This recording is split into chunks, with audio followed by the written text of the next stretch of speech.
And there it is. You're looking at the American-made rocket and spacecraft that will return American astronauts to the International Space Station from American soil for the first time since the retirement of the space shuttle, last flown nearly 9 years ago.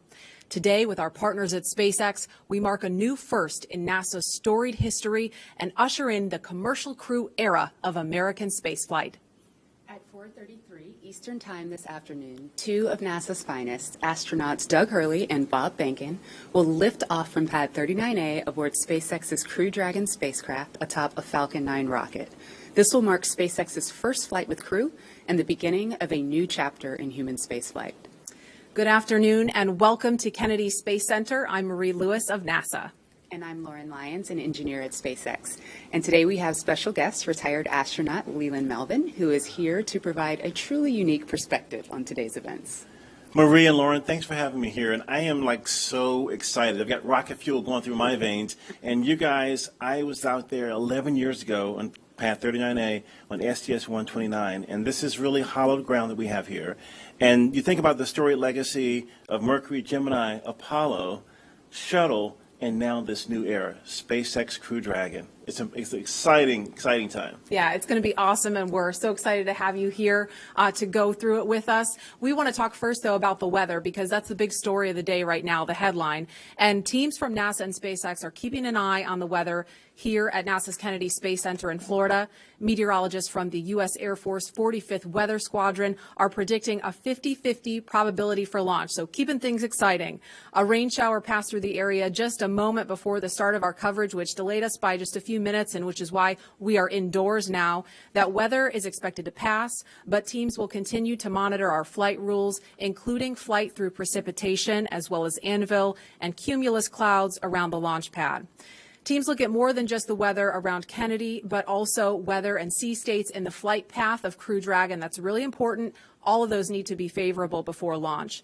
Now, Tropical Storm Bertha has been causing some weather that teams will continue to monitor to make sure it's okay for rescue operations, just in case that's needed.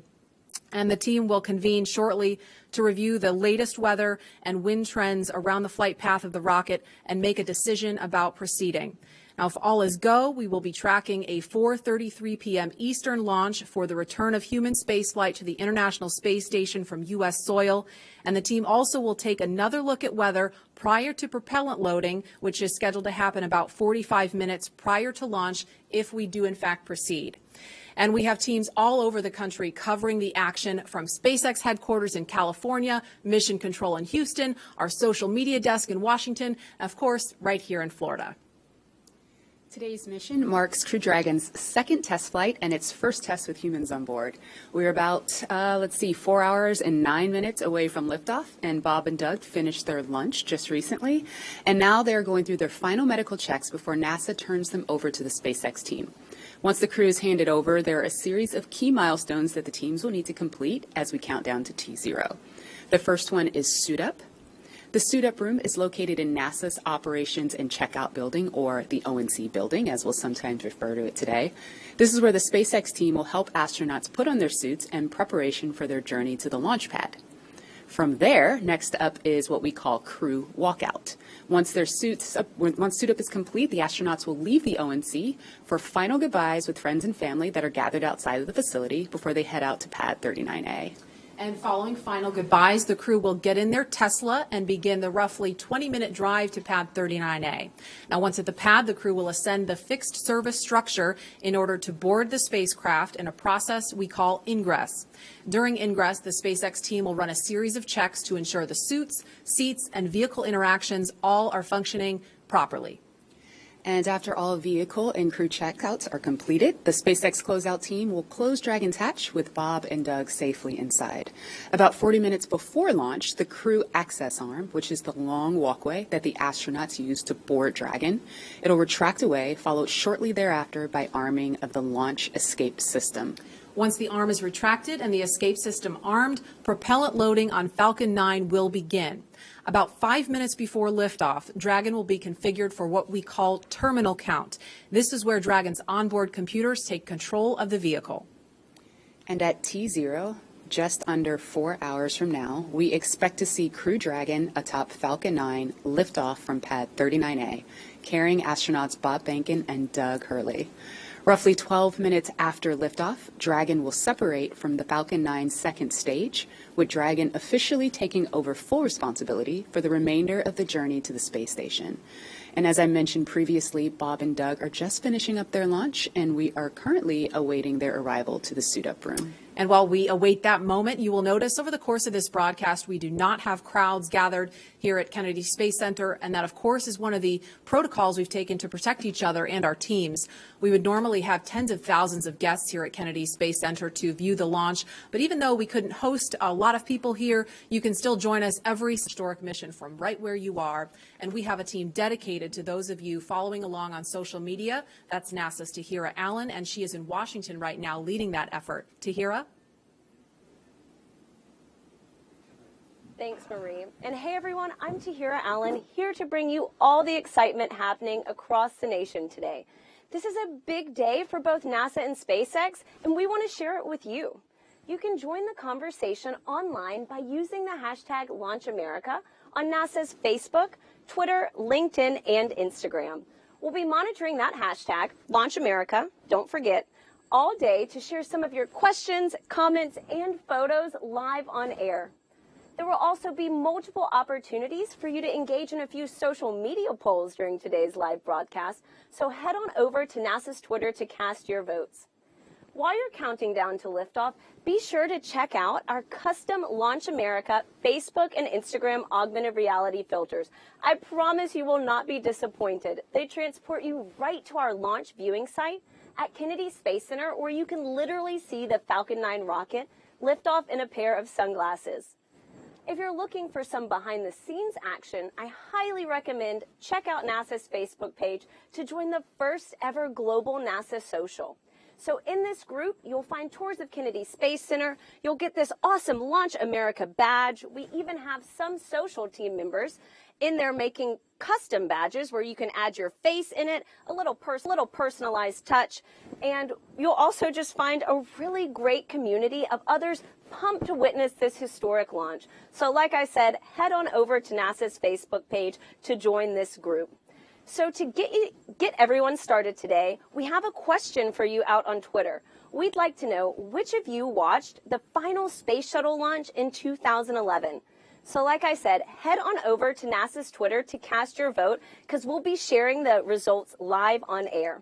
And with that, let's head back to Lauren at NASA Kennedy. Lauren. Thanks, Tahira. Wherever you are in the world, we are super excited to have you joining us today and experiencing these historic moments.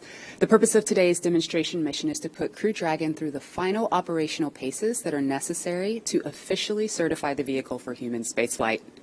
Both the SpaceX and NASA teams have put years of development, testing, and training into this effort, and we are now just hours away from seeing Falcon 9, Crew Dragon, and Bob and Doug lift off for the first time from the same launch pad that first sent humans to the moon more than 50 years ago.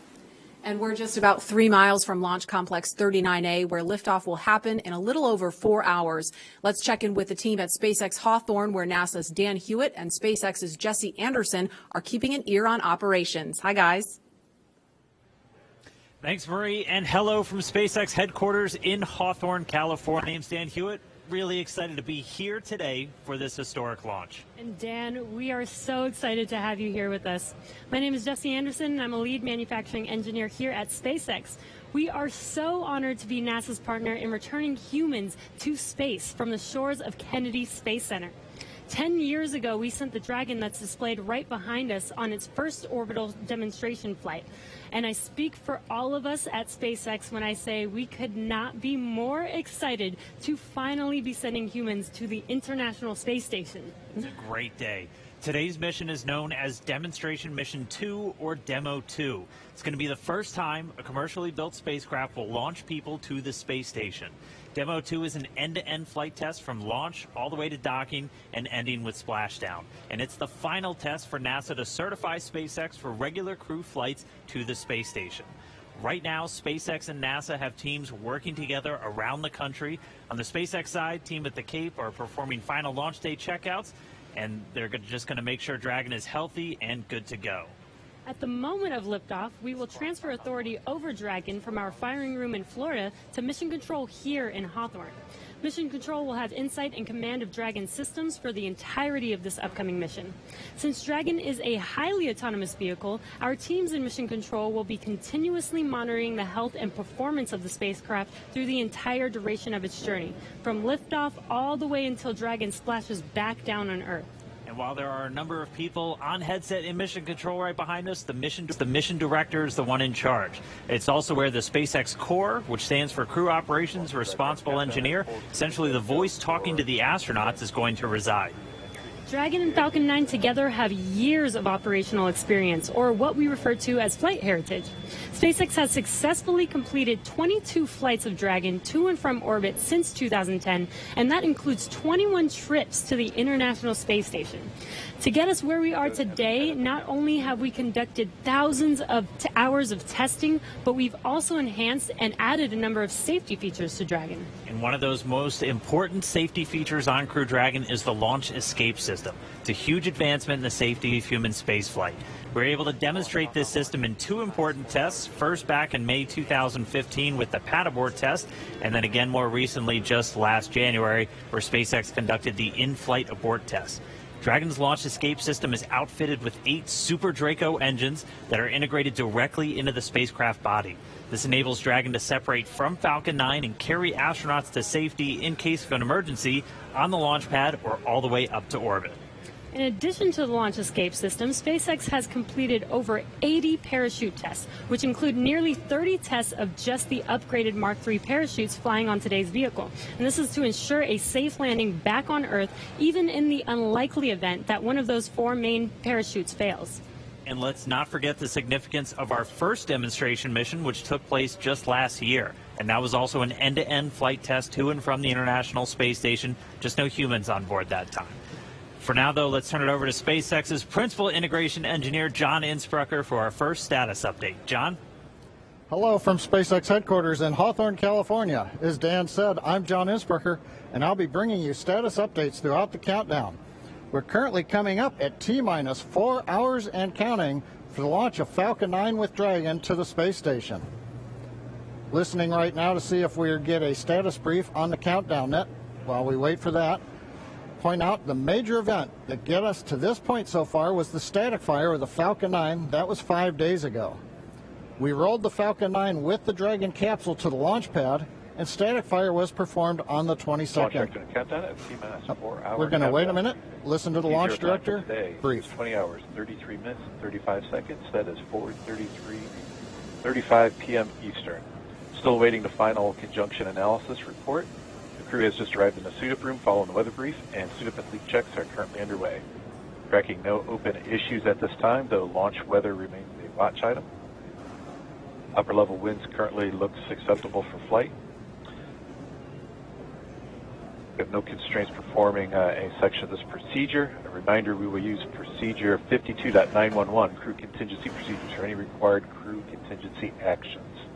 One final reminder for handover to CE&LD that at T-minus an hour, we'll ask that any personnel not intending to be in the room during propellant load and launch will need to clear out the subsequent 15 minutes. We'll look for all personnel to be in their seats, settled, and remaining in their position through ascent, through Dragon separation at T plus 12 minutes and 2 seconds. Now over to CE for Falcon 9.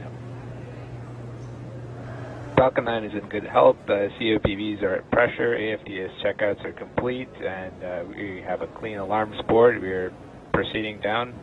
No concerns on our end.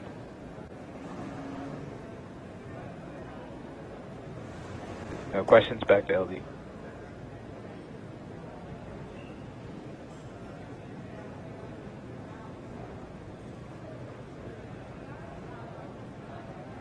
Thank you, CE, and MD for Dragon Health. Good morning, LD. Dragon is healthy. We're not tracking any issues here for the countdown. Dragon has completed its prop tank pressurization and is in a good configuration for crew ingress. That's the next item that we'll be waiting for, and no issues at this time.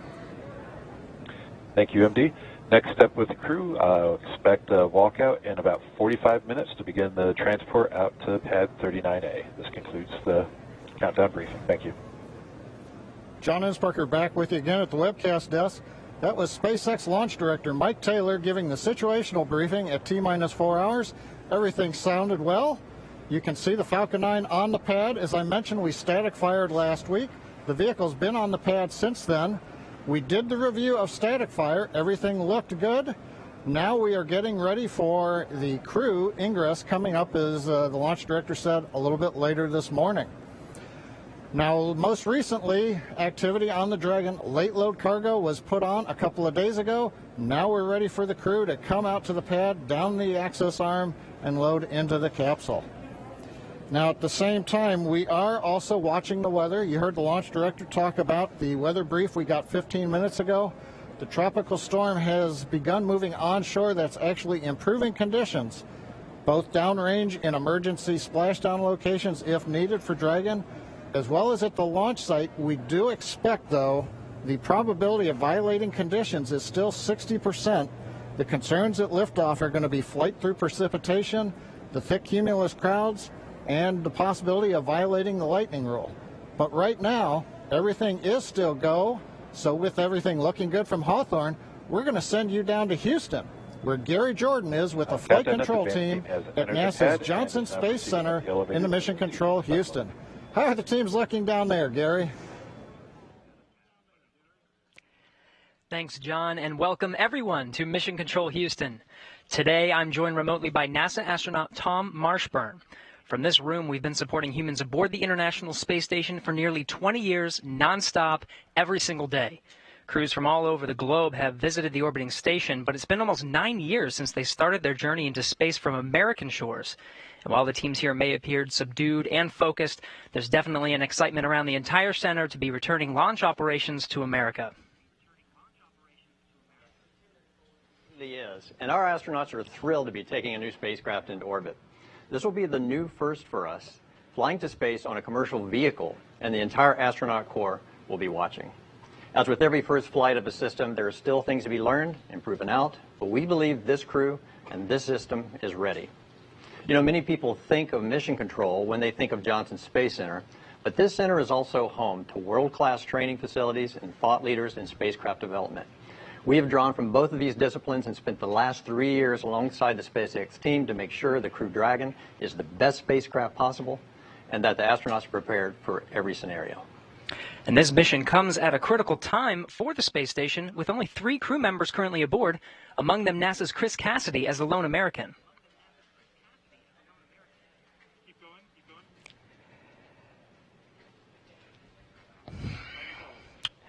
Now I'm told we just had the formal handoff of the crew from the NASA team that has supported Hurley and Bacon in their 2-week quarantine over to the SpaceX team that'll get them suited up.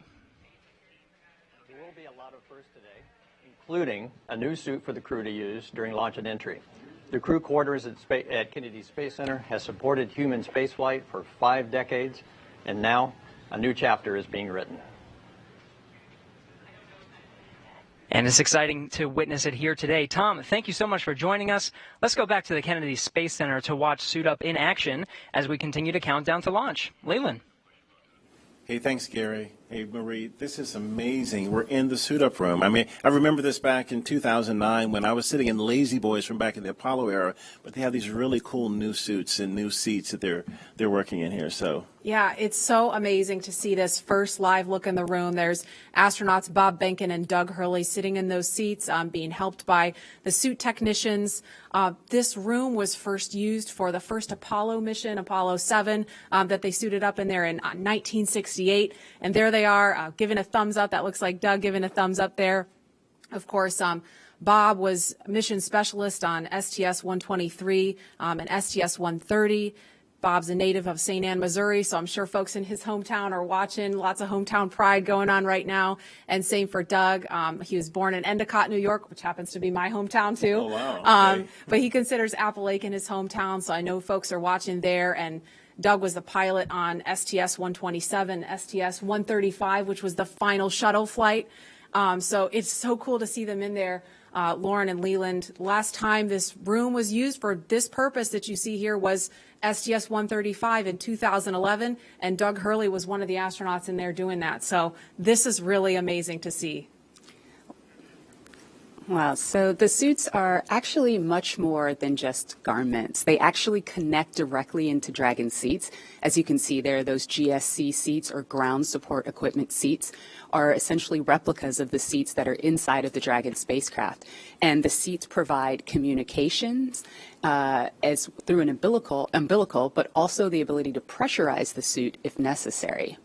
So right now what the suit team is doing is they're doing communications checks as well as a pressure check to make sure that the spacesuit can hold pressure in the event of a cabin depressurization emergency. This is the last time that we're going to do this check prior to the crew boarding Dragon, where we'll do it all again. So the way that leak check will work is we will provide or essentially inflate the suit with air and hold that pressure for a few minutes, watch the depressurization rate, and make sure that it stays within bounds. And as we stay looking in the suit-up room, you can see Doug Hurley there in the seat. He is the spacecraft commander for Demo 2, and while he continues with checkouts, we want to give you a closer look at the veteran Marine Corps fighter pilot and spaceflight pioneer.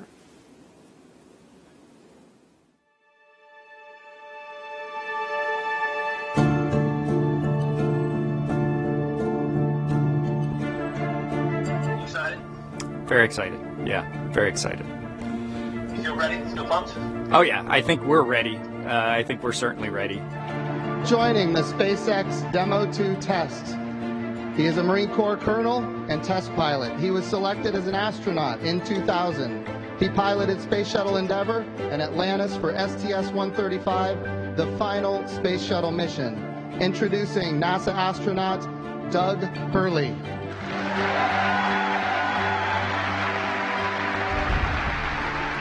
It's a life-changing process in so many ways to fly into space.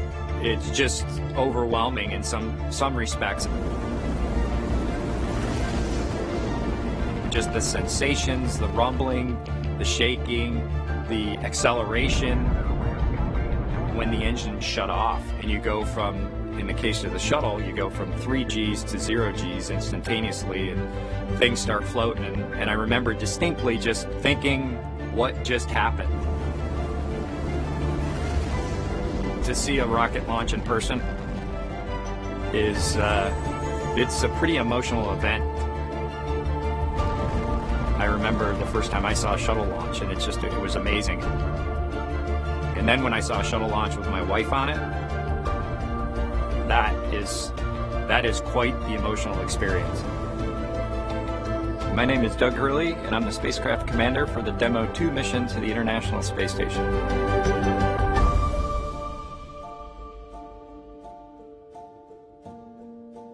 We are doing the first crewed flight for NASA and for SpaceX. So this is the test flight to prove end-to-end from launch to docking to ISS operations and then entry, descent, and landing.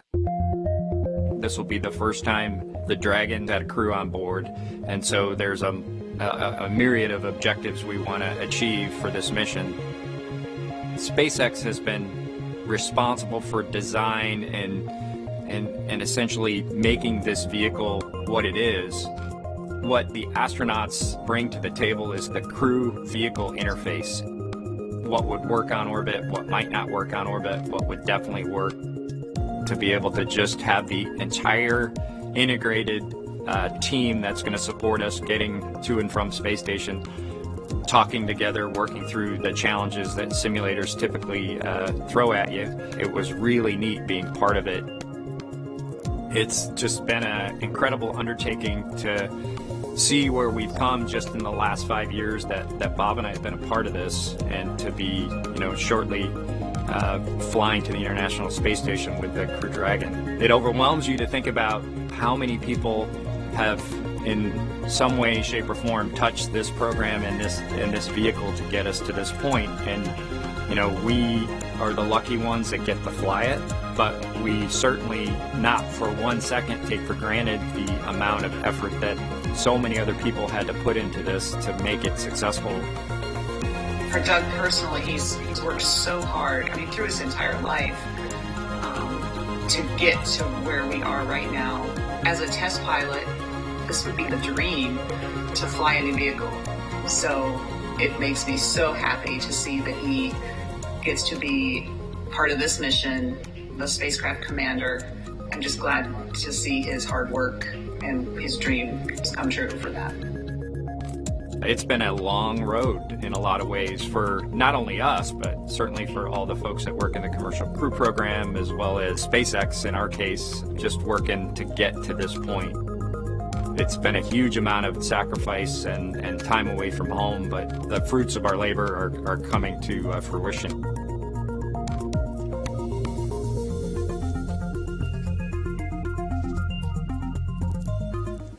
We are now getting closer to when we expect to see the crew complete their suit checks and walk out of the Neil Armstrong Operations and Checkout Building. And before they do, here's an introduction to the Joint Operations Commander for Demo 2 and former Air Force flight test engineer, astronaut Bob Behnken.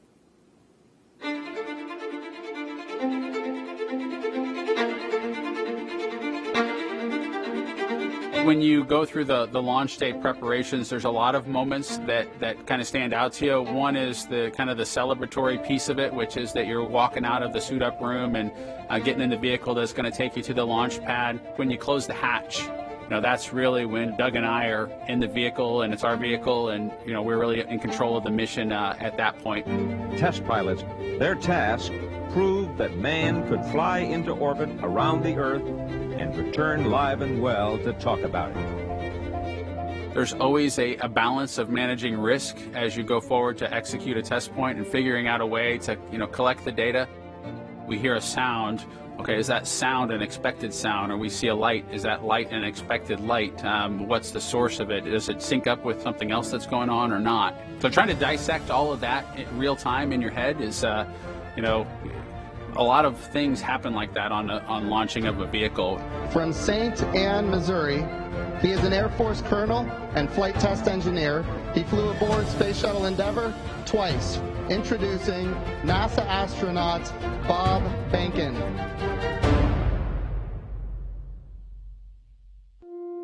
My career at NASA has kind of spanned a couple of decades at this point. I arrived with the class of 2000, went through the training program, primarily focused on the Space Shuttle and the International Space Station, learning those systems. Having launched a couple times on vehicles, the second time was definitely different than the first time.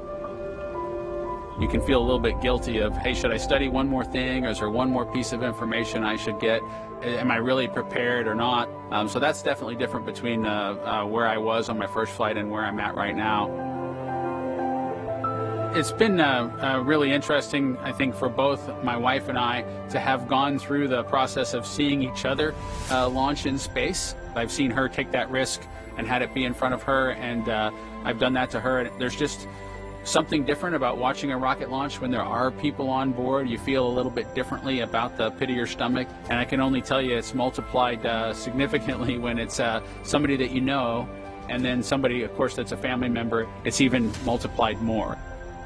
For me personally, as a spouse, watching everything that Bob has put into this over the last 5 years, the dedication that he's shown, the perseverance is pretty special. For both of us, though, the way our minds work, it won't be until sort of the mission is complete that you have really a chance to savor it and celebrate it.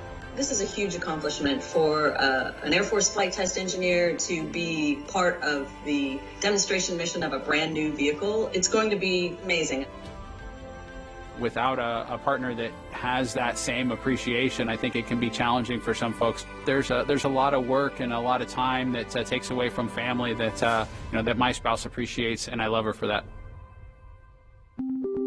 Really, my role on the Demo 2 mission is to make sure that we get this vehicle tested and evaluated so that we can move on to more operational missions at the International Space Station.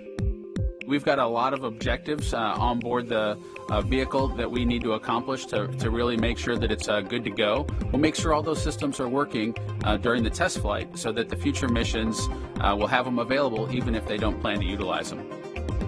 Through years of the NASA team, I'm helping to share that experience and teaching them the lessons that we've learned by going through this. Now there's another capability in the U.S. besides NASA to operate something of this magnitude.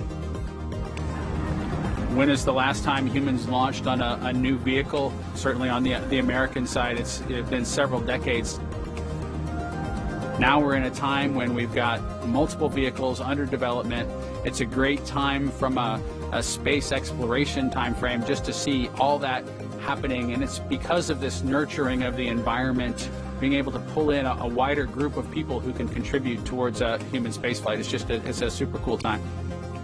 On a deeply personal level, I'm really excited that my son is going to get a chance to see me launch into space. Being an astronaut has been a little bit of an abstraction thing for him because he's seen me do it in old videos, but he hasn't seen me do it for real. And so I'm excited for him to see this launch. I want to thank the entire Commercial Crew Program team that's worked together to get to this point where we've got vehicles and a launch pad ready to head to the International Space Station.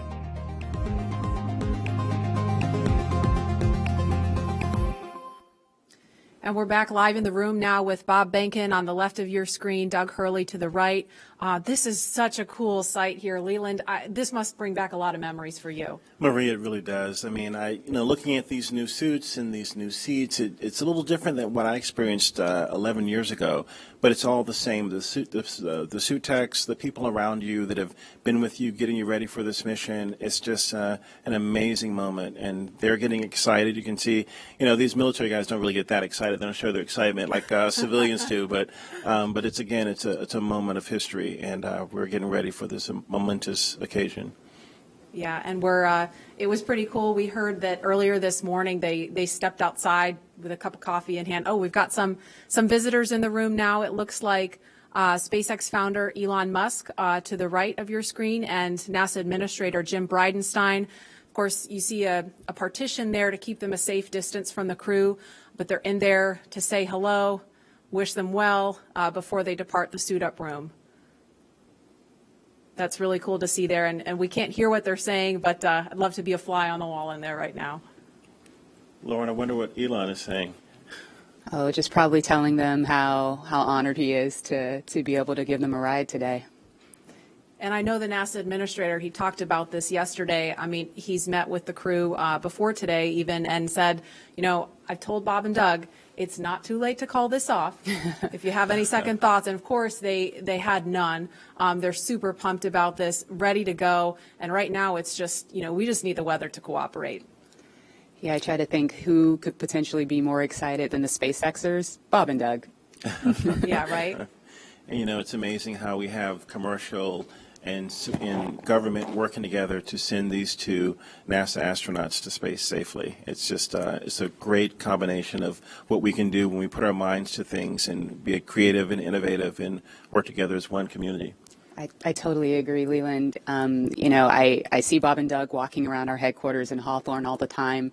They're basically family members. They're in the cafeteria. They're getting a drink from the soda machine. Every now and then, there are times when the teams can have breakfast with them, which is really cool.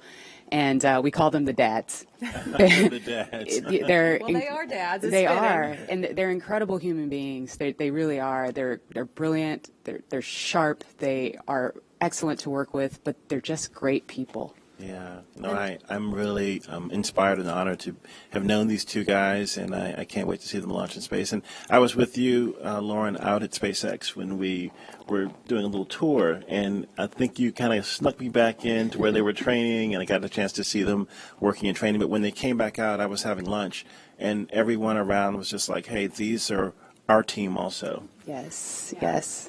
It's really amazing. And Lauren, you said, you talked about what they're like, and they are just two of the most humble people too. Every time I've seen them do an interview, they're getting asked questions about themselves, right? Because they're the stars of the show. Right. They're the ones getting on the rocket, but they always bring it back to the people who made it possible for them. They're always talking about the NASA team, the SpaceX team working behind the scenes that have sacrificed so much to keep them safe and made sure that they are always vigilant.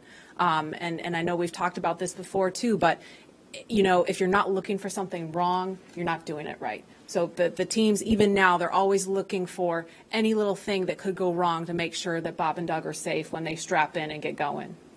Absolutely. Around the office, we don't just say, oh, we're launching a rocket, we're launching Dragon. We say, we're launching Bob and Doug. And that human element of this is essentially leveling SpaceX up in a major way today. Absolutely. Yeah, all the technology, all the hardware means nothing if it's all about the people. Absolutely. And, we see just a handful of folks in the room, and we've acknowledged the distance that Mr. Musk and Mr. Bridenstine are standing from the astronauts. And, of course, they have masks on.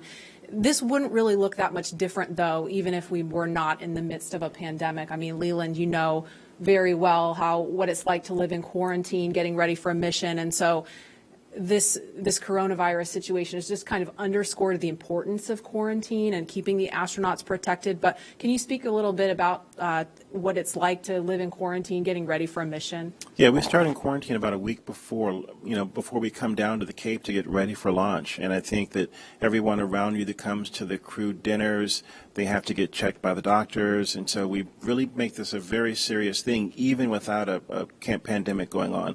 But I think once we get down here, like we have these crew parties for our families, and we can't go to the parties, we have to FaceTime into the parties, but that's a very serious thing, and we only see our spouses at the beach house and have a dinner and celebrate this momentous moment. But it's a very serious thing, even without pandemics going on.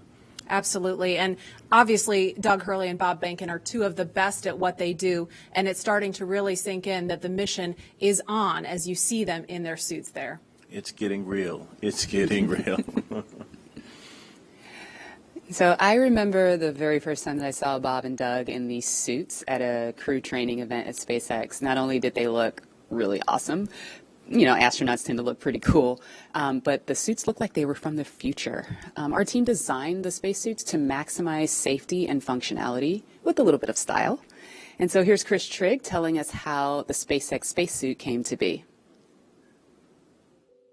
I think one of the things that was important in the development of the suit was to make it easy to use, something that the crew just has to literally plug in when they sit down, and then the suit kind of takes care of itself from there.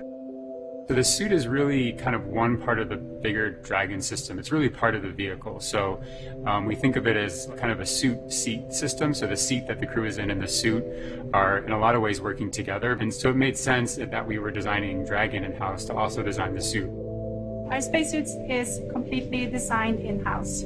It's built here in Hawthorne, California, in the same building as the rocket and the capsule. The spacesuit is custom-made for each crew member, and that is to optimize the fit for the crew member.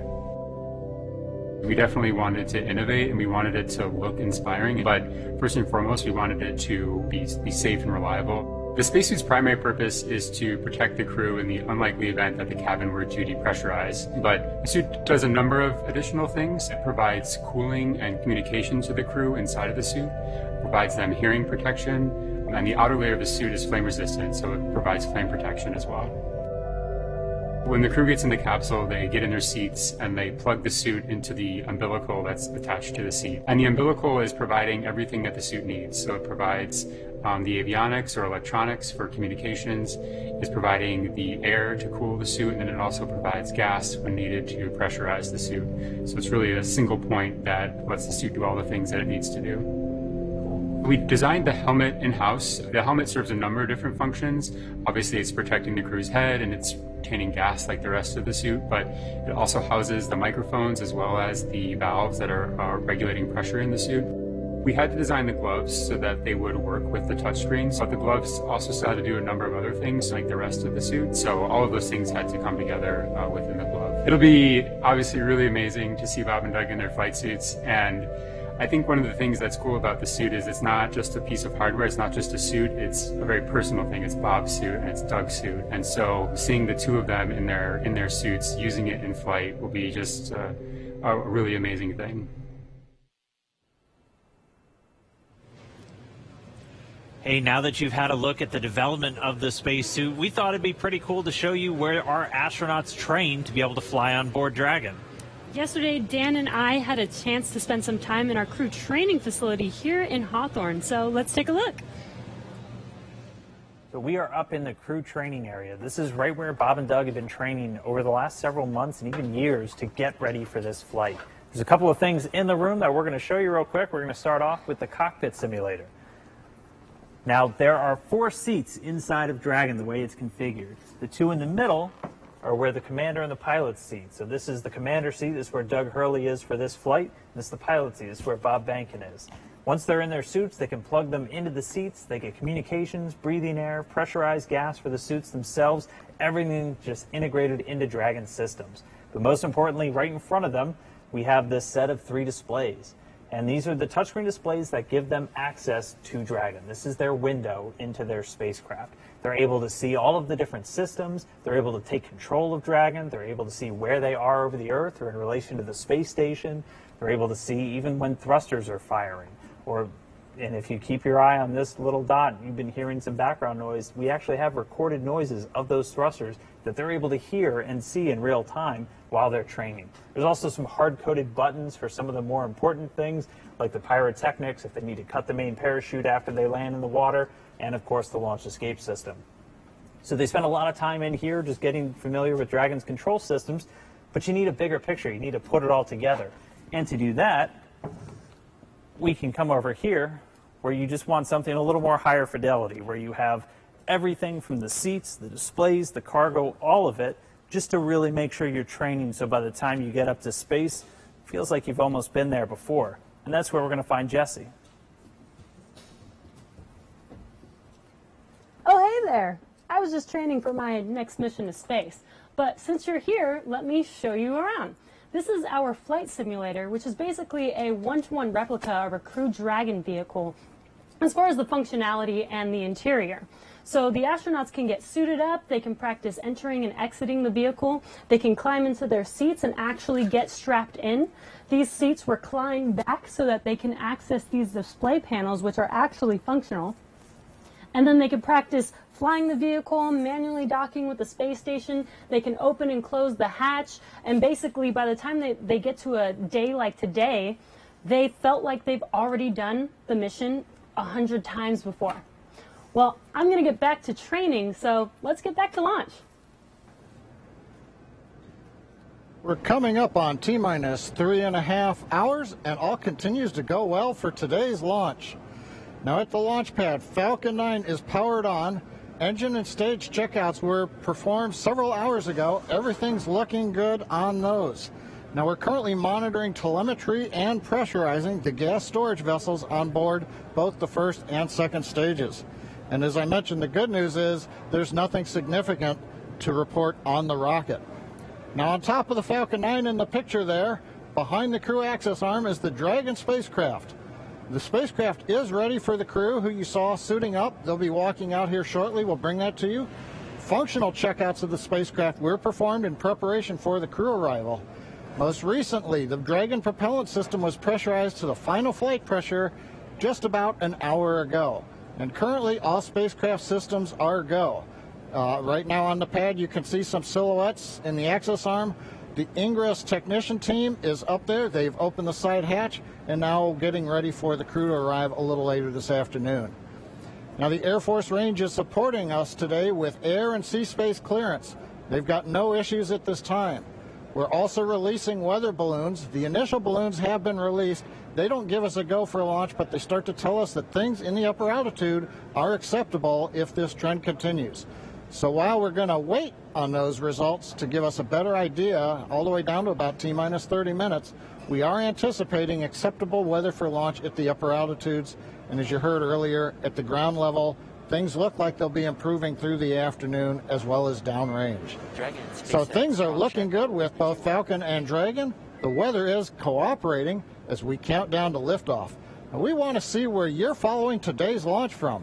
So let's jump over to Tahira at our social desk.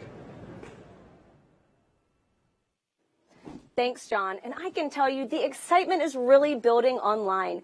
Right now, we're up to 700,000 people viewing this broadcast. And Launch America is the #3 trending on Twitter in the U.S. So let's take a closer look at what's being said. Looks like we have Astro Joan, who is just so excited to be on the Space Coast and watching this launch from her driveway. And with that, so jealous to all of you in Florida right now that have the ability to just step outside and witness Bob and Doug make this historic moment. Let's take a look at another.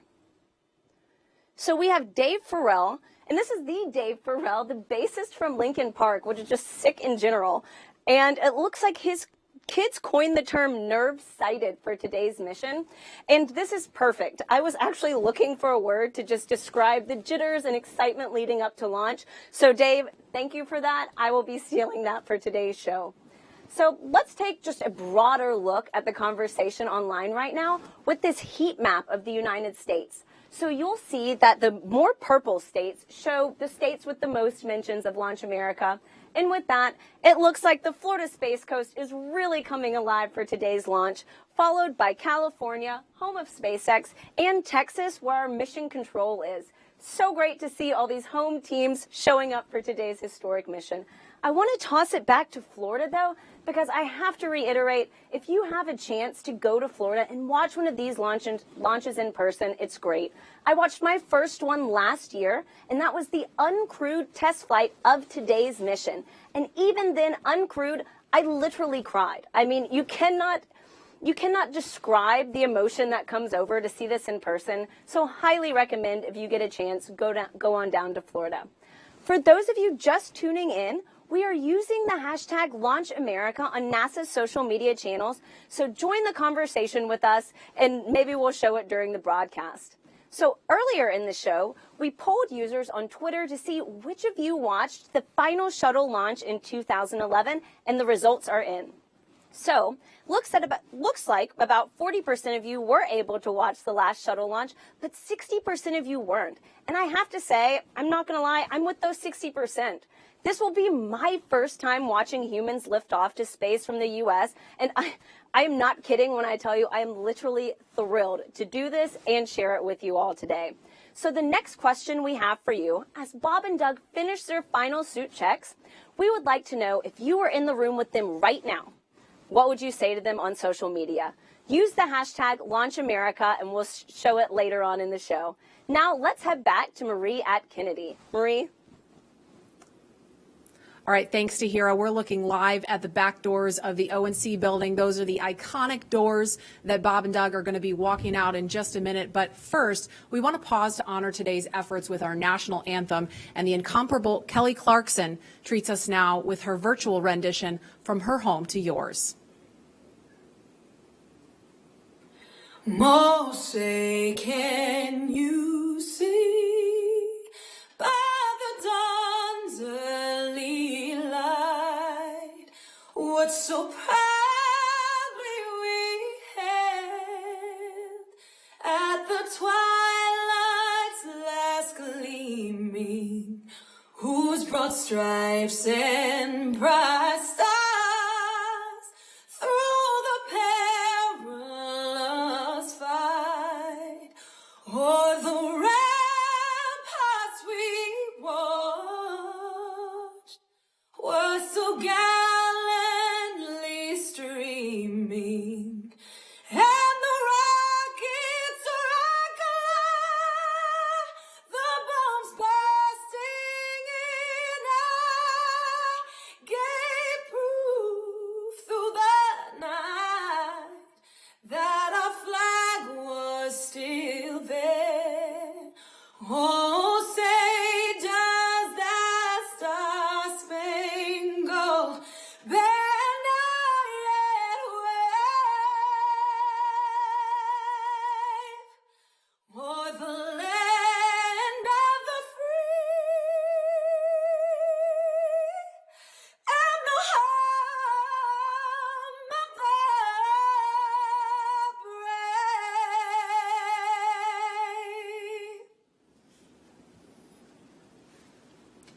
And any moment now, we are going to see Bob and Doug walking out. We're looking at the pad right now, but you guys, that just gave me chills listening to that. And we saw them getting into the elevator. So they're making their way down to the first floor where they're going to be walking out of those doors any moment now.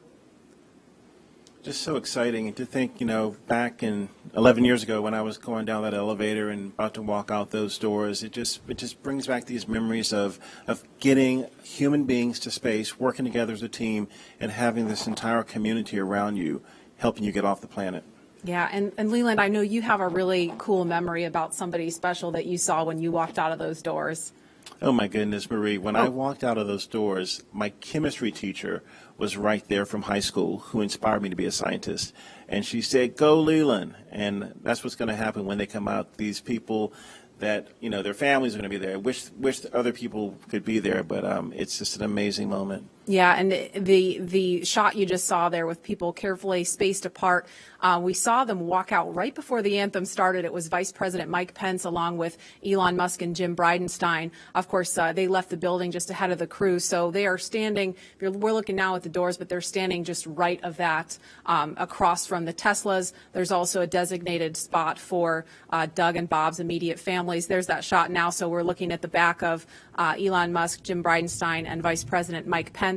Of course, there's a small group of media there also, and so we've kind of blocked this very carefully to maintain social distancing and those that can't have the masks on. But there's the Teslas waiting for them. They got the meatball. There's the worm in the background and the worm on the back of the Teslas. So, Leland, I know we were talking about this earlier. You had some mixed feelings about the worm, right? I mean, the worm, the meatball, when I was at NASA Langley, we changed over to the meatball from the worm. So, Lauren, I know you love the worm. It's worm all day. All day, really? All day. Seriously? Oh, yeah. I'm sorry. I love that the worm is so retro, and it's only fitting that it would be making its way back, bringing the historic just opulence of NASA's past to the present. I'll let you have that. Yeah, well, thank you. But I mean, the chevron and the meatball goes back to Langley's tradition when it was, in aviation, and that gets back to that heritage and that history too. So I guess, sure. Okay, truce? Orbits.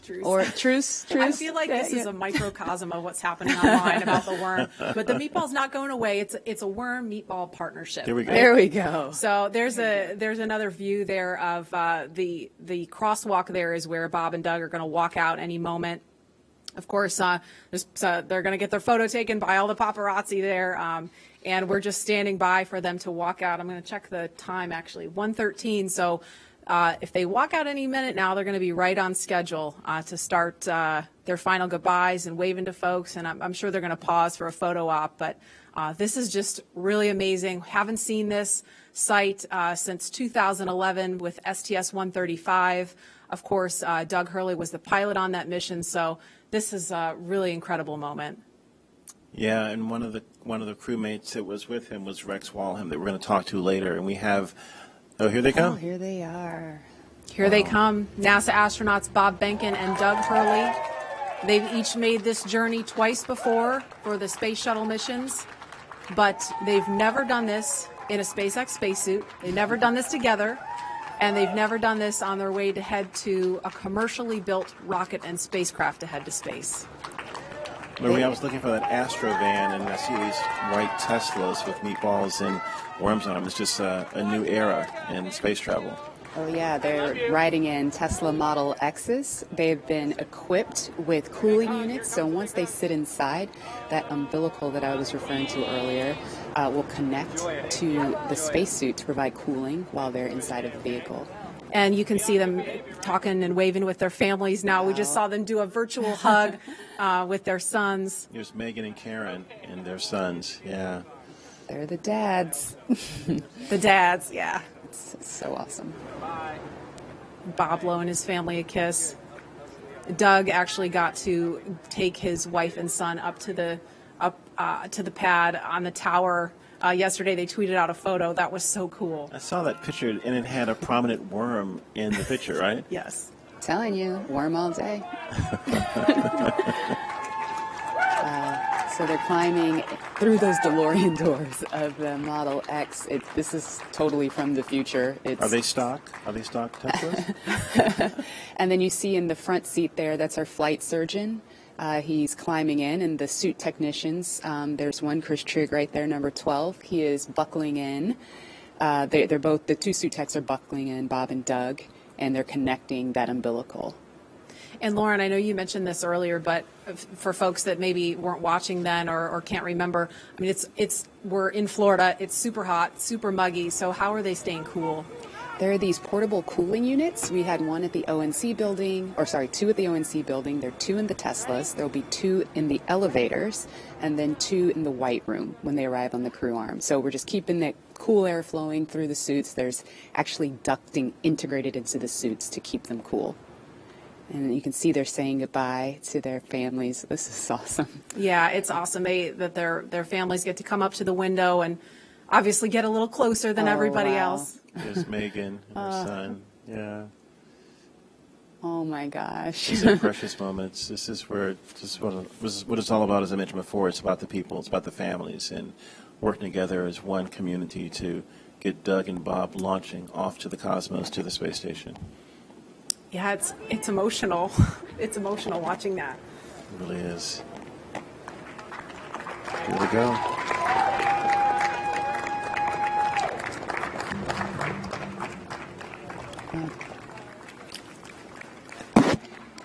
Now, as we see the convoy begin the journey to the pad, 39A, we are thinking about each and every one of you, our colleagues and friends at SpaceX and NASA, who have had a hand in seeing the Crew Dragon commercial crew program come to life. And we wish every single one of you could be here up close to see this, but we want you to be a part of this journey regardless of where you are watching today. And so for the next few minutes, while they're making their way to the pad, we want to highlight those people whose hands and words and thoughts built all that we see here today. And we hope all of you watching can feel that pride that each of these NASA and SpaceX team members has for today.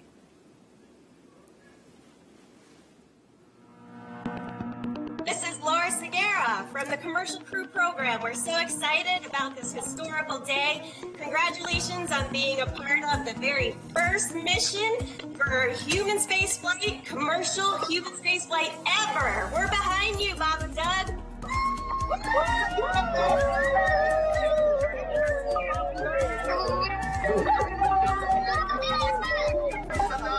I'm Nicole from SpaceX in Cape Canaveral, Florida. Congratulations to SpaceX for hitting another major milestone, and safe travels to Bob and Doug.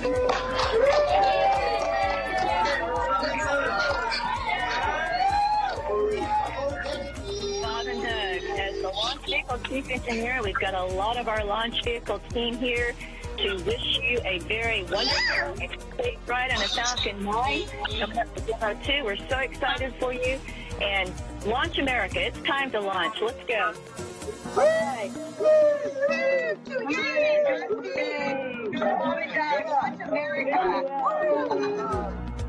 Hi, this is Perla from Hawthorne headquarters. We want to wish Bob and Doug a safe trip to the International Space Station. Go Dragon!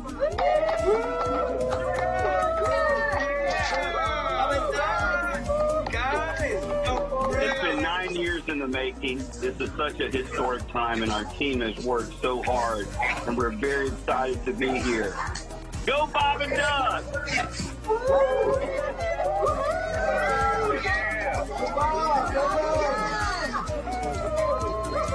Hi, this is Sam from McGregor, Texas. Go Bob and Doug, go NASA, and go SpaceX.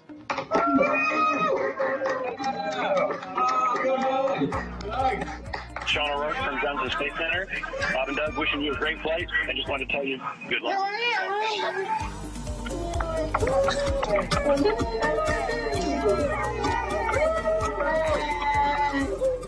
Hi, I'm Dustin Kamak with NASA Kennedy's Communications and Public Engagement Directorate, and we all want to wish Bob and Doug safe travels and Godspeed. You are both an inspiration to us all. Now, let's get out there and launch America. Let's do it. Come on, launch America.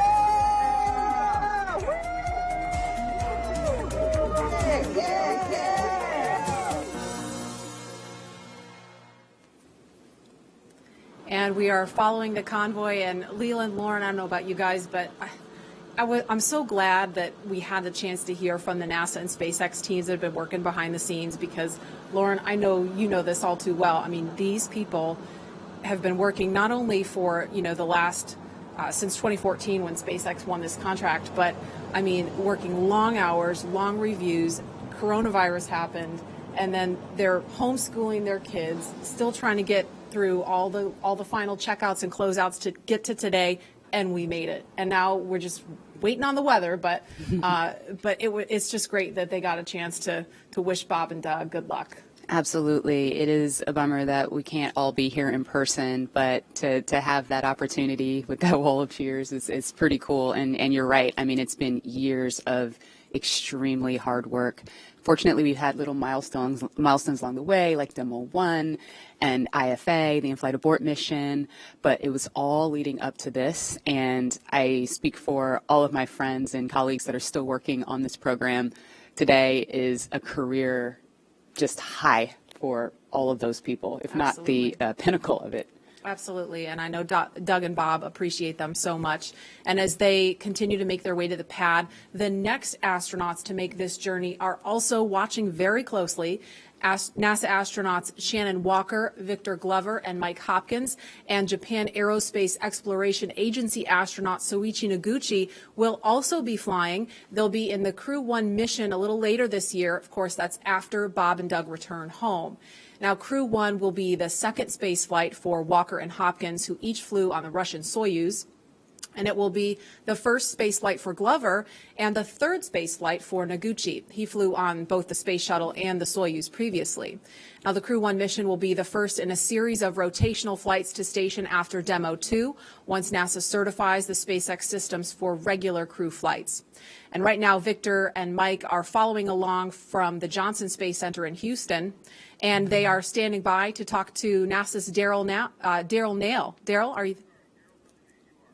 All right, I'm sorry, we don't have Daryl, but as we continue to follow the convoy, we've got actually a little chase car following the convoy. I think we're going to be actually talking to Victor and Mike from right here. Victor and Mike, are you there? We are here. All right, hi guys. I'm just going to ask you first. You're going to be two of the next people to get on board Crew Dragon. So what are all your thoughts and feelings as you're watching Bob and Doug in the Tesla right now? As you can imagine, there's a lot of emotions. Of course, we're excited for Bob and Doug, excited for NASA, excited for SpaceX, and really the whole country. A lot of pride in what it's taken to get to this moment, all the thousands of people that have contributed to getting to this moment. But then there's also a bit of sense of duty of business as usual. So for us, we're going to be watching, we're going to be listening, we're going to be learning, and all of that to help get us prepared for when it's our turn. And your mission called Crew 1. Sorry, I didn't mean to cut you off. Go ahead. I was just going to say it was also great to see them walk out just now and say goodbye to their families and do the virtual hugs. That was great. There are a lot of emotions, but that's probably the best one. And Victor and Mike, I know recently you had Shannon Walker and Soichi Noguchi also assigned to the Crew 1 mission with you. What can you tell us about them and your relationship with them and your training so far with them? Yeah, you know, I'm very excited about Crew 1. We've got a very experienced crew. You guys hit on that a little bit earlier. Of course, Shannon, she's been with NASA for around 30 years. She's been with the astronaut office for more than 15 years, and of course Soyuz long duration, so she's seen a lot around here. Soichi, you know, with Jackson, he's done it all. 1996 when he first became an astronaut, shuttle, space station, short duration, long duration, spacewalks, you name it. And so, you know, we kind of late in the game here had our full crew complement, and so it's really helped getting them in with all of that experience. It's really streamlined the process for our becoming more cohesive as a crew. Yeah, you know, they really hit the ground running. We showed up to our first sims, and it felt like we had done it several times before. And so it's great because we do have a lot to get done. We not only have to learn to fly and to operate the Crew Dragon spacecraft that Bob and Doug are going to do later today, God willing. We also have to be ready to do all of the things that a crew on board the space station does, the spacewalks, the research, the basic upkeep of the space station. And so we also have all that training going on as well. And that's what we've been doing for the past several months together. And now I have a specific question for Mike. I know that you've flown on the Russian Soyuz and not specifically on Space Shuttle, but can you talk about the tradition of the ride out that we're seeing now? Yeah, the ride out, you know, it's very symbolic. It's symbolic of that transition, the transition from months and years of preparation to the actual execution of the mission itself. And so for the astronauts, for Bob and Doug right now, it gives them an opportunity to reflect on all of the work that it took to get to this moment, but then it also gives them time to focus on the job, to really mentally prepare for game day. And then when you think about DM2 and this particular mission, you know, that's this symbolic of this transition from almost 9 years where we have not had human launch capability in the U.S. to a new age of government and private partnerships that are going to be launching humans into low Earth orbit and beyond. And that's happening right here from the United States of America. And a question for Victor, because I know, you know, if all goes well, when you fly on Crew 1 a little later this year, it's going to be your first trip to space. Can you put yourself in the seat right now, in the car with Bob and Doug? I mean, walk me through what that's going to feel like for you, knowing you're headed to the launch pad, you're going to be launching into space for the very first time. You know, it'll be tough to, or it is tough now to imagine what those feelings are going to be like. We were able to simulate that and run through a day of launch exercise and ride out in the Teslas to the launch pad, up the elevator, up the set of stairs, and out the crew arm to where the vehicle would be. And just that day was amazing to me. We were able to do it with the full convoy and to see what that would be like. And that was overwhelming after being a kid watching something similar to that on television. And so I can't imagine what it's going to feel like on our actual day, but I tell you what, I'm looking forward to it. And again, to go back to that moment where Bob and Doug got to say goodbye to their boys, and Karen and Megan, I can't wait to see my kids standing there. It's something that I look forward to. It's going to be great. Victor Glover, Mike Hopkins, thank you so much, and we can't wait to wish you well and cheer you along on that journey. Lauren? So that was so cool. Now, as you're watching this live from wherever you are, you can send a shout out to the crew with a like or a comment on Twitter or Instagram with the hashtag LaunchAmerica and be a part of this moment. So, Leland, I mean, it looks like the convoy is headed past the vehicle assembly building. We're looking at the pad now. They've got probably about 3 more miles to go at this point. But what do you think that is going through their minds right now? Well, you know, I was watching some video of Bob and Doug, the kind of the lighter side, and I would imagine that the two of them, they've trained so hard, they're meticulous at what they do. They might be telling jokes like we did when we were in the Astro van heading to Pad 39A. You've been together for so long, you know the systems, you know exactly what you're doing, and we had a moment of levity where we would tell jokes, and we wouldn't even tell the whole joke, we would just say the number, because we had said them so many times.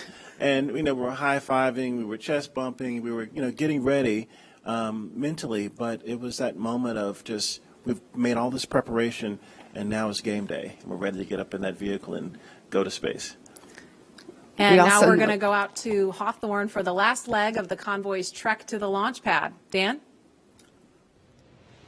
Hey, thanks, Marie. So at this point, the convoy's getting really close to Pad 39A, and pretty soon they're going to be entering what's known as the BDA, or the Blast Danger Area. Before any pad technicians, engineers, or obviously our astronauts enter this area around the launch pad, SpaceX and NASA teams do some internal go, no-go polls just to make sure everything is clear. And you already saw people on the arm and the crew's moving in, so everything is clear. This storied launch pad, which has been the beginning point for so many firsts, is the perfect backdrop for today's historic launch that marks a new first and a new era in human spaceflight. But with new vehicles being designed and launched, this launch pad required some major upgrades. That's right, and Daryl Nail is going to show us a couple of those upgrades at Pad 39A, where SpaceX completed a 21st century makeover to help launch us into the next chapter of human spaceflight.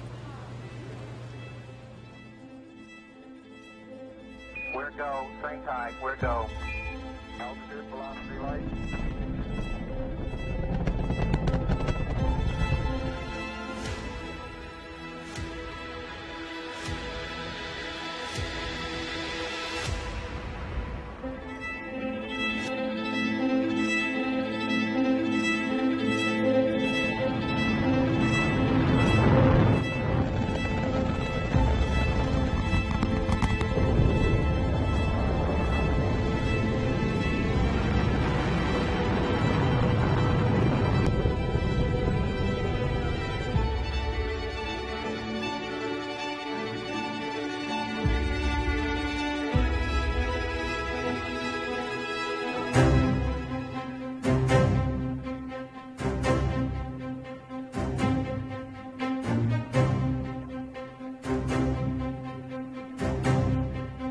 Why, some say the moon.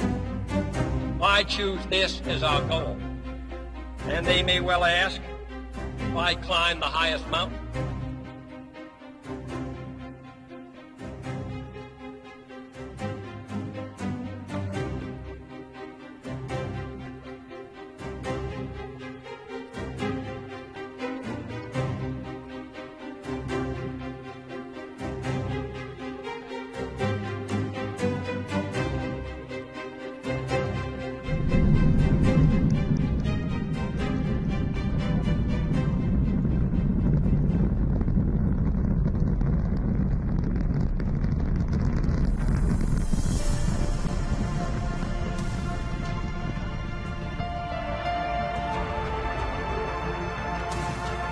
Contact light.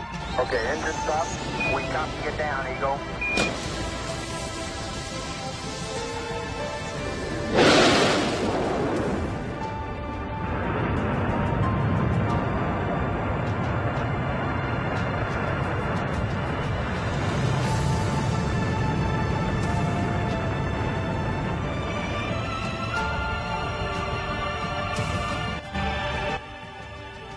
Start. T-minus 10, 9, 8, 7, 6, 5. All three engines up and burning. 2, 1, 0, and liftoff. The final liftoff of Atlantis on the shoulders of the space shuttle. America will continue the dream. Roger, roll, Atlantis.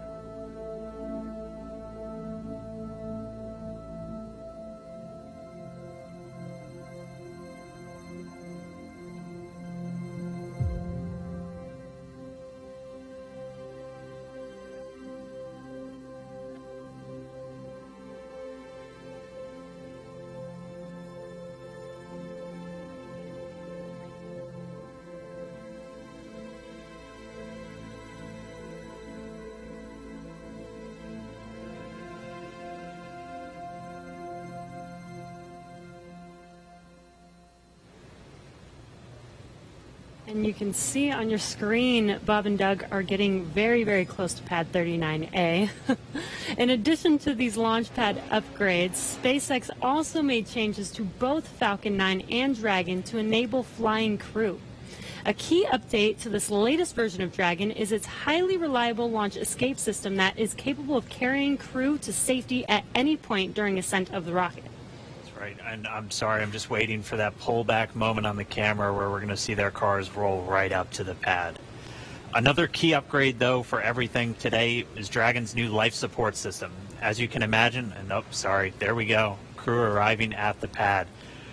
As you can imagine, flying humans requires keeping a habitable environment inside Dragon throughout the entire flight. And so that's everything like providing breathing air, keeping the capsule at a safe pressure, keeping it free of contaminants, removing carbon dioxide, regulating temperature and humidity, and implementing a waste collection system, aka the toilet. The changes to Falcon 9 were small, but extremely meaningful to meet NASA's requirements for safety for human spaceflight. And specifically, SpaceX had to prove a high degree of fault tolerance, meaning that small failures in the system would not lead to mission failure. Falcon 9 was already able to handle engine failure, but new emphasis was put on making sure that a failure throughout any phase of launch would not mean mission failure. And that's a really cool view on your screen with Bob and Doug getting out of their Teslas. That is amazing. And this goes down all the way to latches, control valves, electronics, and wiring, and so much more to keep them safe. All right, well, with the astronauts now on location at pad 39A, Marie, Lauren, Leland, take us through the crew making their final steps towards that Dragon spacecraft. All right, thanks, Dan. That was really cool to see. We can see the Teslas on the screen there. They're going to stop for Bob and Doug to take a little nature break before they make their way up to the pad. And we're expecting it should be about T-minus 2 hours and 55 minutes, so just under 3 minutes from now, we should hear a formal announcement on the loops that the crew is on the pad. So we'll quiet down to listen for that when we get a little closer. But, Lauren, you didn't get a chance to mention while they were driving out there, they have a very cool playlist they had on the way out, right? Yeah, I remember Bob tweeting, what should I listen to on the way out? So here's what they chose. The first is AC/DC's Back in Black. I think he actually tweeted that one, or someone recommended it, which is super cool. And the reason being, they are back. Then they also listened to the elevator music from the Blues Brothers film. That song, Girl from Ipanema. And that one? I believe so, yeah. Got another career. That and meatball loving. But the sort of symbolizing the fact that they're waiting. And the third song was the Star Spangled Banner, the Army French horns version, for very obvious reasons, that one. Yeah, I got to set the mood, set the tone, right, Leland? You know all about that. Little meatball, you know. All good. Mm-hmm. And don't make me come over there, Lauren. So we're looking now at the Crew Dragon capsule on top of the Falcon 9 rocket, the impressive crew access arm. That's that black and white kind of hallway you see there. That's how the crew make their way over to Crew Dragon to climb inside. And that Falcon 9 rocket stands about 230 feet tall. The Crew Dragon trunk, from the bottom of the trunk to the top of the nose cone, that's another 27 feet on top of that. So here in just a couple of minutes, Bob and Doug are going to be making their way up in an elevator. They don't have to climb the whole way. It's just about 10 feet of stairs at the last leg of that trip. And lots of people are weighing in on social media. This person says it's happening, and I can't read the rest of it right now, but lots of people really getting pumped using the hashtag #LaunchAmerica online. Somebody says they're watching live now and wishing us a fantastic launch. So we certainly hope so. Last we heard was a 50-50 chance with the weather, so it's going to be exciting.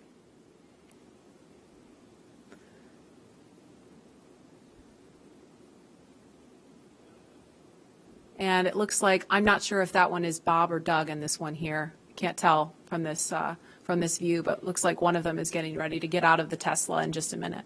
Lauren, our suits our pumpkin suits had different colors for what mission position you have. Do these suits have colors to designate the two astronauts? Do you know? Not that I'm aware of, but their names are on the suits. Maybe that helps. Well, we had names too, but Yeah. but I mean, if you're trying to find out what suit that you have, I guess it's only 2 of them, and it could be up to Up to 7 astronauts, all right? Dragon is capable of carrying 7, but for NASA missions, it's 4. It's just 4. Okay. There go those doors. I'm going to call them the DeLorean doors. Can I call them that? Sure, I think that's totally fair game. Acknowledge the inspiration. Yeah. Yeah, for sure. Again, we're looking at the base level there. And Leland, I know we talked about this. You were out here last week and we were talking about how the pad looks so different from the shuttle days. Can you talk about what you remember and kind of how it's different now? Yeah, I mean, the form and the function. I mean, this black pad with the white ticking, and it's a really beautiful. You think about STEM education, but this is totally STEAM: science, technology, engineering, arts, and mathematics. And I think SpaceX has done an incredible job of making things look really beautiful and functional, and everything just fits perfectly. And I think when we were having our launch pad, there were hoses and things hanging off, but this is a very sleek and elegant and kind of futuristic look at the next era of space travel. And I just love seeing these Teslas versus the Astrovan. Are they doing selfies?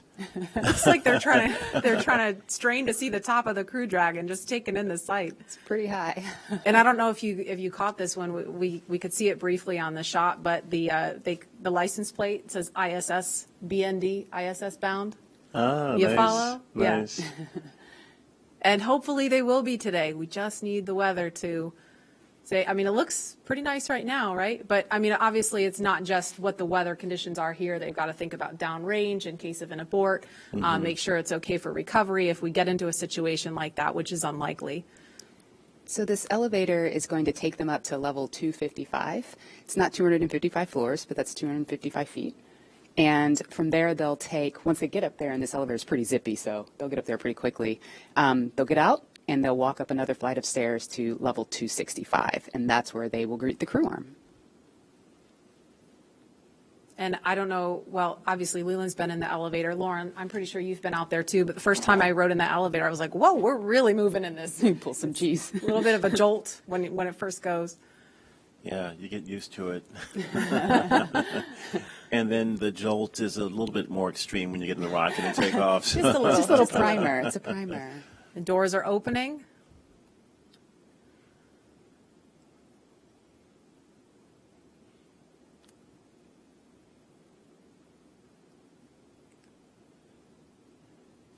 And here they come. It's a beautiful view up there too of the, all of the surroundings in Florida and this national wildlife retreat that we have here. But getting ready for the business at hand of getting in the rocket and heading to the cosmos.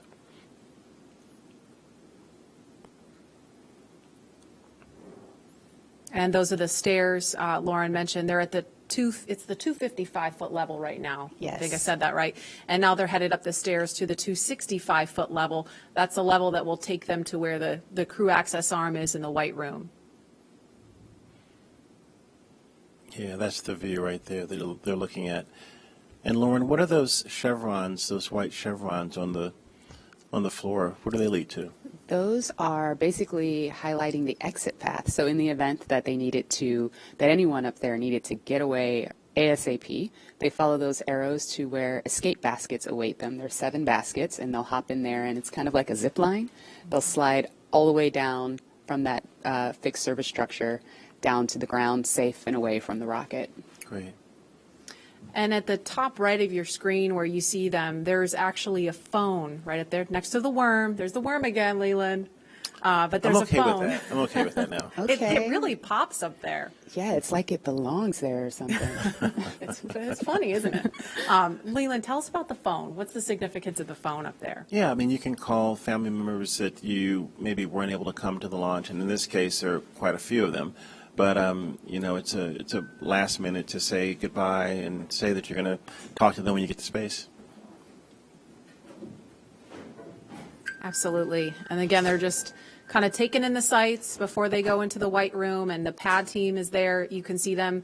They're in black with the white numbers on their back. They're all members of the pad team. They're going to be helping them when they get into ingress. Actually, we're at T minus 2 hours and 50 minutes right now, at about T minus 2 hours and 35 minutes. So just under 15 minutes from now is when the astronauts will ingress. That's the term we use for climbing into Dragon. And of course, they will have the assistance of the suit techs and get buckled in. And so we want to head over to Hawthorne now for a preview of what's in store for not just Bob and Doug, but future space travelers. Shortly after we begin to regularly fly NASA astronauts to and from the space station, SpaceX will also begin flying private passengers to station and beyond using Dragon. That's right. NASA is going to be enabling up to 2 private astronaut missions to visit the space station each year, just as part of our support of a broader economy in low Earth orbit. It's just one of the many ways NASA's opening access for companies to manufacture products in microgravity, for new commercial modules in space, and to enable more people to be able to explore the stars firsthand. And the more people out there exploring the stars, the closer we get to becoming a multiplanetary species.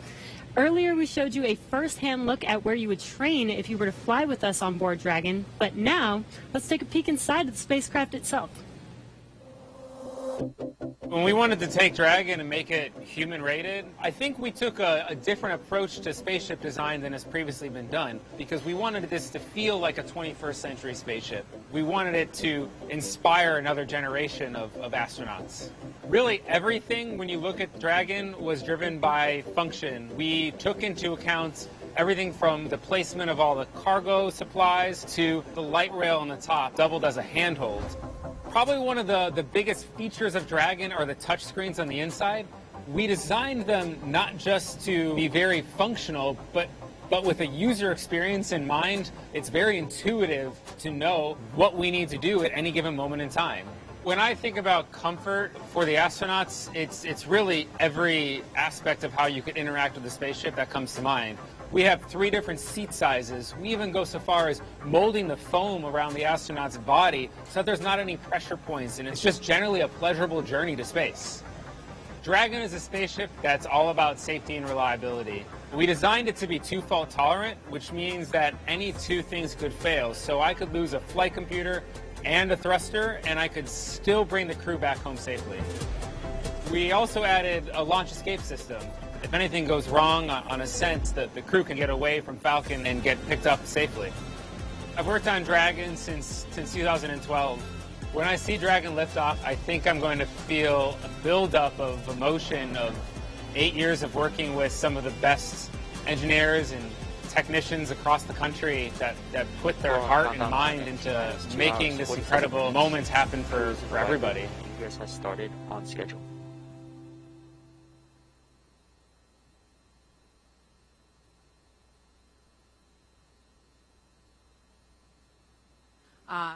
We see them signing. Looks like they're signing something in there right now. Yeah, we give them a black Sharpie to sign the White Room. It's starting a new tradition. Yeah, we didn't do that. That's nice. That's awesome. It's a good tradition. Yeah. And while we were in the video, we saw Bob and Doug walk down the crew access arm. Leland, it's like that, futuristic look that you talked about. I mean, what did you think seeing that and how that kind of compare and contrast what that was like during shuttle? It's really beautiful, I think. I mean, back when I was flying on shuttle, everything looked. Oh, look at the thumbs up from Bob. He's getting excited. There's a few little photos at the end there, but it's just a totally different era. I mean, the SpaceX team is really looking to make something futuristic. It's looking like something from the George Jetsons or from other movies that you've seen on television and at the movies. And I think it's something that inspires our country and inspires our children especially to see that they want to be these astronauts. They want to study hard and be that next generation of explorers launching from Cape Canaveral in a SpaceX rocket, or working for NASA, or working for SpaceX, or any of the other companies that are trying to get off planet. And I think that this change in the way that we're doing business is going to be a really great way of getting more people to the table to fly in space. Yeah, that was really important to us. Dragon, we see it as a 21st century spaceship. It needs to look like a 21st century spaceship. It flies like a 21st century spaceship. So of course, the ground support equipment should look like it's from the same era. The suits do. All of that sort of future-facing technology and aesthetic is super important to us. Actually, right now, you can see that duct in the hands of member number 5 there. That is an ECS duct, or Environmental Control System duct. Once this original, who just went in? Was that Doug or Bob? I think that was Doug. Okay. Doug That was just climbed Doug, in. yeah. That is awesome. He's ahead of schedule. Somebody tell him to climb back They out. are booking. It is great. He's ready. He's like Leland. We were joking earlier about it. We were going to have to buckle Leland into his seat here to keep him from running out there. Yeah, if we had stayed outside, I was going to swim across the moat and run over and get in the vehicle with Bob and Doug. All right, But now Bob's going in. yeah. This is great. So the suit technicians are helping the crew climb inside. They're holding back the hatch seals to protect the seals on the hatch, but also making sure the crew doesn't hit their head or anything on the way in. Even though they have helmets, we still don't want that to happen. And, you know, they climbed in a couple minutes earlier than we expected them to, but you know, Lauren, that, you know, SpaceX has rehearsed this over and over and over again with Bob and Doug. And, you know, and I've heard them say, you know, well, we might be a little bit ahead of schedule if we're ready. It just gives them more time to check things out, you know? Yeah. So right now what the crew, the suit technicians are doing is they're strapping the crew's feet into these restraints that the boots sit inside of.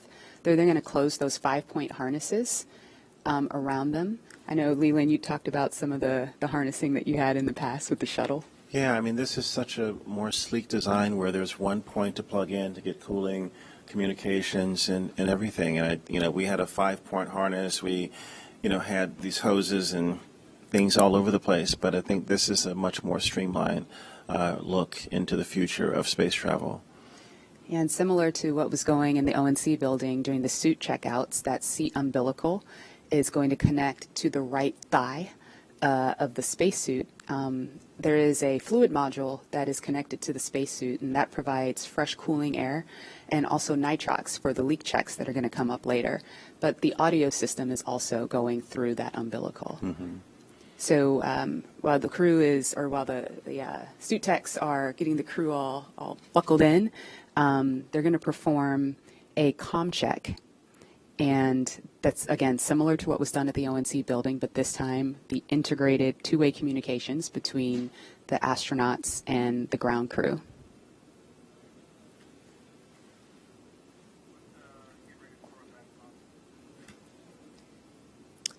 And we're going to head back to Hawthorne now, as we just saw Bob and Doug ingress Crew Dragon. Dan?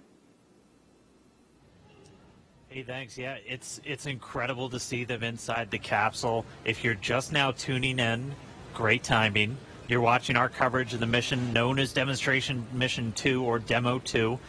Today, SpaceX and NASA are going to be sending people into orbit on a mission to the International Space Station for the first time from U.S. soil since 2011. Bob Behnken and Doug Hurley are those astronauts flying in Dragon. They're inside. That's Doug Hurley really close to our screen and Bob Behnken on the further seat away from us. And they are getting ready to lift off from pad 39A, where Falcon 9 will lift off around or at 4:33 p.m. Eastern Time. They already ascended the tall structure next to the rocket, which is called the fixed service structure, and walked down the corridor known as the crew arm. And now they're already boarded inside of Dragon. Yeah, right before they got in, we did see them pause for a moment and actually sign the wall. They were in the White Room. And the White Room is just literally that room at the end of the crew arm that has an opening into Dragon. It's the last place on planet Earth where Bob and Doug are standing before they get into Dragon for their ride to the space station.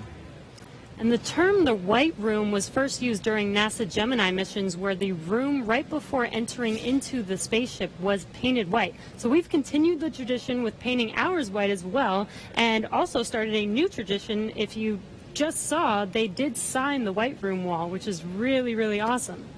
It's a fairly small area that has room for the crew and a few ground support members to complete cargo load at T-minus 24 hours and crew ingress at T-minus 2 hours and 35 minutes. And ingress is how we refer to the crew boarding Dragon.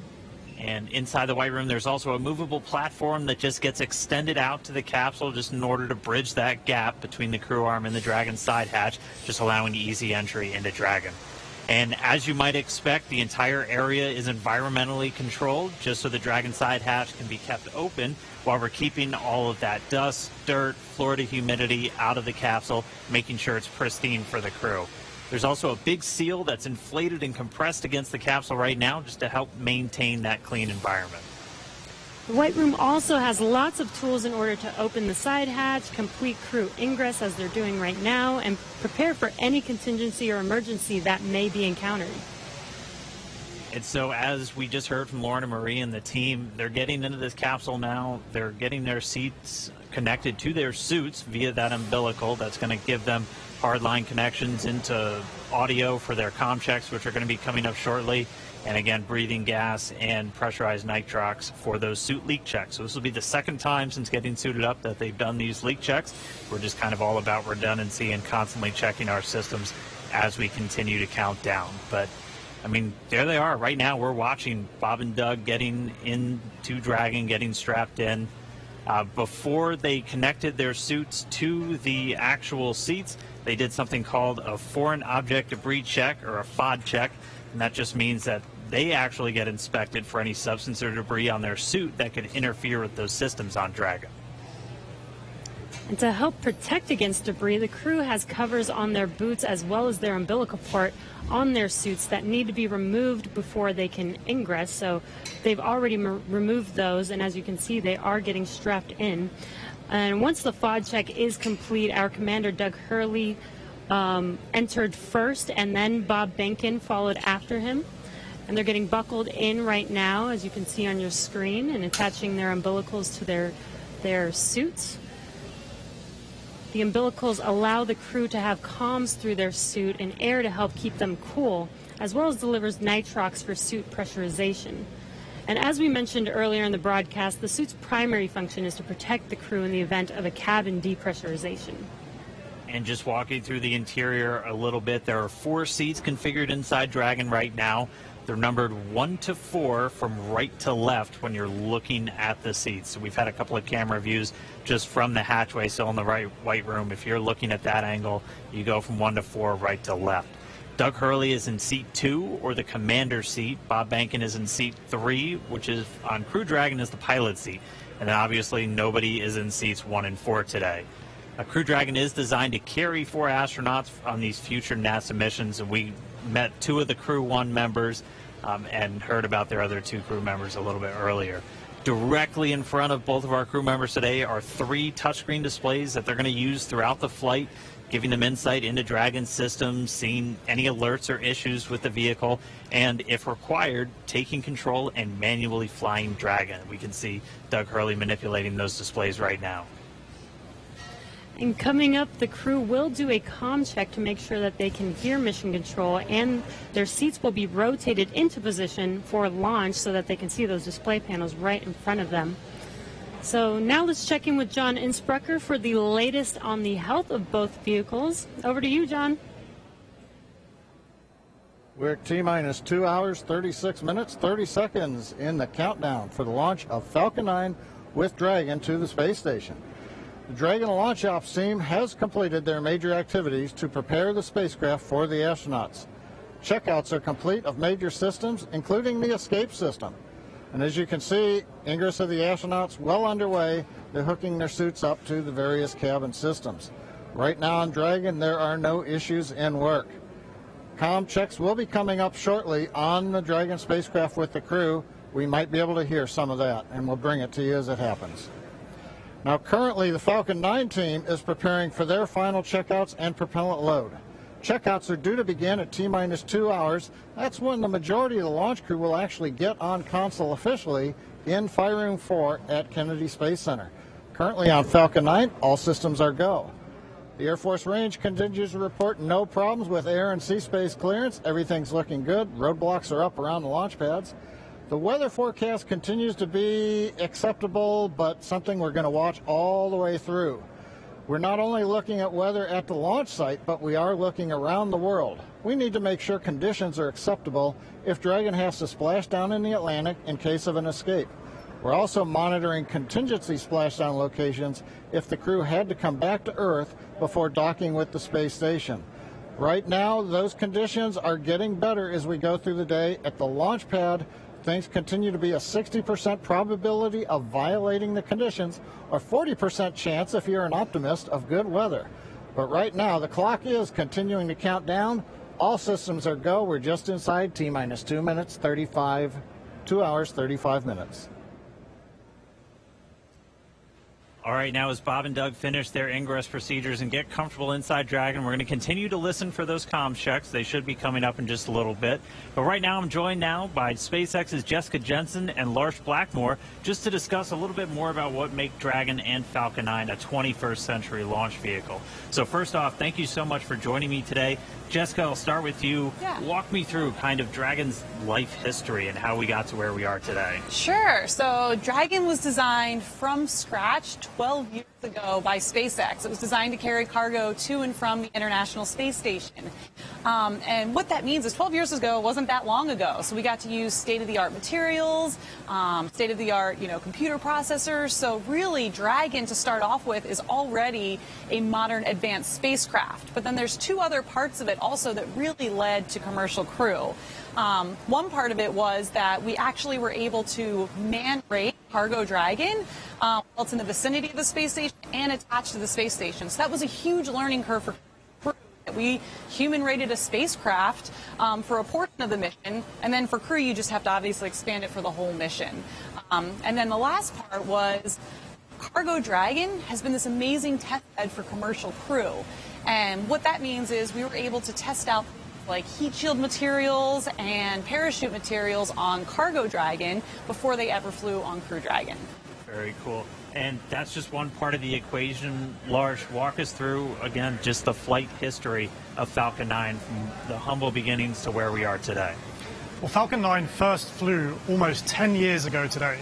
And even though the first version of that rocket couldn't carry humans, the fundamental design was made with that goal in mind. Over the course of 87 launches, we've steadily improved the rocket so that now it has twice the payload to orbit that we started out with. We can land and reuse the first stage and the fairing, and most importantly for today, we have the reliability that we need for humans. Now, what's interesting is that reliability has come from steady upgrades and almost a decade of flight experience. But it's actually quite hard to prove reliability. This is something that the commercial airline industry has been grappling with for decades. And just like them, we rely on lots and lots of testing. So, for instance, if you take the Merlin 1D engine, that has to fly for about 6 minutes continuously to get to orbit. We took one of those and ran it for more than 250 minutes to get the statistical proof of reliability that we need. So it's that testing and lots of analysis that gives us and NASA the confidence that Falcon is ready to fly humans for the first time. And obviously a lot of additional upgrades, a lot of additional testing had to go just to make sure that both of these vehicles were human rated. So walk us through some of the specific upgrades to Dragon to meet that criteria. Yep. So the first one's pretty obvious. We had a Cargo Dragon. It has lots of cargo cubbies, so we took all of those out, replaced it with astronaut seats, crew displays, and crew controls. But one thing that people may not know is on Cargo Dragon, we've actually been flying mice to and from the International Space Station for years. And what that meant was we had to design an environmental control and life support system for Dragon years ago. It provides oxygen, it scrubs carbon dioxide, and among other things, controls temperature and relative humidity. So even though that was done on a smaller scale for mice, it was a great learning curve on how to help man-rate a spacecraft when you have to do it for humans. And then, Lars, same question. What kind of specific upgrades had to go into it to certify Falcon 9 for this day? Well, I already mentioned the reliability upgrades. One upgrade that I think is particularly interesting is the launch abort trigger. So people probably know that Dragon has the ability in mid-flight to separate from Falcon and boost the astronauts away to safety in the case that there's some kind of emergency. And that could be triggered by the astronauts or by the ground crew. What people may not know is that Falcon itself has the ability to cause that trigger, and it will do that entirely autonomously using algorithms, software, and sensors. And that's particularly important in the case of a time-critical fault, where aborting quickly means aborting safely. And in some cases, Falcon can do this quicker than 0.3 of a second, so much faster than a human. And Lars, I'm going to pause right there for a sec. We're getting some comm from the crew. And so coming up shortly, we're going to hear these communication checks. Bob and Doug are going to be talking to several positions down on the ground, and they're going to be using both communication speakers inside of Dragon and inside their suits in a series of communications checks. They're also going to be doing these checks over different satellites and ground stations. PLT, comm check, umbilical. CDR, loud and clear. PLT, loud and clear. Core, loud and clear. Umbilical contract complete. Stand by for ground station contract.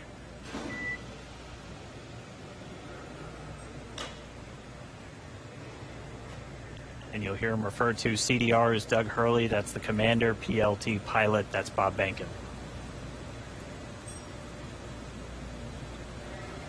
And so that first one we heard was through the umbilical, so that communication linked directly into their suit. Now they're going to do a communication check over the ground stations. We'll also hear one over TDRS, that's the Tracking and Data Relay Satellites. Same satellites we use to talk to the International Space Station. That's what we'll be using to talk and track Dragon throughout its entire flight.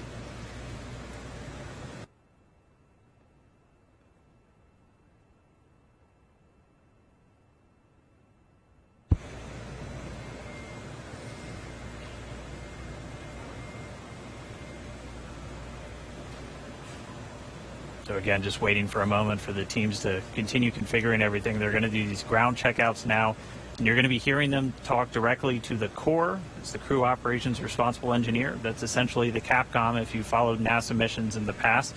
It's a position right here in Hawthorne at SpaceX Mission Control, which is just a few feet away from us, where the team's going to be watching over Bob and Doug for their entire flight. That's where the main person whose job it is to talk to them is going to be sitting. We'll also hear them do some checkouts with the launch director down there at the Cape inside firing room 4.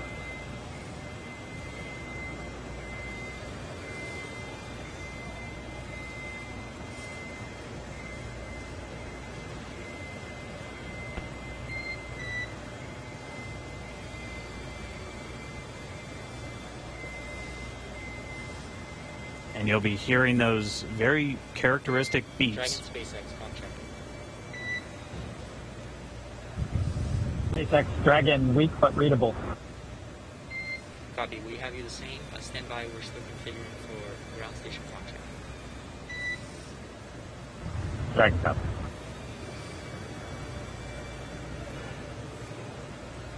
And just to further explain some of those voice protocols that you're going to hear, you might be used to hearing Houston Station or Houston Shuttle or Houston Endeavor back when we were flying those specific shuttles. You're going to hear SpaceX Dragon. That's the SpaceX team calling the Dragon team on orbit. And then Bob and Doug will be able to respond. And so they're going to continue to configure. We'll get these ground station checkouts momentarily. And just a reminder, you're going to hear that very unique beeping sound. That's called a quindar, and that's been something that's been used throughout space-to-ground or air-to-ground communications throughout spaceflight history, and that's really just for teams who are in mission control or supporting the launch. Know when you hear that sound, it's time to listen. Dragon SpaceX comm check, ground station. Dragon has a loud and clear, much better, Jay. And core, loud and clear. Ground station comm check complete. Stand by for TDRS comm check.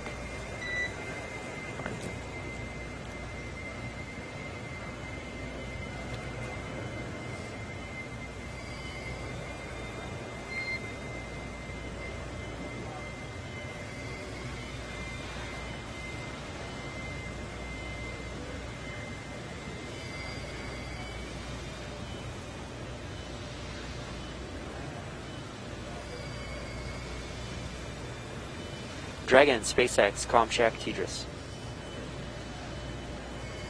SpaceX Dragon, loud and clear. Core, loud and clear. TDRS comm check complete. Stand by for checks with MD, LV in the launch configuration.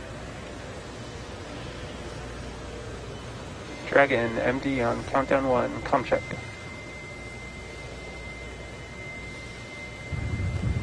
Jason, we've got you loud and clear. How you doing? Doing great. How are you guys doing in there? Stand by for com checks. Great day to launch a spaceship. Agree. And stand by for com checks over Dragon to ground. Dragon, MD on Dragon to ground, com check. Loud and clear. MD, loud and clear. Stand by for com checks with LD. Dragon, launch director on countdown 1, com check. Mike, we've got you loud and clear. Good afternoon. Good afternoon, gentlemen. Let me try on Dragon to ground 1. Dragon, SpaceX launch director on Dragon to ground 1, com check. Loud and clear. Have you the same? Dragon SpaceX, launch configuration comm checks are complete. Report when ready for seat rotation for section 2 of 4.100.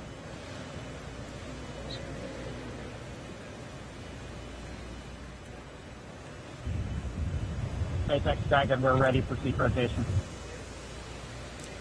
Copy, ready for seat rotation. We will report when initiating. All right, so that wraps up those communications checks. Everything going good with the spacecraft. Bob and Doug talking to the teams on the ground. Pretty soon they're going to get their seats rotated.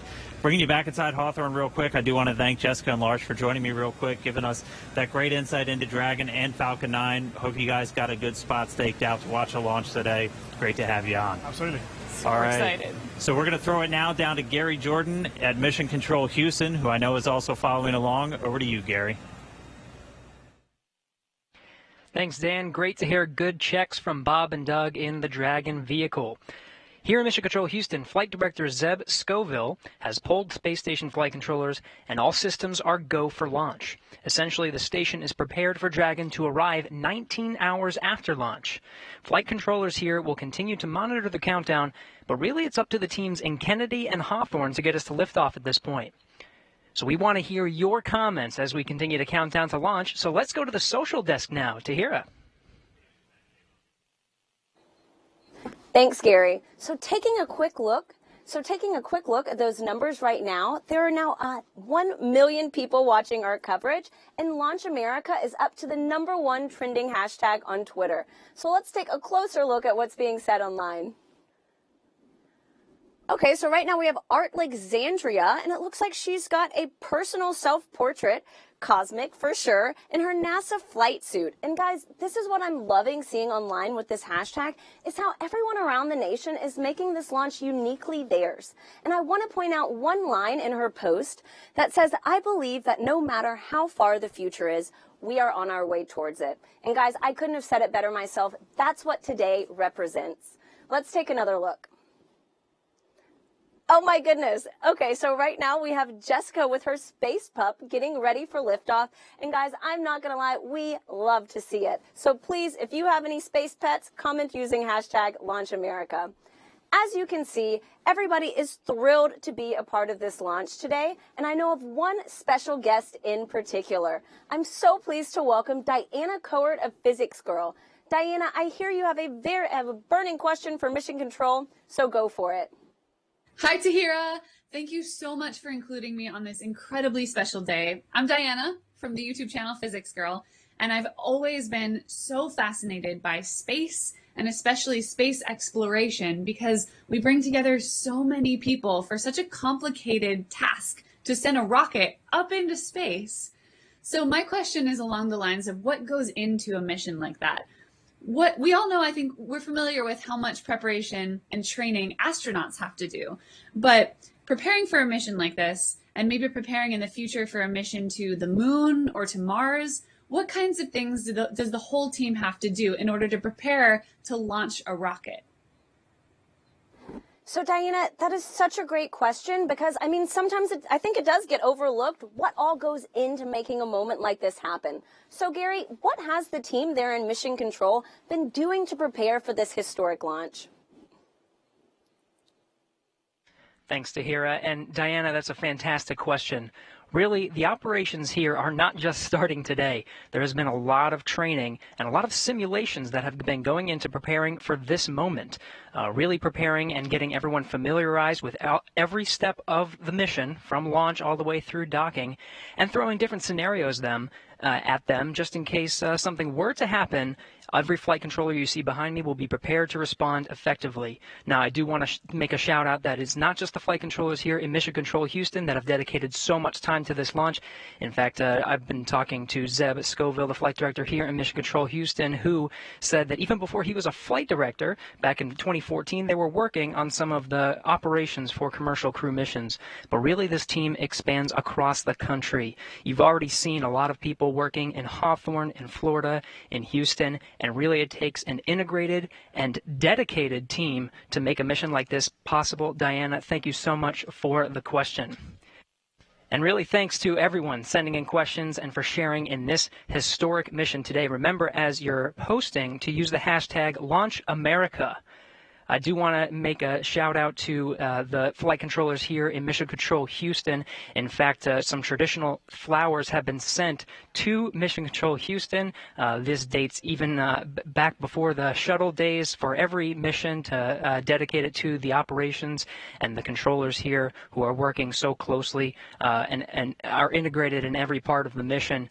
But now let's head over to Hawthorne for the latest status on the crew and on Dragon. Dan.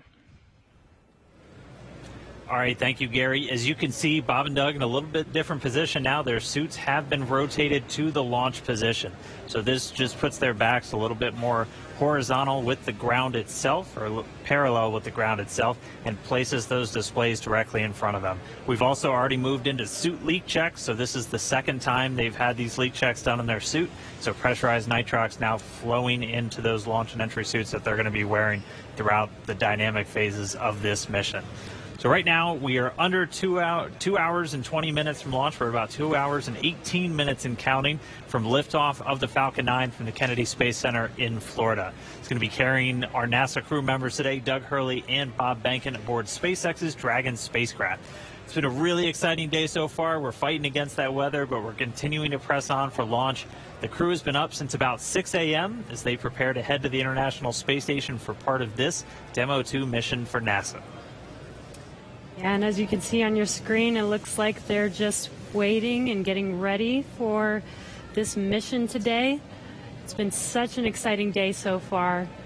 Again, as Dan said, their seats are rotated into launch position so that they can see those screens that you see there on the left side right in front of them. Their suit leak checks have been complete. Their comm checks are complete. So let's throw it over to Lauren in KSC. All right. So Dragon hatch close is expected at T-1 hour and 55 minutes, and we are just pretty close to that. It's getting really, really close. So this is one of the the final key visual milestones on that timeline to lift off, the closure of that hatch and locking Bob and Doug inside. Now, we have a couple of special guests joining us with Daryl at the OSB-2 viewing location. That's NASA Administrator Jim Bridenstine and SpaceX Chief Engineer Elon Musk. Daryl? That's right, Lauren. We're here on the 5th floor. We were supposed to be outside on the balcony overlooking pad 39A, but we have come indoors due to the weather. But we are here with two titans of space. And though it might look like this is a reunion of a 90s boy band, it is not. We are socially distanced for good reason. But we are here to talk about space. And I want to thank you both and tell you both it's a privilege and honor to be with you today. We're going to start off with you, Jim, and ask you a couple questions here. I want to ask you, first of all, it's been almost 3 years that you were sworn in as NASA Administrator, and you knew from the very first day that you would be right here at the Kennedy Space Center in this moment when a commercial partner was ready to launch. Tell me what it's like to be leading NASA at this very moment. So I want to be clear. I did not know that when I got sworn in. I will tell you, a lot of folks said it couldn't be done. But of course, as soon as I got the job, Elon and I have had a number of conversations. Elon committed that this was something that SpaceX could achieve. We've had challenges. We've had setbacks. We've seen catastrophic losses of capsules and challenges with parachutes. What's that? On the ground, uncrewed. I want to be really clear. Tests. But that's what's unique about SpaceX. SpaceX can do things that NASA historically has not done. They test, they fail, they fix, they fly, they test, they fail, they fix, they fly, until the point where we are today, where not only is SpaceX comfortable, but NASA is comfortable. We are ready to go.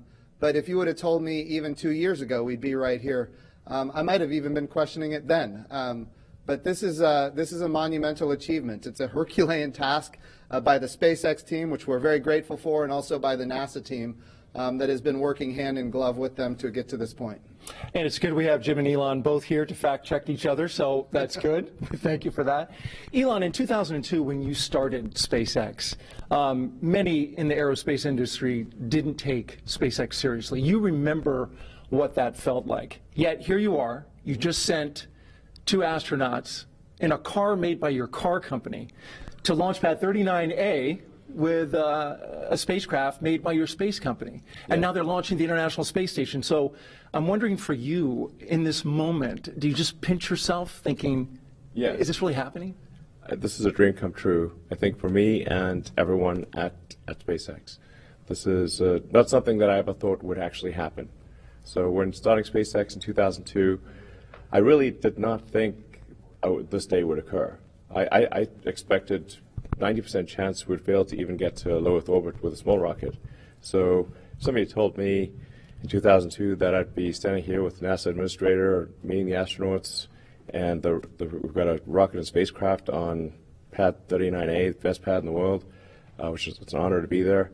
I would have thought, man, I don't know what you're smoking, but it's not. like no way is that true. And so it is. Today it's even a dream come true. I didn't even dream that this would come true. Let me put it that way. But it is. I am incredibly excited to be here on behalf of the SpaceX team.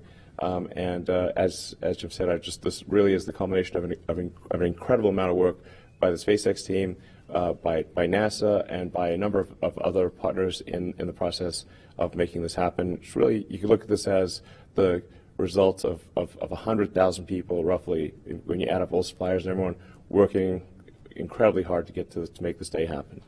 So it's really hard to believe that this is real. And you're here, and it's amazing, and many of us have been amazed as we've watched you accomplish these things over the years. Jim, back to you. This is all about the commercialization of space. And so in the early going for commercial crew program, it wasn't something NASA was used to. Mercury, Gemini, Apollo, Shuttle. NASA gave the designs and the contractors went out there and built it. This is different. It is. They're building it now. What were some of the hurdles that you had to overcome to get to this point? Well, I think getting people to recognize that when the government provides both the demand and the supply, you're limited in what you're able to do. And of course, back when this program was initiated under Charlie Bolden, General Charlie Bolden, astronaut Charlie Bolden, Congress was not supportive and did not provide the proper funding. And yet he persevered. He pushed forward. And now I think everybody recognizes we have to commercialize space. We've had success now with commercial resupply of the International Space Station. Now we've got commercial crew to the International Space Station. Eventually we need commercial space stations. So what we're using the International Space Station for right now, we're proving that we can compound pharmaceuticals in a way that you cannot do on Earth. We're able to create immunizations in a way you cannot do on Earth. We're printing human organs in 3D. Right now it's just tissue, but eventually we're going to print human organs in 3D using adult stem cells, your skin cells, your own DNA. It's going to transform how we do medicine here on Earth. We're creating advanced materials that you can only create in the microgravity of space, things like an artificial retina for the human eye. So if you have macular degeneration, you don't have to lose your eyesight. Bottom line is this: these markets are the future. And when they materialize, and they are materializing because of the work of NASA, we're going to see capital investment, not just into launch, but also into habitation. And that ultimately is what's going to be transformational for commercial space. Very good. And Elon, in getting all of that going, the ISS and all the activity that takes place on board, it's key that this Crew Dragon operate on a regular basis. As the chief engineer, what were some of the biggest hurdles you had to overcome to get your spacecraft ready to fly this mission?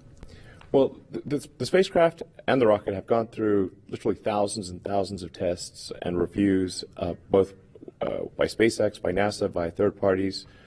We've also, as Jim was alluding to, we've done a lot of flights. So one of the things I think that's very helpful about this flight, about what we're about to do, is that the rocket has flown many times. In fact, even in this, essentially this configuration, it's flown about 20 times. So that means we really have, I don't want to tempt fate, but a well-proven rocket.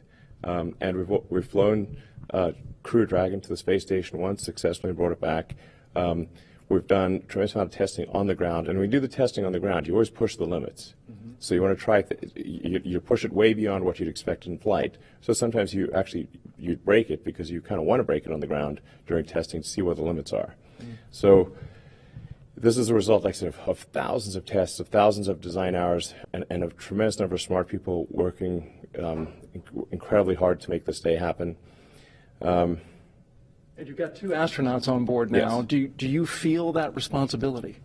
Yes, absolutely. I felt it, I think, most strongly when I saw their family just before coming here. And did you say anything that you can share? So we've done everything we can to make sure your dad's come back okay. Thanks for sharing that with us. Jim, you had some words with the astronauts. What was your take on how they were feeling? I will tell you, Doug Hurley, Marine Corps test pilot, of course, veteran of multiple space shuttle missions.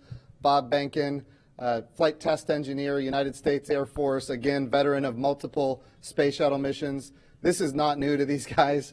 All I could do is convey to them how much all of America appreciates what they're doing, that the entire world is watching, and just how grateful we are as a nation. And I will tell you, their demeanor is loose. They are ready to go. They were joking around. They were talking about what they had for breakfast and how it might come up later. It was steak and eggs. Yeah, I saw that. Yeah. Right. So it was nice to see. They are in their element, and we are just so grateful and proud of them. Well, that's good to hear. That gives you great confidence, I'm sure, in your positions as you hear that. We're going to go to a social media question, and we've got this question coming from Brooklyn. And she wants to know, I noticed some changes in the crew spacesuits. They look much thinner and lighter. What changes in the space capsule allow to have these futuristic suits? Well, we spent a lot of time designing the spacesuit. I personally spent a lot of time on the spacesuits. It took us 3, almost 4 years to design suits that both look good and work well. So you can see a spacesuit in the movie, looks good, doesn't work. and then you can make a spacesuit that works but doesn't look good. Because fundamentally it's a pressure suit that's got to survive in vacuum. Right. So it's so it tends to puff up, when it's under pressure, and it's got to handle all that pressure. So it took us many iterations to get the suit to. We really wanted to look great. Fundamentally, what it's about is like we want to inspire kids to say that one day they want to wear that uniform. They want to wear that spacesuit, and get them fired up about, I want to be an astronaut. I want to work on aerospace engineering. I want to advance space flight. And I think what today is about is reigniting the dream of space, and getting people fired up about the future and excited. It's just one of those things that I think everyone. From all walks of life, from all parts of the political spectrum in the United States and elsewhere, should be really excited that this is a thing that is made by humans, for humans, and it's just a great, exciting, inspiring day, and it's one of those, like I said, one of those things that makes you glad to wake up in the morning. Yeah. Functional and inspiring. And there's one on a model right over there, and you got me so excited. I might run over there and put that thing on, Elon. Yeah. They're custom tailored, by the way. I think you won't fit in that one, but we could make one that you would fit in. Well, I appreciate you. I appreciate you saying that. Yeah, because I'm 6'8", so you're gonna have to do a lot of sewing. Well, and the Dragon spacecraft can take someone who's 6'8". My size. Yes. This commercial thing, I'm getting excited. Yes. Yeah. I'm ready to fly, Jim. Yeah. Sir. We've got another social media question we're going to ask. Ashton J. wants to know, how do you think that launching astronauts on American soil for the first time since 2011 will revolutionize future missions? Yeah, so what we're doing here is unlike anything we've ever done before. We are not purchasing, owning, and operating the hardware. We are turning to commercial industry. And going back to the spacesuits, it's the same for the capsule, it's the same for the rocket. We did not tell industry what to build. We gave them top-level requirements. We said, here's the requirement for payload. Here's the requirement for safety. And then we let the innovators, commercial industry, American commercial industry, innovate. And they came up with solutions that had never been dreamed of before. And that's the success of this program. So we're really revolutionizing how we do spaceflight. And I really think when we look into the future, we're going to see these models of doing business with public-private partnerships apply not just to low Earth orbit, which is what we're doing today, but we're taking this model to the moon and even on to Mars. And I hear something about Tom Cruise shooting a movie at the International Space Station. Is that right? I'll tell you what I told Elon just yesterday, and that is this. People ask me about Tom Cruise all the time now, and the answer is yes. We would love Tom Cruise to fly to the International Space Station and make a movie. I'm all for that, and we're going to do what we can to make that happen. But you should know this. There was a day when I was in elementary school and I saw the movie Top Gun. And from that day, I knew that I was going to be a Navy pilot. It's just the way it was. The goal here, and this is what we're doing today. Exactly. And Elon is all about this. Get the kids fired up about wanting to wear that spacesuit, That's exactly wanting to fly that, go to orbit, go to the moon, go to Mars, reigniting the dream of space, and just getting, people of all walks of life, young, old, excited about the future. Excited. I think anyone who has within them the spirit of exploration should love what's going on today. And if we can get Tom Cruise to inspire an elementary kid to join the Navy and be a pilot, why can't we get Tom Cruise to inspire the next Elon Musk? That's what we need. We need a new generation of many Elon Musks, and that's what this launch is about today. I want to say, speaking of this inspiration piece, it's not by chance that we have the Secretary of Education of the United States of America here. This is all about the next generation. If we have great success in our generation, it's not enough. It has to continue. The challenge with the Apollo program is that it ended. What we're doing now is sustainable, and that's why we have the public-private partnerships and commercial capabilities that are coming online. Very good. And the good news for Tom Cruise is he does a lot of his own stunts. Yeah. So in Absolutely. zero gravity, he should get hurt a lot less. I think it's going to be super cool. Yeah. And as Joe said, it's like this is going to, you want to capture the public imagination, have them see cool things happening in real orbit, real space stations. It's like, I think I'd want to watch that movie. Yeah. And it's like I said, I think it was like this is really just the beginning, because we want to go from low Earth orbit, we want to go back to the moon, and the moon to stay, have a moon base like Moon Base Alpha, and have build a city on Mars and be a spacefaring civilization out there among the stars. This is a super exciting future that I think that's the kind of thing where you're like, can't wait for it to happen. If you can't get excited after listening to you guys, I'd say you need to have your pulse checked. Yeah. Elon Musk, SpaceX CEO and Chief Engineer, thank you very much. Thank you. Jim Bridenstine, we appreciate you leading NASA in this time, Administrator for the agency. And we're going to send it back to Marie. All right, thanks a lot, Daryl. We saw in the meantime, while that interview was going on, the hatch actually closed. So that happened a few minutes earlier than we expected to. Our timeline has that happening at T-minus an hour and 55 minutes. So a few minutes ahead of schedule right now with hatch closed. And you can see the pad teams there just working on things now. Yeah, right now it looks like what they're doing is, what are they doing? So they perform a leak check. There's a mechanism there called a side hatch mechanism. That is what actually closes the hatch and seals it.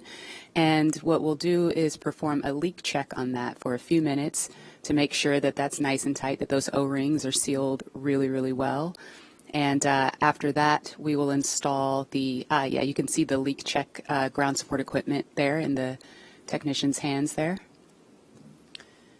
And while we're watching this, Leland, I mean, we just heard them talk a lot about inspiring the next generation. And you're a man of many talents. I know after your flights yourself, you used to head the head of NASA education. I mean, what did that stir up in you?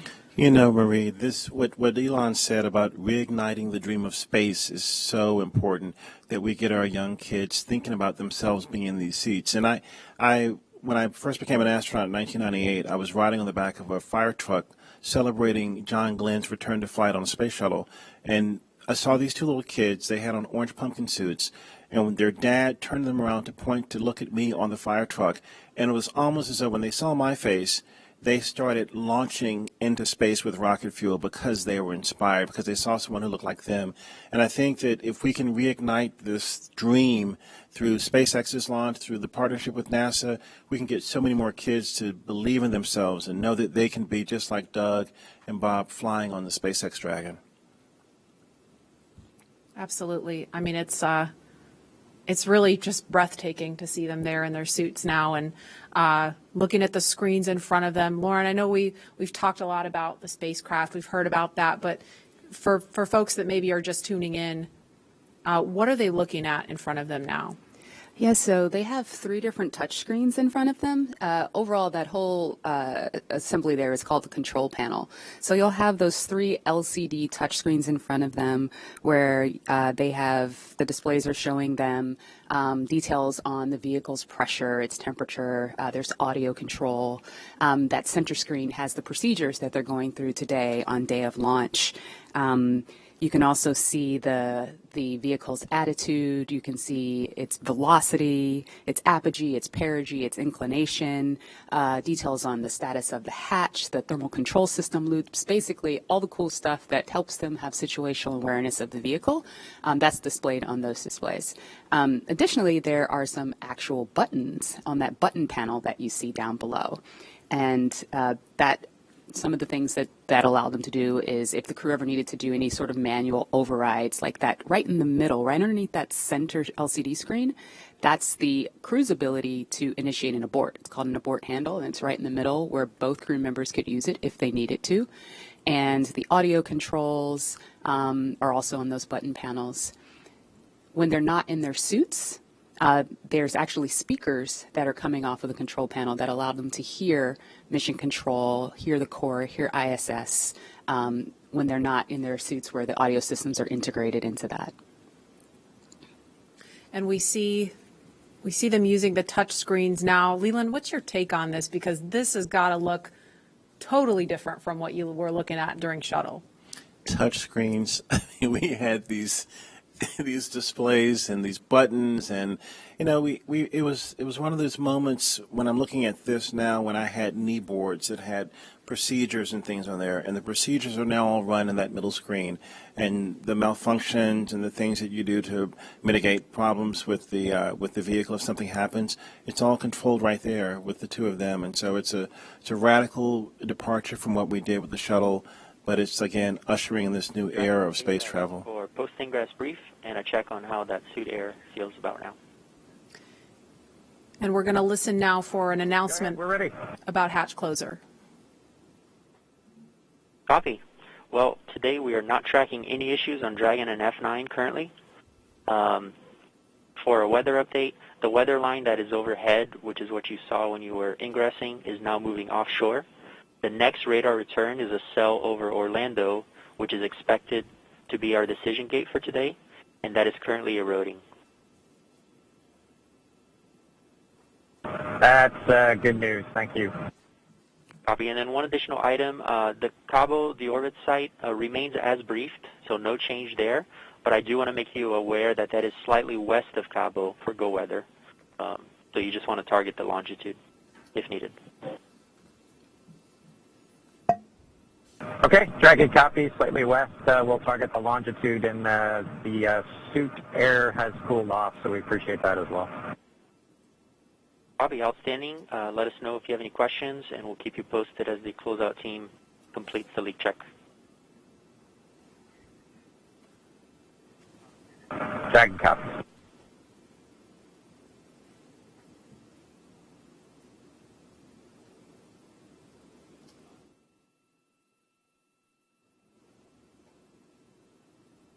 So what we actually heard was a little bit more discussion about the weather, still looking at things, and we're about a minute away from an announcement about hatch closure. Excuse me.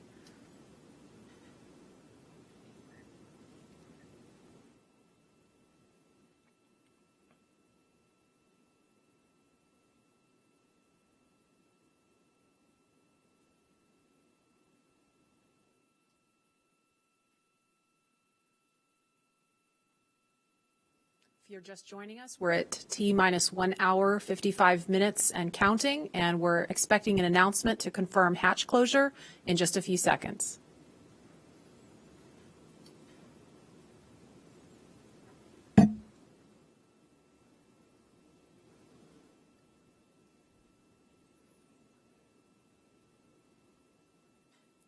Dragon, SpaceX, for comm checks with Falcon 9. Go ahead. Okay, we are ready for that at that time, if you are ready. We are ready.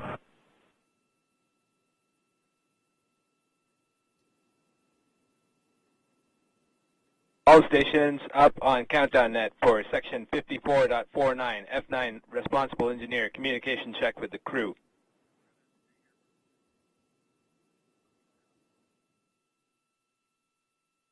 Start with guidance, navigation, and control. Dragon GNC on countdown 1, comm check. GNC Dragon, loud and clear. GNC loud and clear. Stand by for comm check by the propulsion engineer. Dragon, prop on countdown 1, comm check. Prop Dragon, loud and clear. Prop, loud and clear. Stand by for comm check with the avionics engineer. Dragon, avionics on countdown 1, comm check. Avionics Dragon, we have good loud and clear. Avionics loud and clear. Stand by for comm check with the ground segment engineer. Dragon ground segment on countdown 1, comm check. Ground segment Dragon, loud and clear. Ground segment loud and clear. Stand by for comm check by launch control. Dragon, launch control on countdown 1, comm check. Launch control Dragon, loud and clear. Launch control loud and clear. Stand by for comm check by the chief engineer. Dragon, chief engineer on countdown 1, comm check. Bala, Dragon has you loud and clear. Chief engineer, loud and clear. This completes the F9 responsible engineer comm checks. Dragon, chief engineer on Dragon to ground. Go ahead, sir. I was just doing a comm check on this loop. Good luck, guys, and buckle in.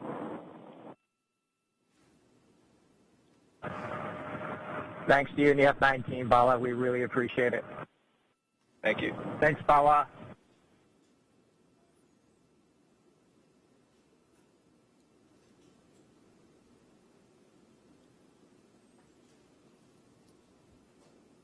So we just heard a series of comm checks there. And Lauren, I don't know if you want to describe a little bit more about why that's important. And we heard the acronym GNC. They said guidance, navigation, and control really quickly, and then went back to the acronym GNC. Can you kind of explain to folks what that means? Yeah, the launch chief engineer, Bala, as you heard them thanking him towards the end, initiated a comm check with all of the different subsystems that those engineers that are on console and those operators today, and talking with the crew, making sure that they were able to communicate with them bidirectionally, and just handing that check off from all of the different stations on console today. That was really, really cool. We obviously don't do that when there's a satellite on top of the rocket, so this is the first time for a real flight that we've done that operation, which is very awesome. And now that the hatch is closed, a lot of the work of this team is done, but I mean they're obviously not finished. They're not ready to leave the white room just yet. You were talking to some folks about what's going on in this room now. Yeah, that's right. They should be completing the hatch leak check. That's you sort of pressurize that area between, there's two O-rings that are there, and we want to pressurize that area, see if it holds pressure. It's a very, very sensitive test, very high criteria for passing. And so once that leak check is shown to be okay, and that the capsule or that those O-rings are able to hold pressure. What the team will do is they'll go back into that area, into that access panel, and install what we call the SPEP, which is the side pressure equalization plug. Once that is plugged, you've really closed everything up. And when the crew splashes down, what they'll actually do is pull that plug to equalize pressure across the hatch so that you don't cause the hatch to buckle due to a pressure, or sorry, the hatch or the capsule, the weldment, any of the vehicle to buckle due to a pressure differential. So they should be adding that plug, and then they'll cover up that side hatch access panel with the TPS panel or thermal protection system panel, close it up, and that'll make sure it stays safe on ascent. And now, obviously, we're looking at a view from the outside, the top of Falcon 9 and Crew Dragon. We can confirm a good side hatch leak check. Dragon copies, good leak check.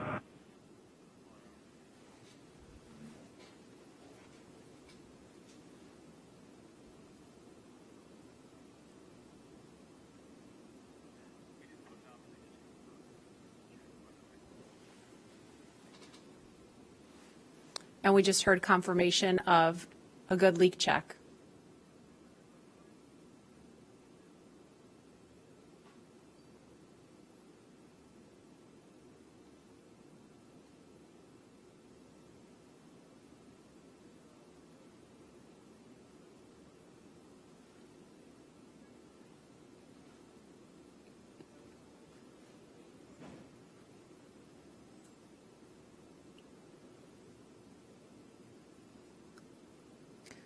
If you're just joining us, you're looking at the Falcon 9 rocket with Crew Dragon sitting on top. Inside that capsule on top are NASA astronauts Bob Behnken and Doug Hurley.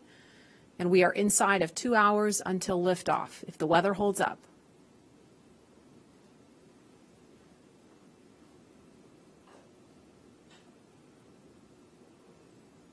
There's another stunning aerial view of the crew access arm extended out towards Crew Dragon. That is the final path that the astronauts took to climb aboard Dragon before they strapped into their seats and the hatch closed.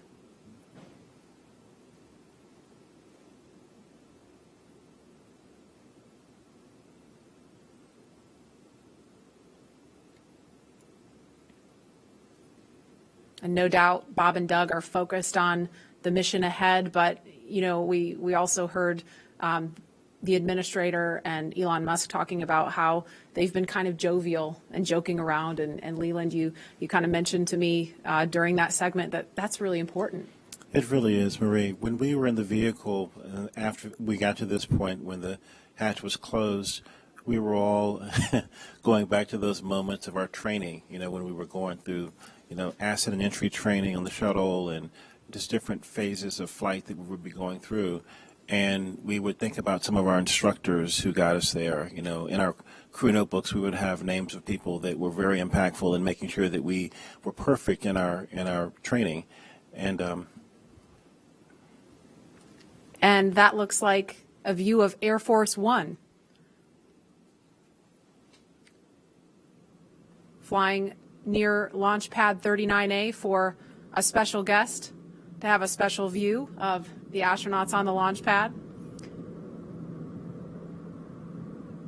President Trump on board, making his way to Kennedy Space Center to hopefully view a launch at 4:33 this afternoon.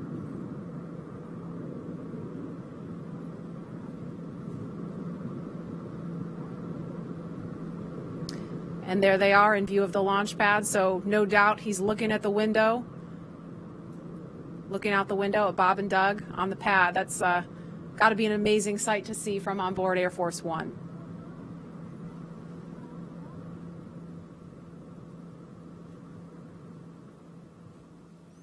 And we are at T-minus 1 hour, 46 minutes, 22 seconds and counting from launch.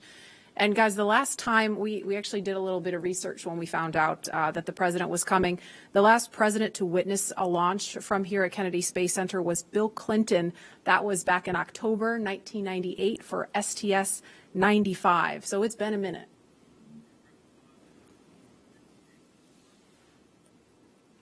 Okay, and we are about 56 seconds away from the, oh, no, we're not. We have an hour and 56 seconds away. Never mind. Instead, we are 1 hour and 45 minutes away from launch. And Tahira, you are there with the social teams. I bet you are seeing some excitement on all the things we just saw on the screen there. Hey, Lauren, I mean, like you said, things are really ramping up on social media right now, especially seeing that hatch close and also just watching this flyover happen.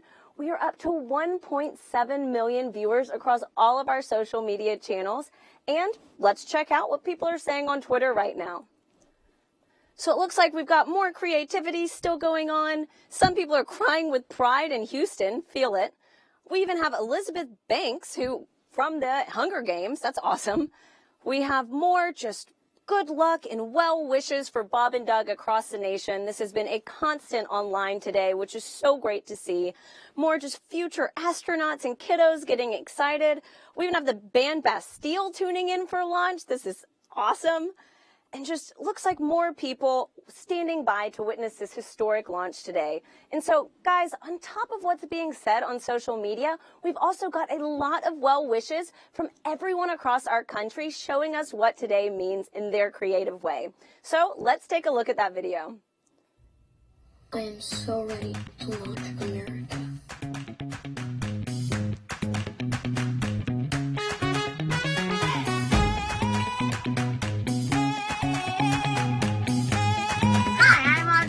I built this baking soda rocket and I'm gonna launch it.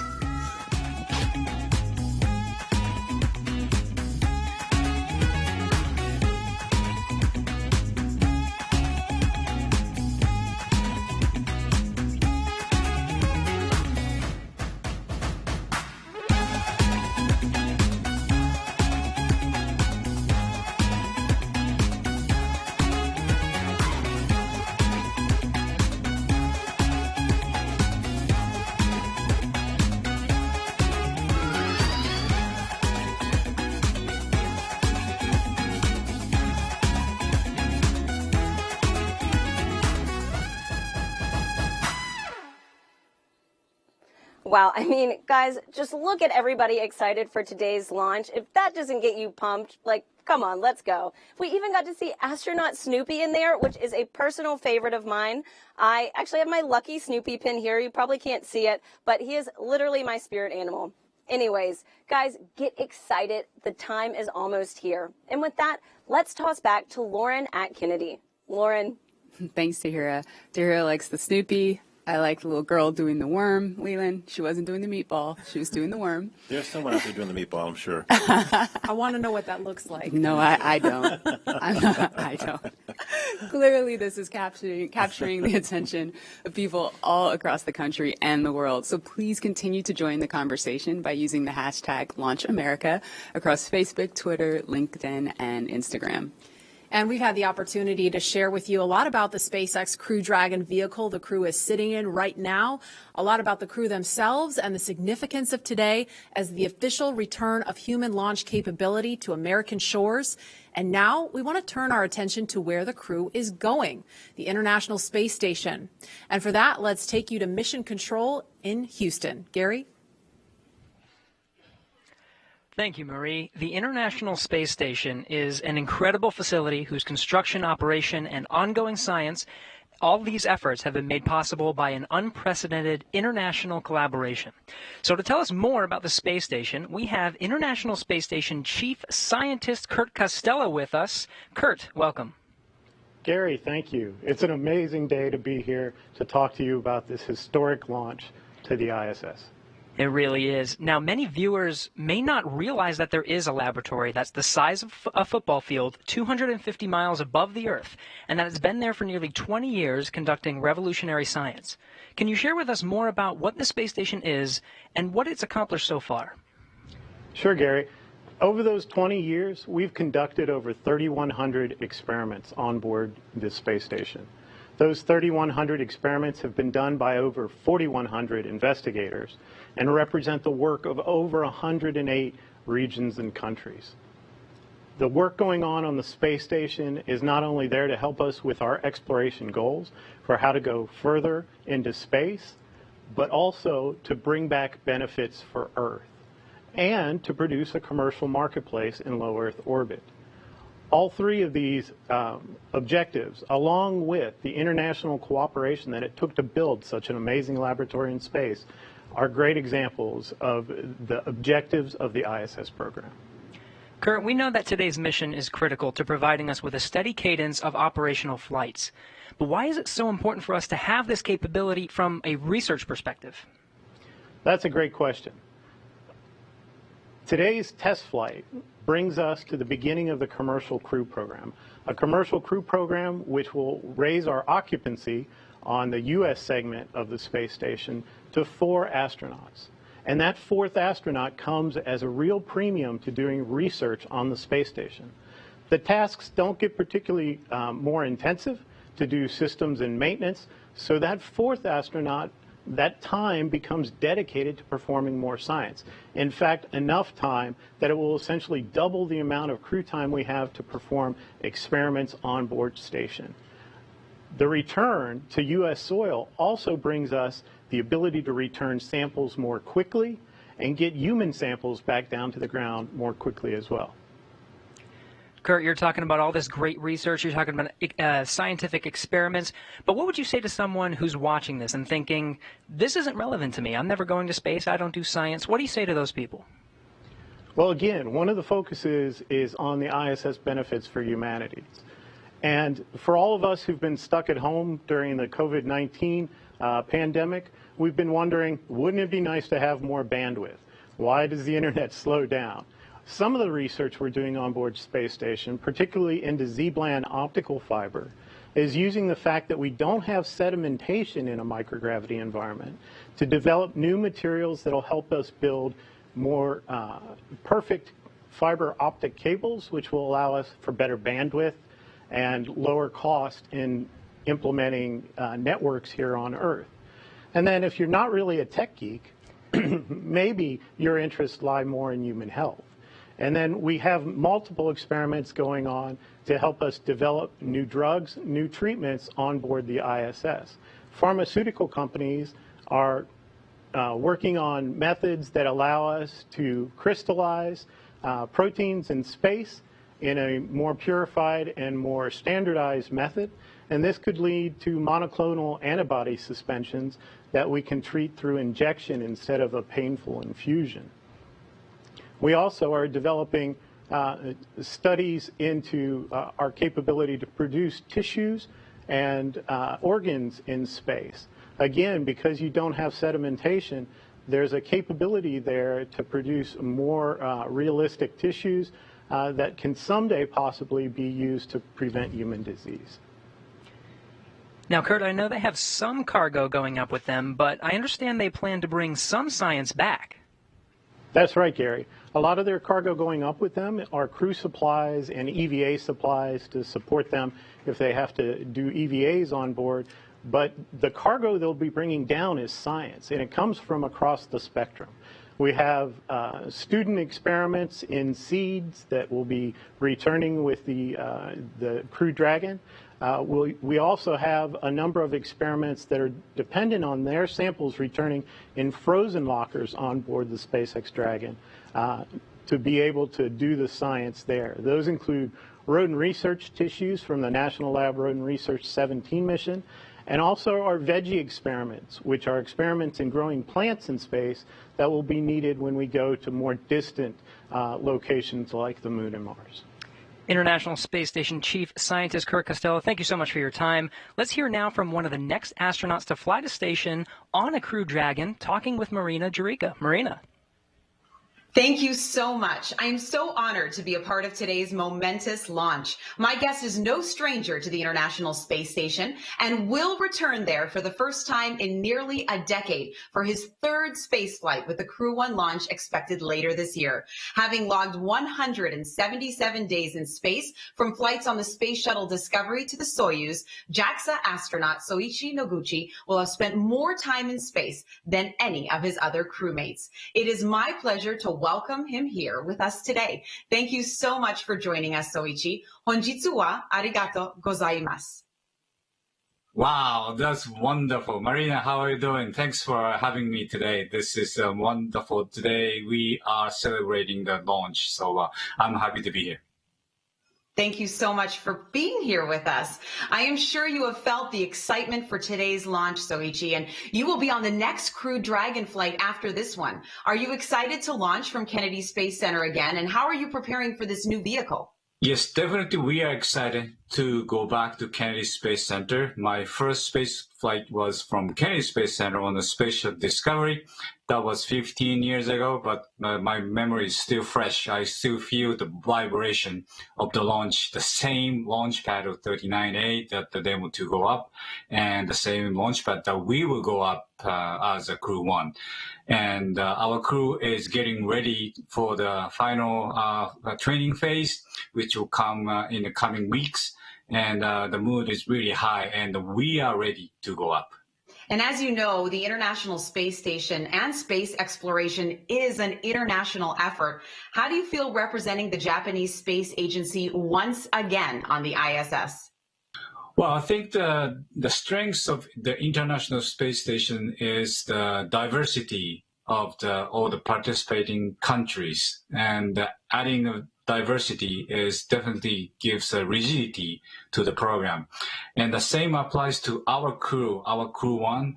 Our crew 1, we are 4 of us, but quite a different background, quite a different ethnicity, and definitely the diversity is the key word of our success to the crew 1.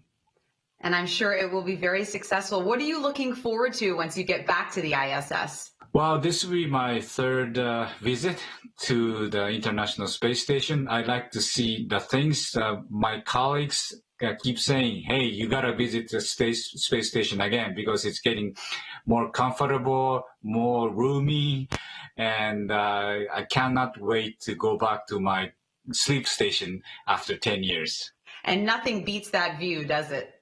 Oh, definitely. My last flight, we actually installed a big window called the cupola, and that was a big hit, obviously. This is the #1 leisure time for astronauts, and I'm ready to shoot as many photos as I can this time as well.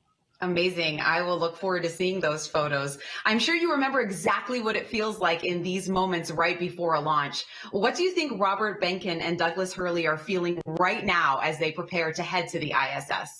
Well, Doug and Bob's space shuttle veterans, they know the drill. They have launched, they experienced the launch before. So I think they're pretty relaxed. And so far through my training, I learned that most of the steps before the launch is quite similar to what we have in the space shuttle days. So, different suit, different vehicle, but all the necessity steps to go up into the capsule should feel similar. So I'm pretty sure they are relaxed. Of course, they are very excited. I'm sure they are. Gokatsu yaku wo oinori shite imasu. Honjitsu wa arigato gozaimashita. Thank you so much, Soichi, for joining us today. Oh, Marina, you are so good. Domo arigato. And we'll both enjoy the beautiful lunch today. Thank you very much for having me. Bye-bye. Bye-bye. Good luck with your launch later this year. And as the excitement builds towards launch, I will send it back to you. Thank you, Marina. I now have the distinct pleasure of being joined by one of NASA's record-setting astronauts and a recent resident aboard the International Space Station, Christina Cook. Christina, thanks for joining us. Great to be with you, Dan. Christina, we're coming up on 20 years of continuous human presence on the space station, and you were one of those humans. What's it like to see a new milestone like this launch unfold after so much history already? So much history indeed. It is really just such a testament to NASA. Not only are we pushing the boundaries of knowledge and discovery and exploration, but we're pushing the boundaries on how we accomplish that mission. We're bringing in commercial partners. We're fostering a space economy. So we're making sure that we're always pushing forward, always taking that next step. I think it's such a privilege to be part of an organization that recognizes if we're not actually making steps and innovating every single time we do this, then we're not truly answering humanity's call to explore explore and to push those boundaries. Christina, I know Bob and Doug are veterans themselves, but what advice do you have for Bob and Doug, given your experience as a long-duration station crew member? Well, being able to live on board the International Space Station and work there is just such a privilege. You know, you're a steward of this amazing laboratory that's bringing so many benefits down to Earth and also learning how we can push farther into the universe. So it is quite an honor, and I think that's the main thing about how it feels to be up there for a long duration. You know, in terms of advice, Bob and Doug have been great mentors for me. They've given me advice for so many years. It's strange to be the one who could be in a position to offer them anything. But I would say that as, you know, shuttle flyers, they used to participate in missions that were really, really intense, go, go, go all the time.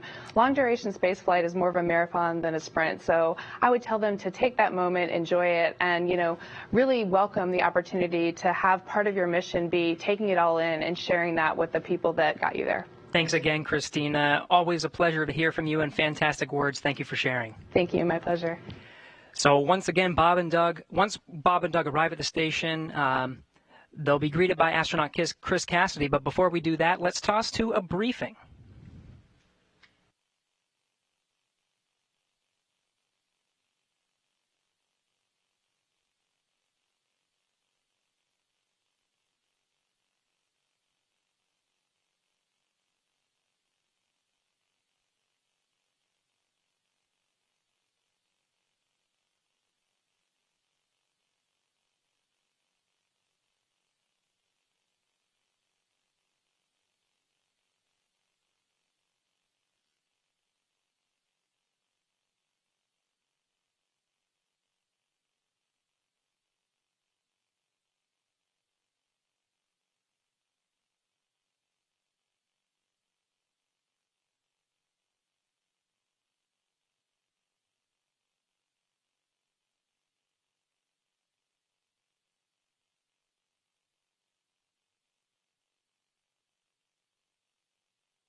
Hello, everyone.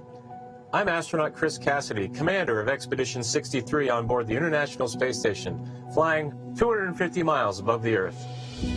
Like you, I'm excited about today's launch and the possibilities it will bring to America and to the world. But also, I'm very excited that two close friends will be arriving and joining the crew. I had the privilege of flying with Doug Hurley on both of our first shuttle missions back in 2009. Together, we came to the International Space Station and helped construct the amazing facility that it is today. Although this will be my first mission with Bob, it was my honor to follow him as the chief of the office when he left back in 2015 to begin training for this amazing mission. Personally, I've been very fortunate to fly in two different spacecraft. Launching from America on the shuttle, and most recently launching from Kazakhstan in the Soyuz. But I can't tell you how exciting it is to know that we're once again launching Americans from the coast of Florida. And finally, here's a story I'd like to share with you. Back in 1981, John Young and Bob Crippen launched on Space Shuttle Columbia, the very first space shuttle flight, marking the last time we flew Americans on a brand new vehicle.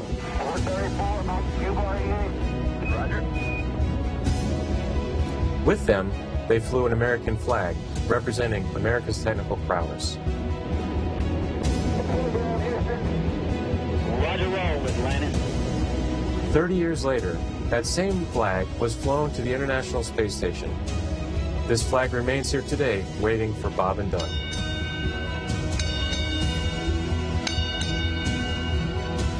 Our flag means so many things to our country, and this small piece of America represents what we'll be able to achieve together. We'll never stop exploring. And so Bob and Doug can take this very special flag home to Earth, where it awaits its next journey to the cosmos. In a few years, the first Orion crew will take this flag with it around the moon. All of this starts today. I'll be watching outside the window, along with everyone else in America and around the world. I can't wait to look out the window and see my friends on close approach. Go Falcon 9, go Dragon, and go Bob and Doug. I'll see you soon. And that was a very special message from NASA astronaut Chris Cassidy, right now the lone American aboard the International Space Station. So he will be ready and waiting to welcome Bob and Doug when they arrive tomorrow, if liftoff happens today, a little later tomorrow morning. The countdown now stands at T-minus 1 hour, 25 minutes, 54 seconds and counting until launch. And we'd like to share with you just how much has happened here at Kennedy Space Center since the last time we had a crew on the pad launching from here. As you can imagine, the end of the shuttle era was a bittersweet moment for many people across this spaceport. But in the end, we knew we were striving for this day, and here we are. Joining us now is Kennedy Space Center's Deputy Director, Janet Petro, on the comeback we've seen across Florida's Space Coast. She's with Daryl Nail now at OSB-2. Daryl? Yeah, thank you, Marie. Janet, you were just telling me you were there at the crew walkout. Tell me a little bit about what you saw between the astronauts and their families. So it was very historic. It was very emotional. So when Doug and Bob first came out of the doors, of course, a cheer went up from everybody. The Vice President was there, Elon was there, the crew families was there, and of course, Bob, myself, and the rest of the center leadership was there to cheer them on. But then, when they came out and then they went to the families and Bob Benkin said, virtual hug, and he shouted out, virtual hug, and he did this motion, and of course his child also did that virtual hug, and so I guess that's the tradition of doing a virtual hug with the families. And then they, then they walked and got in the Tesla, either side, and the family walked right up to the window of the Tesla and were talking, having a private last moment with their father, hand on the window. It was very emotional. I had tears in my eyes. I don't know how many other people had tears in their eyes, but it was really a special, emotional moment, and everybody was, of course, wishing them well. A lot of I love yous, a lot of Godspeeds, a lot of Ad Astra, take care, all of that. So it was very special. Thank you so much for sharing that with us. And in the context of why it's so important, Janet, you remember, you've been here since 2007. Yep. You were here in 2011 when Shuttle Atlantis came to wheel stop. I've talked to my uncle and father who worked out here. Layoff notices went out like the next day when the shuttle came to a stop. It was a very sad time. Bob Cabana, the director here, called it depressing. Tell me about that time and how far we've come. Yeah, so as you note, it was the end of a very iconic program. A lot of people had spent their entire career working on the Space Shuttle program. So 135 flights, all of them launching from Launch Complex 39, many from 39A, where we're going to be launching from today, and then returning back, at the shuttle landing facility. Those two iconic sonic booms was something that all along the Space Coast people really resonated with, really felt in their hearts and looked forward to. So it was a very sad time, but I will tell you that 30-year program, we had planned for it. The workforce was incredible. There was a lot of people who, as I said, spent their entire career here, and they wanted to safely fly that shuttle out, and then they retired. There was also another large group of people that just wanted to put on their resume that they had been privileged to work on the space shuttle. So the workforce I was incredibly proud of, because they were resilient, they were dedicated, they were committed to safely flying out that shuttle. They didn't skip any steps. And regardless, as you said, that they knew they were getting their layoff notices. I think it landed on a Wednesday. They were getting their layoff notice on a Friday. They were in it till the end to make sure we safely flew it out. And of course, we had 14,000 workers out here then, which we have a lot fewer here today. And of course, our guest operations, you remember those last shuttle flights, everybody around the country wanted to be a part of that experience. And we at the center really leaned forward to maximize how many people we could get both on site and never mind how many people were lined up at the beaches all along the river to watch that last flight. And of course, today with COVID, unfortunately, we weren't able to have any on-site guest operations, which was pretty sad for this historic flight. But I'll bet that there's a ton of people watching from the beaches or from even their TV as we launch here today. I'm sure there is, and tribute to your leadership and Bob Cabana's as well.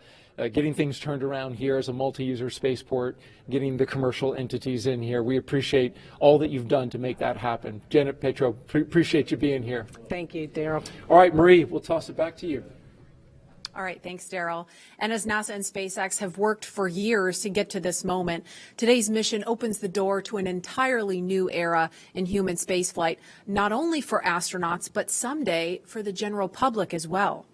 From the beginning, it has been our mission at SpaceX to help make humanity a multiplanetary species. And today's mission is an important step towards that goal. The key to opening up space access for people like you and me is reusability. Without it, traveling to space is just far too expensive for the average person to do. Imagine how expensive a flight from LA to New York would be if you had to throw the plane away after a single trip. A lot. Yeah, exactly. That ticket would cost hundreds of millions of dollars, and almost no one could ever afford to fly. Both the Dragon spacecraft and the Falcon 9 rocket are designed to be reusable, which not only improves the reliability of the vehicles in that they're flight proven again and again, but it also drives down cost. This is essential to enabling not just a handful of people, but rather hundreds of thousands of people to get out there and to explore the moon, Mars, beyond. And I, for one, it is my dream to visit Jupiter's ocean moon, Europa. Leland, you're one of the lucky Earthlings that's had the opportunity to get off the planet and go explore. Where would you like to go next?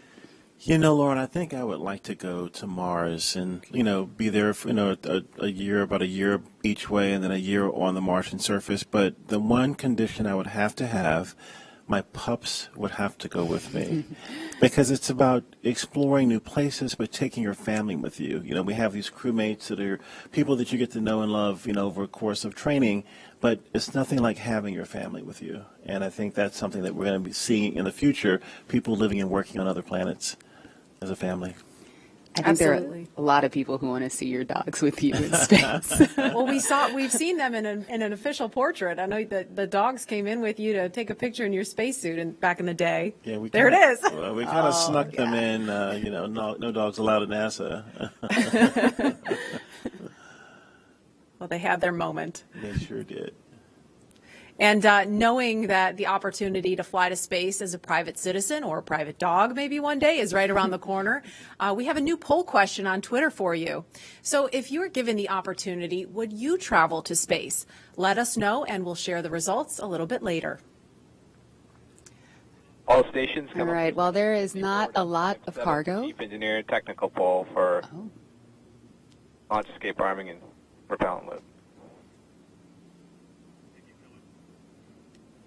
All right. Now, while there's not a lot of cargo in today's mission, Dragon is carrying 2 special payloads, aside from Bob and Doug, of course. The first is a series of custom art pieces entitled Humankind by Los Angeles artist Tristan Eaton. These indestructible, double-sided paintings are made from gold, brass, and aluminum, and they celebrate how far humanity has come, as well as how far we still have to go. It includes a beautiful homage to the Saturn V rocket, as well as a nod to Bob and Doug's current ride to space. You can find more images and information about these pieces on SpaceX's social channels. Next, in the spirit of inspiring the next generation of explorers, we wanted to celebrate the class of 2020, from kindergarten all the way through graduate school.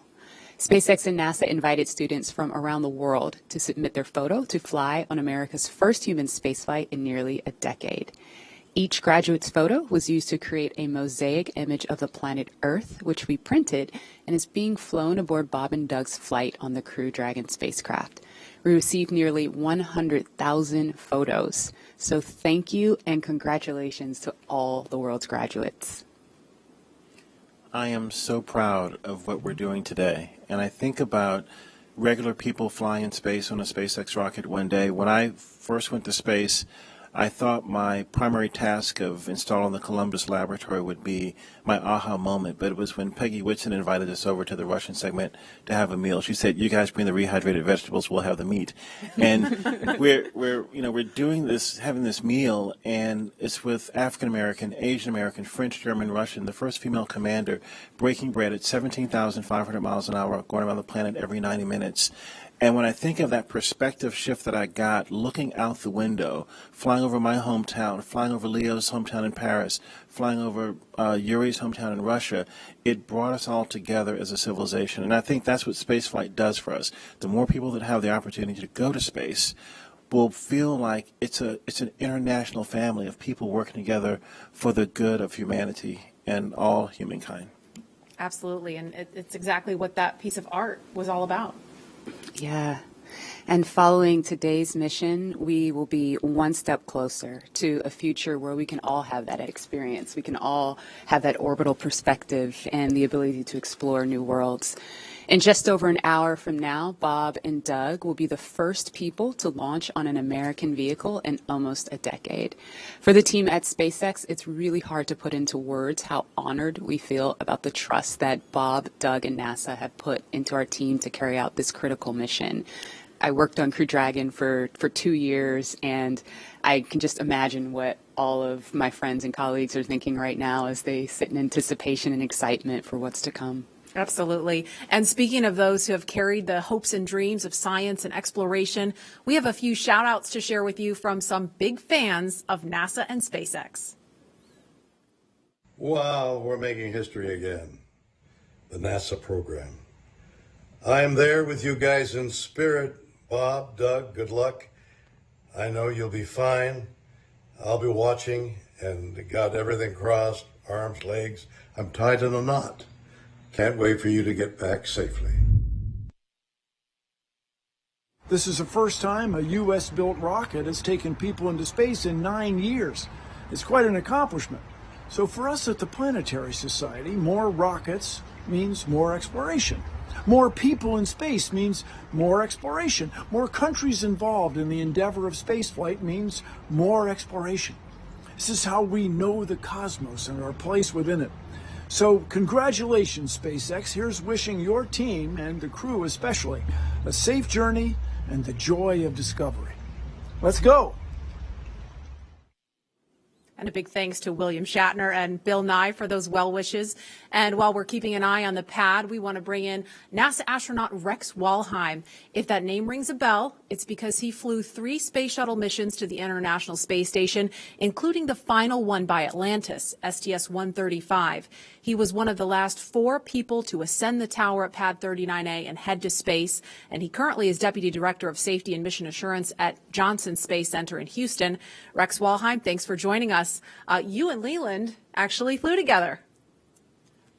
Hey, Rex Dog. Great flight. Really enjoyed flying with Leland. Hey, old dog. Rex, you flew on the final shuttle mission, we said STS-135 with Doug, in fact. What's it like seeing him in Crew Dragon right now? It's great. This is what we've been looking forward to. You know, after the end of the shuttle program, you know, it was a very important time where we wanted to transition to this commercialization of space flight to allow these commercial companies to take our astronauts to and from the space station.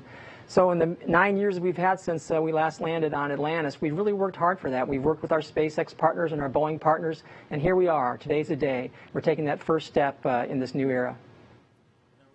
What do you remember most about launch day for STS-135?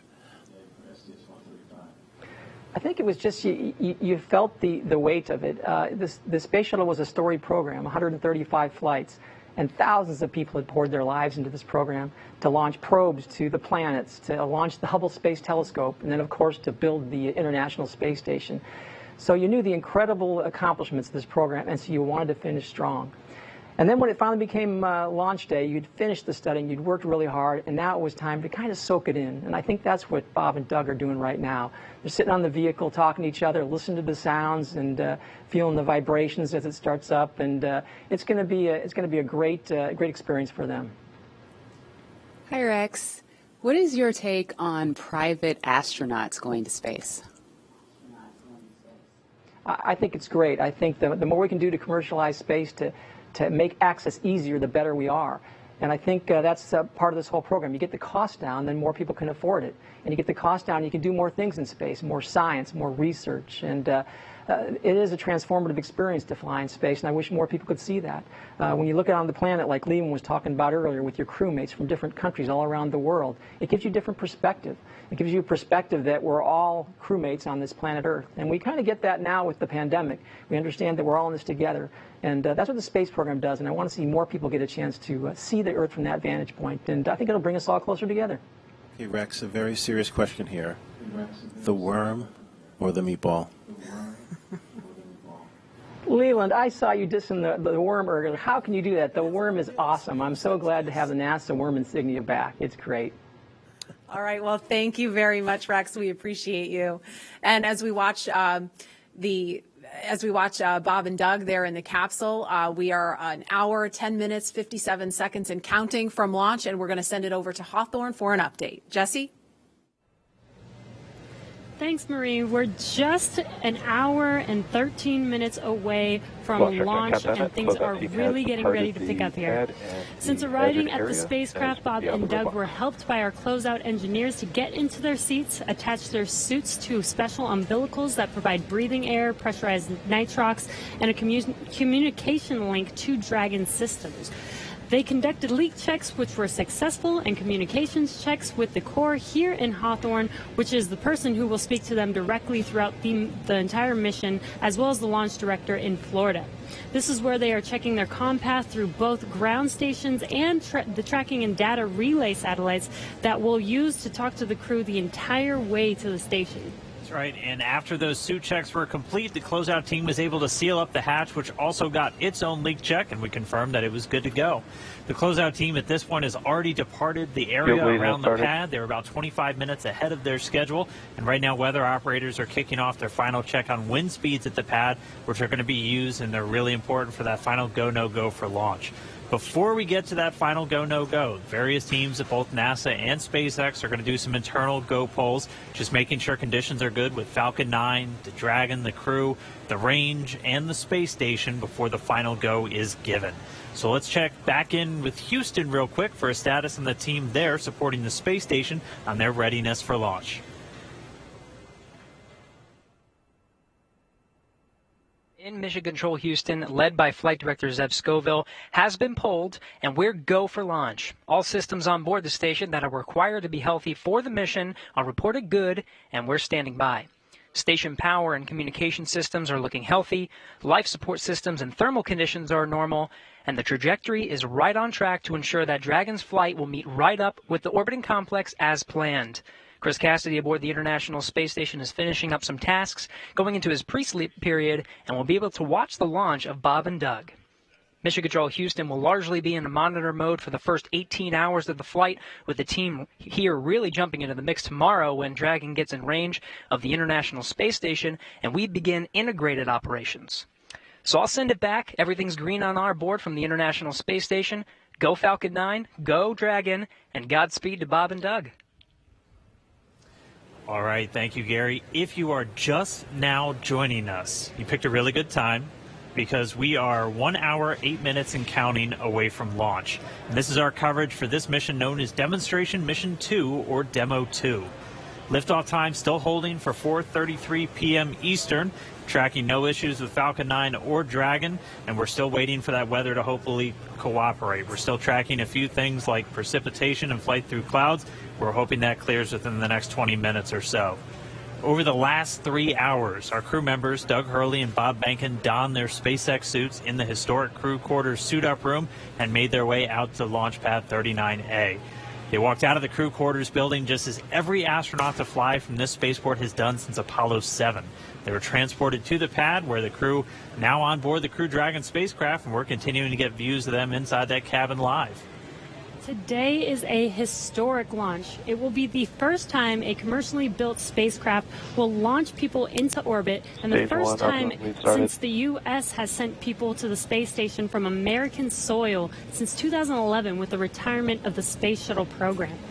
Over the next hour, we will conduct a series of polls to get ready for launch, have Bob and Doug arm the launch escape system, and begin fueling Falcon 9. Launch is set for 4:33 p.m. Eastern.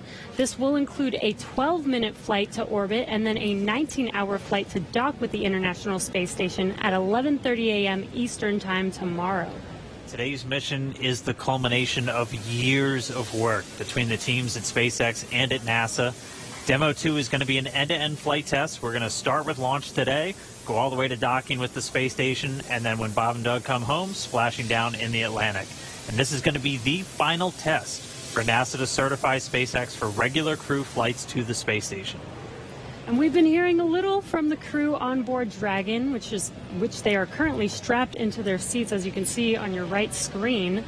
They're already through their seats, or they've already been strapped into their seats, and through communications and leak checks, they're able to follow all the milestones still ahead on those displays just above them that you can see there.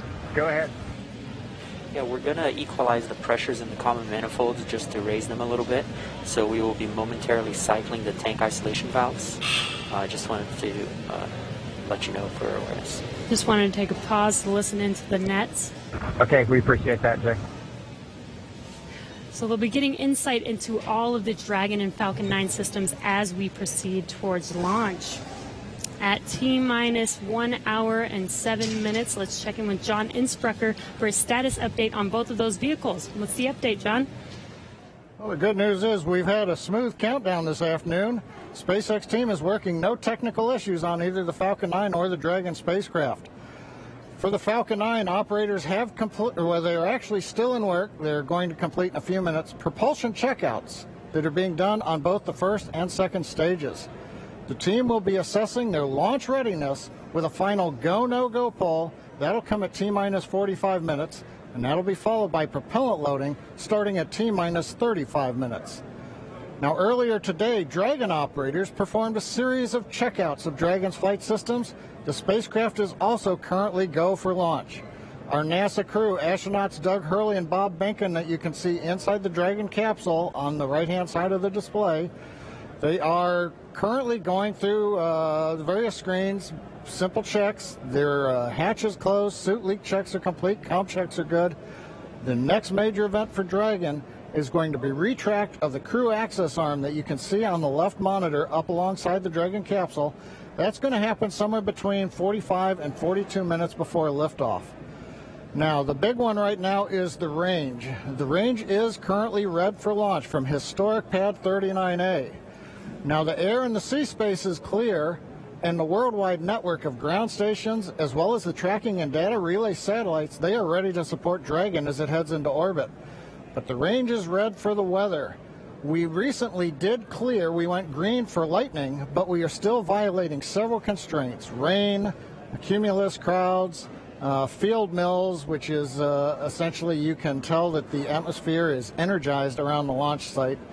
We are expecting that we'll possibly clear that. We're going to hear a weather briefing at 1 hour with the expectation that those conditions may clear shortly afterwards and allow us to move into propellant loading. Also, we've been releasing balloons. What we're seeing at the upper altitudes is conditions look good for Falcon 9 with Dragon. No concerns have been expressed by the GNC guidance team right now. Now, as a reminder, today we have an instantaneous launch window at 4:33:35 Eastern Daylight Saving Time, or just past 33 minutes after the upcoming hour. So we get one chance at it today. But currently, T-minus 1 hour and 3 minutes, just passing that. Falcon 9, Dragon are go. The range is ready to support, but now we're waiting on the weather as we've been expecting all afternoon. Thanks, John. We've got an extensive history now of flying Falcon 9 from the Florida coast, and just last year completed a test run of the mission that we're less than an hour from beginning here today. The purpose of that mission was to demonstrate Dragon's capability to safely and reliably fly to and from the International Space Station. The success of Demo 1 was a really exciting moment, and it paved the way for today's mission, where we are just moments away, hopefully if we get that weather, from flying U.S. astronauts from U.S. soil for the first time since 2011. Dragon and Falcon 9 together have years of operational experience, or what we refer to as flight heritage. As I mentioned earlier, SpaceX has successfully completed 21 flights of Dragon to and from orbit since 2010, including 20 trips to the International Space Station. Not only have we conducted thousands of hours of testing, we've also enhanced and added a number of safety features to Dragon. Much of what was learned with the cargo Dragon was leveraged in the design of this vehicle. Valve cycling is complete, expected behavior, and wanted to hear if you were able to hear those. We actually did, Jay. We were just making a comment about that. I heard some clicking, and Bob watched it on the systems display, so absolutely. Copy all. And that again right there, that's the crew talking to the core here in Hawthorne, California, who's going to be talking to them throughout their ascent uphill today. So they were just doing a quick checkout. Bob and Doug confirmed they were able to hear it. Sounds like everything's still good, so still no issues with Falcon or Dragon. Back to what we were talking through as we're describing these systems. A lot of what SpaceX did with Cargo Dragon has been leveraged into this Crew Dragon. The vehicle is designed to be fully autonomous, which means it can basically fly itself, but it also features a full manual override capability if the crew needs to take control in case of emergency. Many of the other enhancements help towards SpaceX's goal of reusability and less refurbishment time between missions.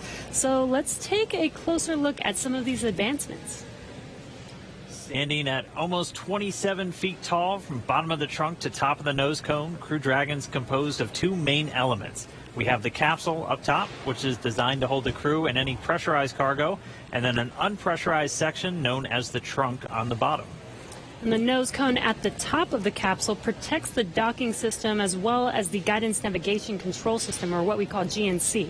The nose cone opens for docking and remains attached to the Crew Dragon spacecraft, unlike the previous version of Dragon, and that helps towards our reusability Dragon efforts. SpaceX, we are at T-minus 1 hour. You are go for section 6. When ready, we report go for launch. SpaceX Dragon, we'll put section 6 in work. So the crew just has a couple checks, Copy. and when they are ready for launch, we're going to hear them report to the core that they are go for launch. Continuing to walk you through the Dragon spacecraft, opposite of that nose cone is the trunk. We can see it on the left-hand screen there, where it's kind of split right down the middle with the left side black and the right side white. The trunk provides an attachment point to Falcon 9, the Dragon capsule, and can carry any cargo uphill. On the outside, one half of the trunk contains a radiator that rejects heat from the active thermal control system into space using SpaceX's new Pica tiling technology. The other half contains solar cells that are used to charge the spacecraft's batteries during flight. SpaceX Dragon, Bob and I are go for launch. And you heard that call out right Copy, there. go for launch. Next up will be the go no go pull at T-minus 45. Bob and Doug are go for launch, and Okay, next copy. up, We're holding in step 6.5. you're hearing it live from the nets. This is amazing, very exciting. The spacecraft is designed to accommodate up to 7 crew members with modular seats that can be removed and replaced by additional cargo. The seats are made of carbon fiber and will be custom sized for any crew members flying on board. That control panel that's centered between the pilot and commander seats consists of 3 touchscreen displays, and that just again allows the crew to operate the vehicle and fly it manually, but also look at all of their procedures, relative position over the Earth, the space station, any alarms, alerts, anything that they could possibly want to do on Dragon is through those touchscreens. And lastly, our Super Draco launch escape system is a key safety feature of Crew Dragon, giving the crew the ability to safely escape from the time of launch all the way to orbit. And that launch escape system was put into work a little bit earlier this year, again on that in-flight abort test. As we look to the future beyond this test flight, the first operational SpaceX crewed mission for NASA will be a little bit later this year after Bob and Doug come home. NASA astronauts Mike Hopkins, Victor Glover, and Shannon Walker, and Soichi Noguchi of the Japan Aerospace Exploration Agency, or JAXA, were chosen to support this mission, being called Crew 1. But today, Doug Hurley is the spacecraft commander for this mission. He previously flew on 2 space shuttle missions as the pilot on STS-127 and STS-135, which was the final space shuttle flight. Here's a closer look at Doug Hurley. Please review your launch commit criteria. Again, this is to review and confirm a violation of launch commit criteria. We are tracking one issue with weather still. And I think we'll need to track that all the way down to launch to clear that. This will also go for arming and launch escape system and go for propellant load. And this is the on Countdown Net reporting that the technical poll is completed. All systems are proceeding. We're monitoring the weather as LD briefed. We're also looking at a watch item on a hydraulics QD rod ring. Ring pressure will come up at -8 minutes 30 seconds, and we'll be able to verify decay rate. No concerns at this time. Everything's reading nominal, but watching that item. No other constraints on Falcon 9 or ground systems.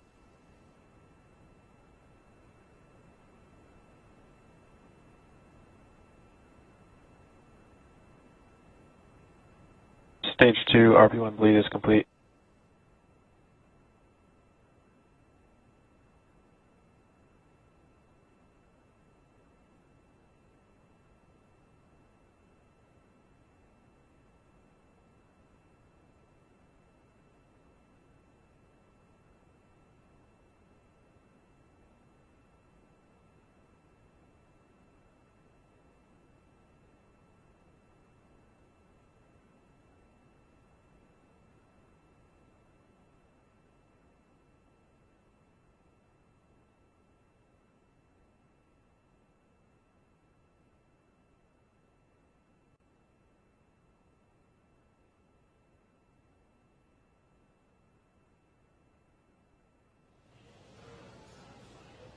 All right, we just crossed the 55-minute mark away from launch. Sitting right next to Doug Hurley, who's closest to your screen, is NASA astronaut Bob Behnken.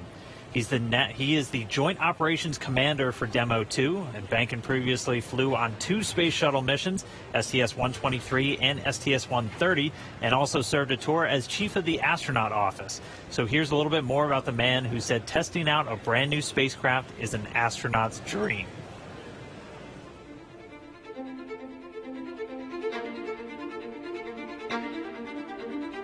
When you go through the launch day preparations, there's a lot of moments that kind of stand out to you. One is the kind of the celebratory piece of it, which is that you're walking out of the suit up room and getting in the vehicle that's going to take you to the launch pad. When you close the hatch, that's really when Doug and I are in the vehicle, and it's our vehicle, and we're really in control of the mission at that point.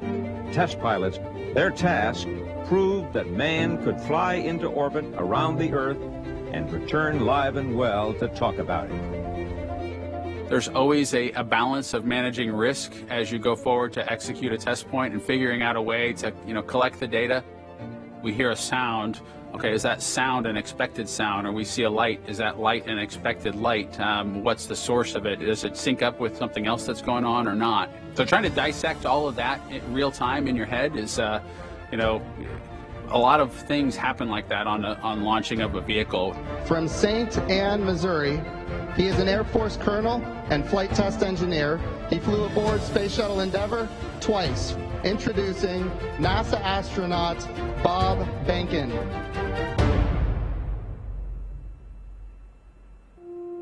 My career at NASA has kind of spanned a couple of decades at this point. I arrived with the class of 2000. Went through the training program, primarily focused on the space shuttle and the International Space Station, learning those systems. Having launched a couple times on vehicles, the second time was definitely different than the first time. You can feel a little bit guilty of, hey, should I study one more thing? Or is there one more piece of information I should get? Am I really prepared or not? So that's definitely different between where I was on my first flight and where I'm at right now. It's been really interesting, I think, for both my wife and I to have gone through the process of seeing each other launch in space. I've seen her take that risk and had it be in front of her, and I've done that to her. There's just something different about watching a rocket launch when there are people on board. You feel a little bit differently about the pit of your stomach, and I can only tell you it's multiplied significantly when it's somebody that you know, and then somebody, of course, that's a family member. It's even multiplied more.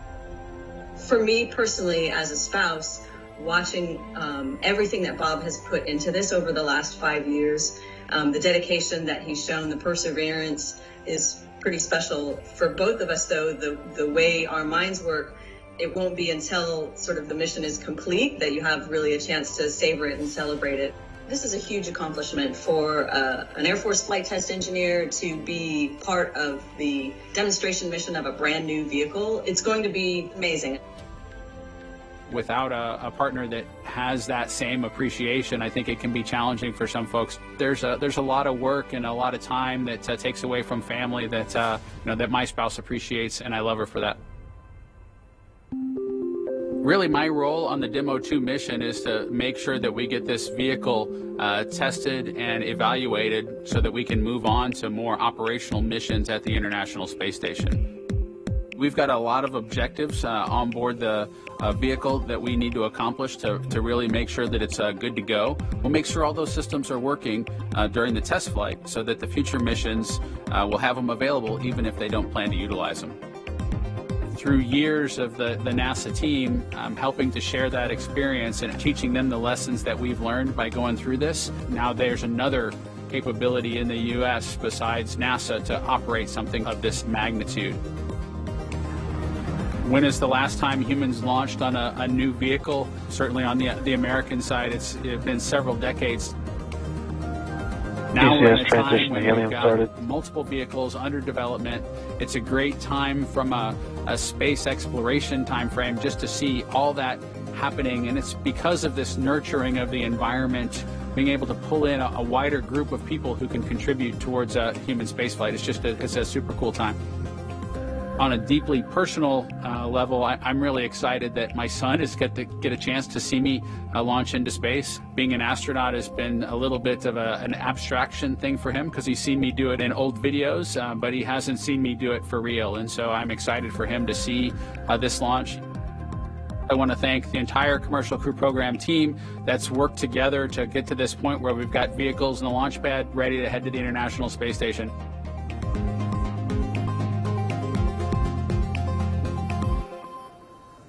We're just over 49 and a half minutes away from launch of the Falcon 9 carrying Dragon to the space station. Right now, the launch director and the launch team are preparing for a readiness for launch poll. In this poll, the 13 members of the launch team will electronically indicate a go for launch. This is also the go for propellant load. Now, we're going to hear that in a couple of minutes, so while we wait, we are tracking you watching from all over the country. We're seeing large numbers of you logging on or tuning in from coast to coast, as well as around the world. We want to know, is this your first time watching a launch live? If not, how many have you seen before? Tell us using the hashtag LaunchAmerica from your favorite social media website. As for me, this isn't my first one. I've seen a lot, but everyone is exciting. Now, coming up, we're going to go into a readiness poll, as I mentioned. Currently, right now, on other nets, the SpaceX launch director is checking to verify the Dragon team is ready and that the NASA launch management team is ready. They'll come back at about T-minus 47 minutes with instructions to the SpaceX Falcon 9 team to make their final assessments. Then they log into the procedure. It's a little different than the old days where you would hear a go, go, go, position by position, all up and down the row. In this electronic age, everybody just clicks on whether they're go or no go. The launch director will then, at T-minus 45 minutes, summarize the end of the poll and will then provide instructions for the team. At the same time, we will begin getting ready for the crew access arm retraction, and we'll show you that on one of the screens that we've got up.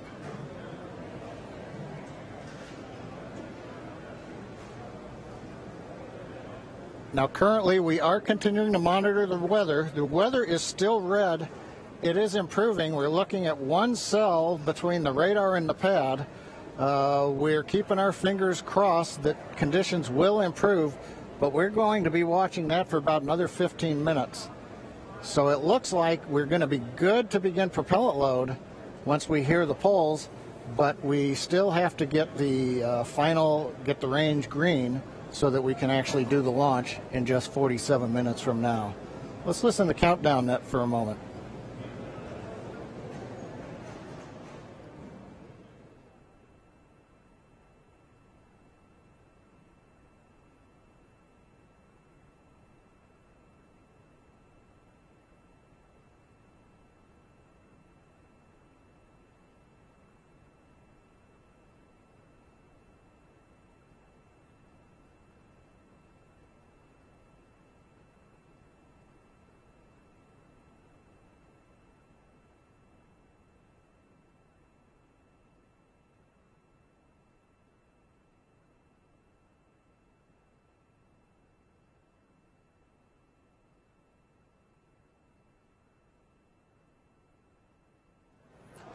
Right now, coming up on 46 minutes, 10 seconds before launch.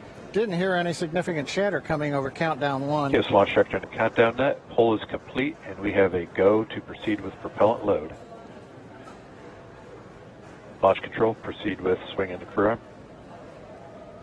Arming crew arm movement for T-minus 45 minutes. Thank you, launch control.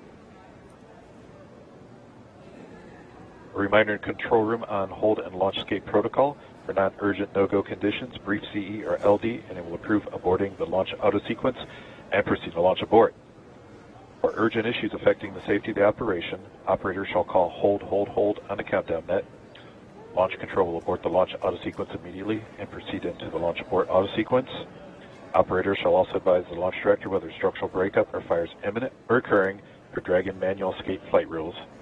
Remainder on fire alarm instructions. Here in Fire Room 4, in the event of a fire alarm, key operators, previously briefed, will remain at their post while the alarm is evaluated. In the event that personal safety is threatened, we will evacuate to the south-facing emergency exit, which leads directly outside. One final reminder, we'll be arming the launch escape system momentarily. Need all personnel, please stay in your seats from now through orbit insertion and Dragon separation from the second stage. Rear axis arm retractor started. And you've heard Mike Taylor, the SpaceX launch director, give instructions to the team. We've also just heard the call. The crew access arm retraction is underway.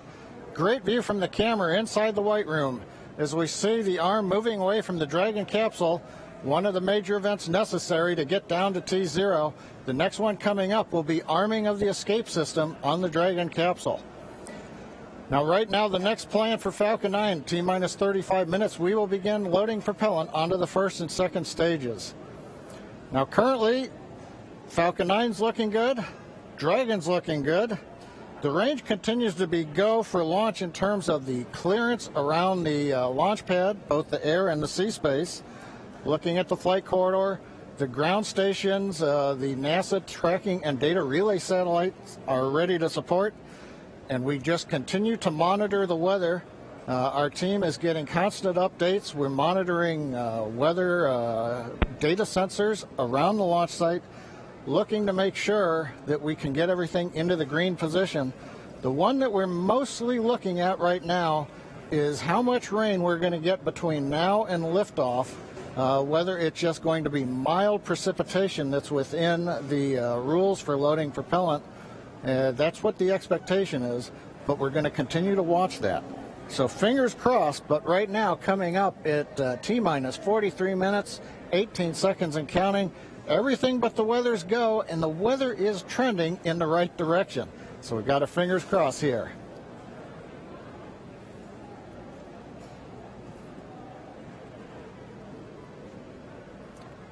At this time, we're going to send it back over to Kennedy Space Center as the action is picking up on the launch pad. Thanks, John I. Now that countdown clock is continuing to tick, and we are 42 minutes and 46 seconds away from launch. Now, as you just saw, the crew arm retracted. That is the last major visual milestone before liftoff. And we should be hearing out on the net soon confirmation that the launch escape system is armed. When that happens, all 8 of the Super Draco throttle valves are opened, which means that those engines can ignite. For section 7. Okay. So that means those 8 throttle valves are opened, and if those Super Dracos needed to fire in order for Dragon to escape off of the pad, they could. And so things running just a little bit ahead of schedule right now. Field lead is complete.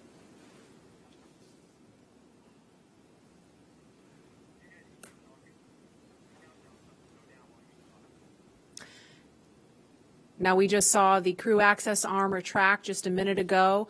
We saw NASA astronauts Doug Hurley. In 7.2, our visors are closed, and we're arming the launch escape system. So we just heard the astronauts confirm that they are about to arm the launch escape system. That happens just before fueling begins, which we expect to happen in just a couple of minutes. We saw Bob and Doug suit up a little over 3 hours ago. Then we watched them drive out to Launch Complex 39A. They were assisted by the SpaceX ground team with Crew Dragon ingress. That happened a little before 2 o'clock this afternoon.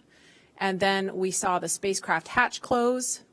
And again, just a minute ago, we saw the crew access arm retract. We just heard that the crew armed the launch escape system. And in just a few minutes, we are going to hear the call that they have started propellant loading.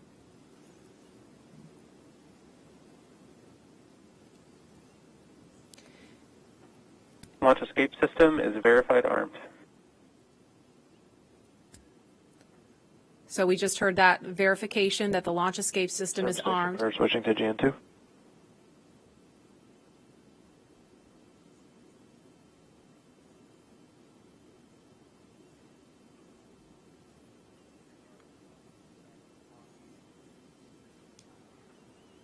And we are going to send it over to Hawthorne to take us through prop loading. Jesse? From the parachutes to the launch escape system, SpaceX has designed Crew Dragon and Falcon 9 to be the safest launch vehicle ever flown. And joining us today, we have SpaceX's Nick Picone, who was our mission manager for our in-flight abort mission earlier this year and currently works on the Starlink team. Thanks for joining us, Nick. Hey, Jesse. I'm here at the Launch and Landing Recovery Center with the recovery team and our Dragon ground operations team monitoring the launch. Awesome. Can you tell us more about the critical safety features on this new version of Dragon? Sure. So Dragon 2 was designed with long-term reuse and reliability in mind. So fundamentally, there are multiple layers of redundancy to any of the failure modes that we could conceive of, that NASA could conceive of when we were working to design and test this vehicle over the past few years. But in the event that we encounter an unforeseen failure mode or multiple failures which push us outside of our design space, Dragon also has backup systems and operational controls intended to keep Bob and Doug safe. I'm sure you've heard a lot about it today, but the launch escape system is the primary backup system that we have from the moment that the vehicle is here on pad being fueled all the way up until orbital insertion. At a high level, the launch escape system, in the event of a major Falcon anomaly or emergency, will terminate Falcon thrust, separate Dragon from Falcon, and it'll use Dragon's 8 Super Draco engines to quickly pull the vehicle away from any kind of Falcon anomaly. And you talked a lot about the launch escape system. How exactly is that activated? Is it autonomous? Is it manually activated? Definitely. So for this system to work as designed, you have to remember that the vehicle could be flying at hundreds or thousands of miles an hour through the lower atmosphere. So it's really important that it's extremely fast and highly reliable with very low chance of false positives. The launch escape system fundamentally is set to look at a set of pre-programmed criteria which are on board the vehicle. Dragon and Falcon are looking at high rate telemetry, looking for abnormal vehicle dynamics, loss of communication between critical systems, or manual commanding. Our launch director and chief engineer, who you've heard a lot from today, are capable of sending a manual command to Dragon to initiate a launch escape, and Bob and Doug are also always able to actuate the launch escape handle and initiate a launch escape themselves as well. Now that the system is armed, all of this is currently active on the vehicle. Wow, it sounds like there's a lot that goes into it. And we did have an in-flight abort test earlier this year to test this out. Can you tell us what we learned from that test? Definitely. It was possibly the most flight-like test of an orbital class booster in history. It was a fully flight-like test using a full Falcon 9 rocket, which we had to knowingly destroy in order to get this fully integrated system. For folks who didn't get a chance to see it, the vehicle followed a normal crew launch trajectory about a minute and a half into flight. We had Dragon autonomously trigger the launch escape system based on a reconfiguration of those triggers I was just talking about. For propellant load. Thankfully, we had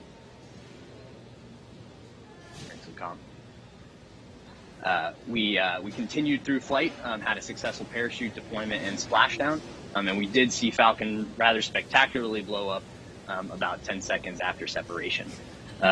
It's important to recognize that all of that happens from command to actual separation of the vehicle in under half a second. Wow, yeah, that sounds amazing. Thank you so much, Nick, for joining us and talking through those details with us. Enjoy the launch today. So we're going to send it back to KSC with Lauren. Thank you, Jesse. We are about a minute and a half away from propellant load. At T-minus 35 minutes, we should hear the call out on the nets that propellant load has started. So that's about a minute and 13 seconds away.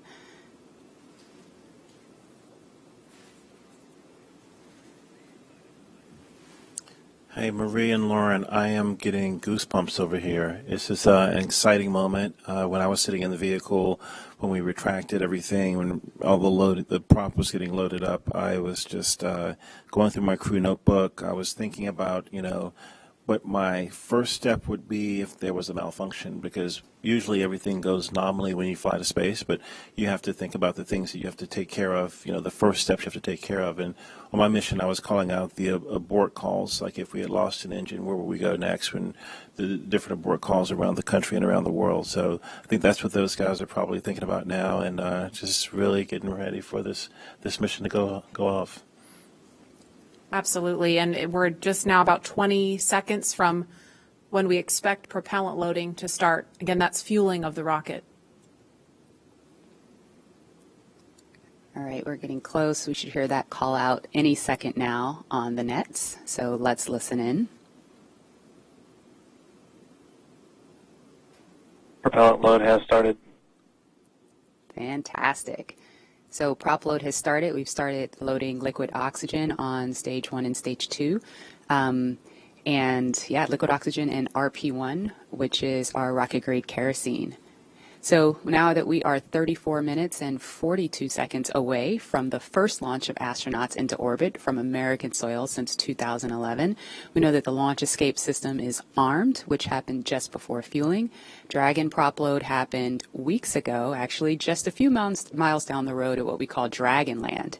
And those propellants, which are MMH or monomethyl hydrogen, that's our fuel, and NTO, or nitrogen tetroxide, that's our oxidizer, those not only feed the Draco engines that propel Dragon on orbit, but they also supply those 8 Super Draco engines of the launch escape system.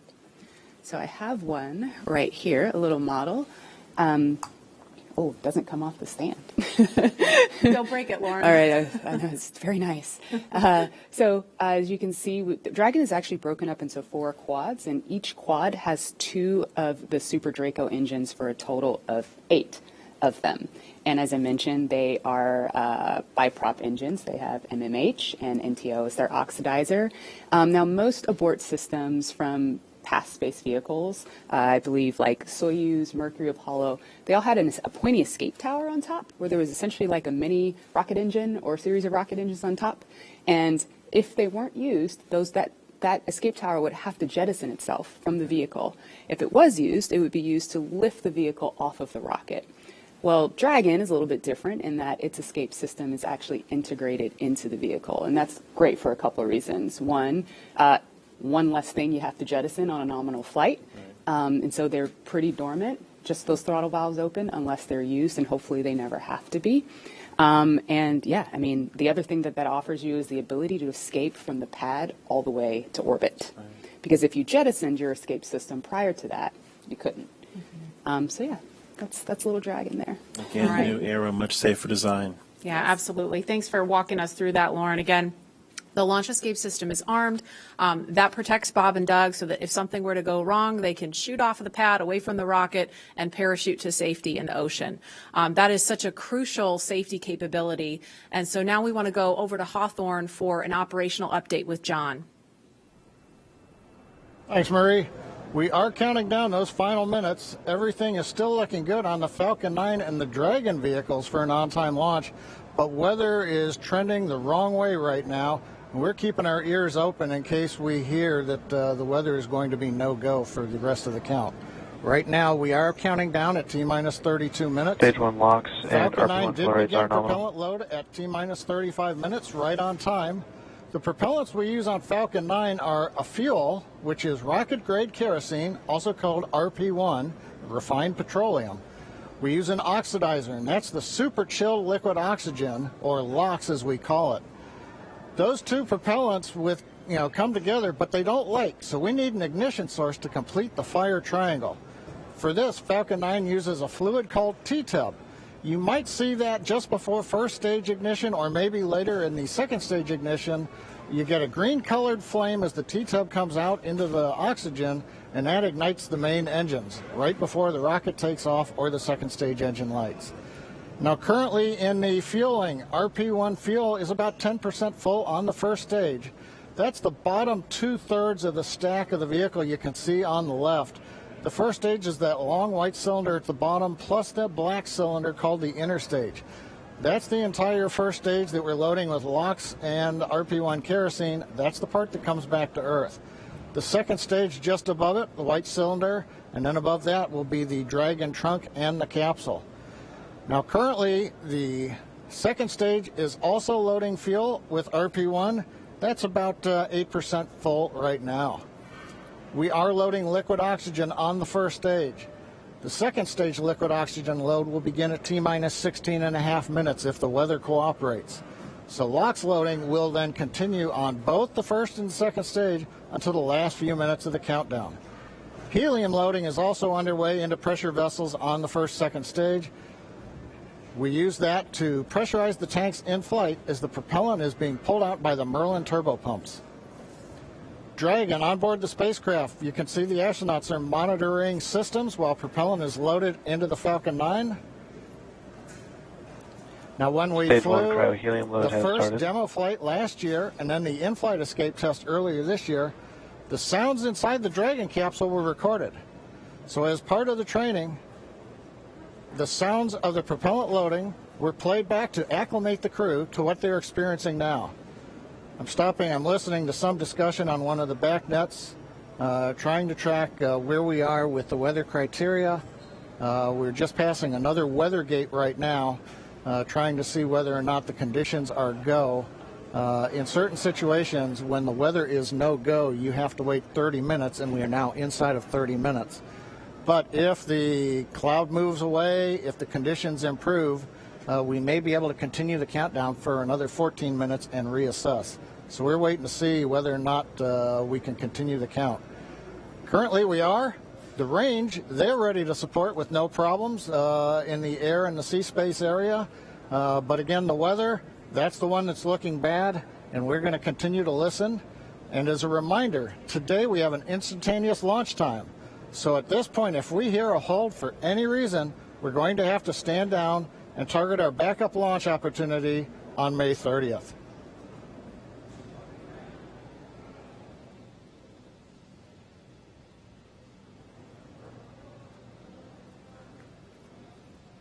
For Demo 2, Bob and Doug's flight to station will take about 19 hours, and their journey is fairly similar to the trip our cargo Dragon makes back and forth to the International Space Station, with two noticeable differences: docking and splashdown. As we await T-minus 0 in just a little over 28 minutes from now, ground operations teams just doing those final series of system checks, making sure both Dragon and Falcon 9 are ready for liftoff, and really keeping an eye on that weather. And you're just continuing to get live views of the teams. You've got Falcon 9 and Dragon on your left, and then Bob and Doug on the right as they prepare at the Cape for liftoff.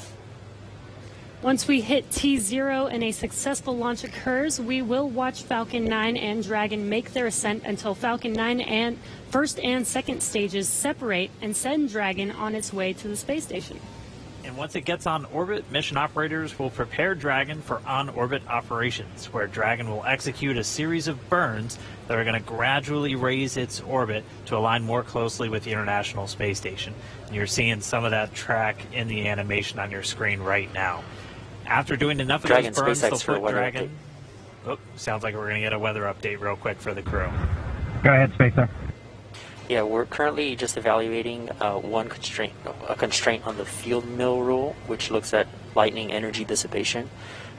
We expect to have an update at about T-minus 20, and more information there on whether we would be able to continue into the prop load or scrub at that time.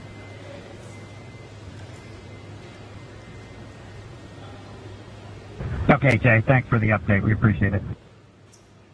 Copy. So I'll give you some more words in about 6 minutes. Okay, so it sounds like we're going to find out in about 6 minutes if we're going to have enough time. And John, I was referring to a couple of those weather situations where we have to have a certain amount of time. In this case, with the field mills, about 15 minutes. So they have until about 16 minutes and 30 seconds to really make sure that we're going to have enough time for that to dissipate. So we're going to be listening for that weather update in just a couple of minutes, but it is going to be a pretty interesting trip uphill for them once they actually get on orbit. And a very exciting countdown with 6 minutes to figure out if we are launching today. But targeting back to what we were talking about, next Dragon will make its approach and actually dock with the space station. This is a very different process from what we've seen with Dragon cargo deliveries in the past, which used a process called berthing. Now, berthing requires a spacecraft to approach the station and then stop so a crew member can maneuver the station's robotic arm to capture the spacecraft. Docking on this version of Dragon can be done autonomously. Stage 2 cryo-helium load started. Autonomously with no crew aboard the station. It's typically a faster process, both when arriving and leaving, but it does still require pinpoint accuracy to approach safely. Once captured, a spacecraft then gets attached to a common berthing mechanism. It's the same type of port that we use to connect each of the modules together on board station. It's a little bit slower process than docking, but the hatches are significantly larger than docking ports, which makes them perfect for bringing up large cargo items. And Dragon will spend up to 120 days docked before preparing to return home. Following successful completion of Dragon's test objectives and cargo loading operations, the crew will close out the cabin, perform final system checks, and configure the vehicle for undocking. Once the automated undocking sequence is complete, Dragon will complete 2 departure burns using its Draco engines, pushing it away from the space station. And then after Dragon departs the station, it's ready for its trip home. And that'll have deorbit entry and landing and a number of other operations. If you're looking at this animation, it might look like we're playing the one we played originally in reverse, because that's kind of how it goes, but just a little bit quicker. All of the operations following the final departure maneuver will include things like trunk separation, closing that nose cone again, executing a deorbit burn, and once they're inside the atmosphere, deploying drogue and then main parachutes, and then finally splashing down off the Florida coast, at which teams will move in, get Bob and Doug up out of the water, and get them out of the capsule once they're on the boat. So we have 4 minutes now until we get that next expected weather update. Let's go down now to the team at Kennedy. Murray? All right, thanks, Dan. If you're just joining us, we are now T-minus 23 minutes and 48 seconds from the first launch of astronauts to the International Space Station from U.S. soil in 9 years. We're going to find out in less than 4 minutes if the weather looks good for that. And this will mark the beginning of a new era where more people will be able to fly to space than ever before. In fact, we took a poll a little bit earlier to ask you if you had the opportunity to fly to space, would you go? And 86% of those of you watching answered that you would go to space. That's an incredible number. I think, realizing that you don't have to be a military astronaut or a NASA astronaut to fly in space. You can be a regular civilian, just a regular person going up to space on a SpaceX type rocket. So I think that's why the numbers are so high. Yeah, and we are really thrilled to see all the folks watching along online. I know we certainly hope that that this is a go, but we're going to hear a little bit of a weather update in less than 3 minutes now. And Leland, I know they're waiting for a weather update, and they've come, almost all the way down the count. What do you think Bob and Doug are thinking about right now? We on SES 129, we were having some weather problems, and I think we were getting close to the countdown.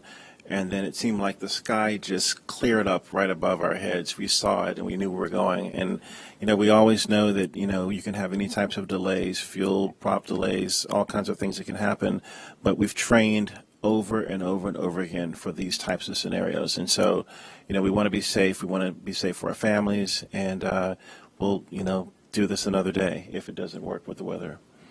I love that John I always says weather. It's that thing that everybody talks about, but no one can do anything about it. I know. And it is this interesting thing of just, succumbing to Mother Earth. She's going to tell us if we can go or not today. Right. Yeah. Well, if it happens, look at it this way. Bob and Doug got one really great rehearsal in, right? It's always best to practice and practice and practice, yes. So again, we're less than 2 minutes now from that weather update that is going to go directly to Bob and Doug, and we will quiet down so we can listen in for that, because I know we can't wait to find out what that is. And those of you watching that have been following along, we are eagerly awaiting to hear whether the weather is going to be a showstopper today.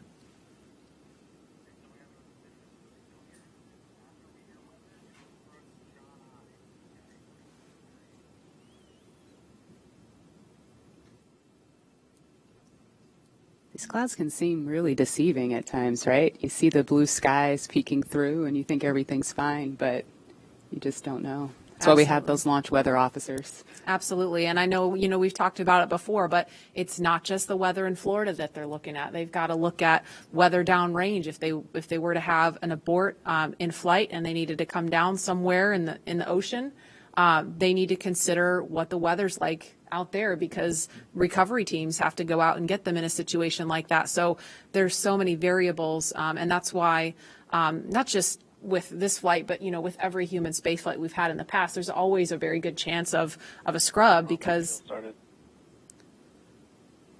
you do have so much criteria that you have to meet. And we're going to listen in now. We're just seconds away from a weather update. Stage 2, RP1 load complete.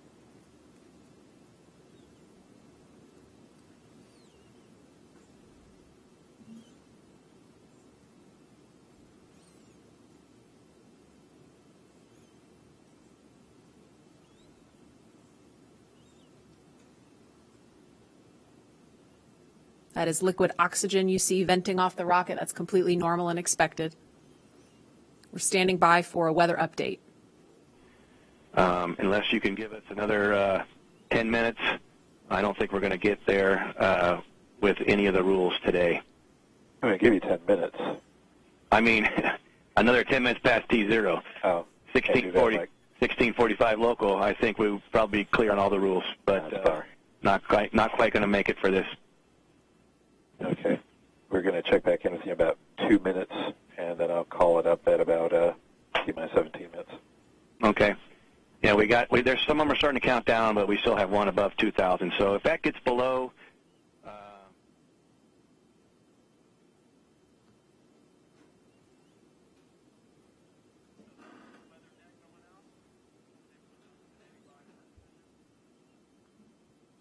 And that didn't sound great right there. That was the weather net going out, but we're still standing by for a final decision.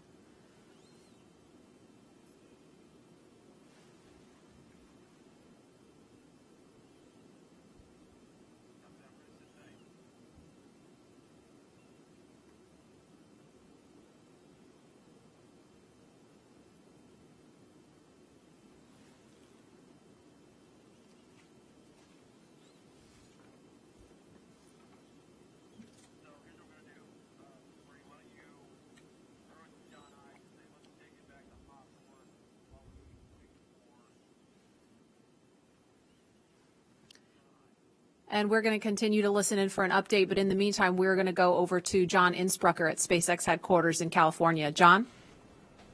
And Dragon SpaceX on weather, we're still T-minus 18 minutes and counting. LD is we are still red on weather.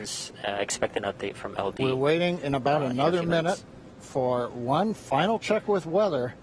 We're going to check at T-minus 17 minutes possibly. We don't really expect that things will have improved. The weather officer was not optimistic that the weather would clear up that rapidly.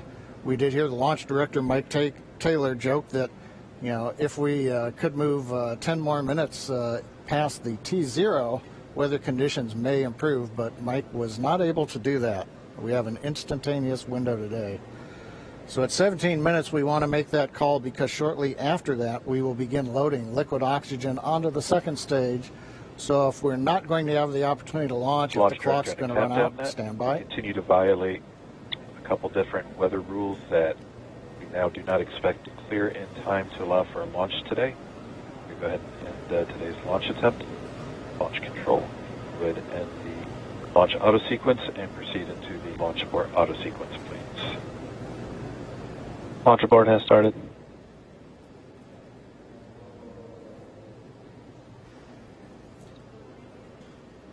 And Dragon SpaceX, unfortunately, we are not going to launch today. You are go for 5.100 launch scrub. 5.100. It was a good effort by the teams, and we understand, and we'll meet you there. Copy all. We've heard the call from the crew. They have been informed. Launch director Mike Taylor has called a scrub for the day, and we got the feedback when the Dragon team informed Bob and Doug. They said we gave it a good try, but they understand, and we are here to try another day. So right now we did officially hold the clock. It looks like at T-minus 16 minutes, 54 seconds. The launch automatic sequence that controls the Falcon 9, the loading of propellants, the cycling of valves, that is also stopped. We now proceed into what is a normal scrub sequence for us. We practice this every launch. So now we move into safely taking the propellants, the pressurization gases back off the first and second stages. As things get into a safe configuration, then we will disarm the escape system on Dragon, and we'll bring the crew access arm back around the spacecraft. So right now, we got down to just inside 17 minutes. The hardware was working very well on both Dragon and spacecraft. We had the fuel loading going on. We had liquid oxygen loading going on, everything but second stage. And the weather just needed a little bit more time to clear the conditions. We didn't have that time because we had an instantaneous window.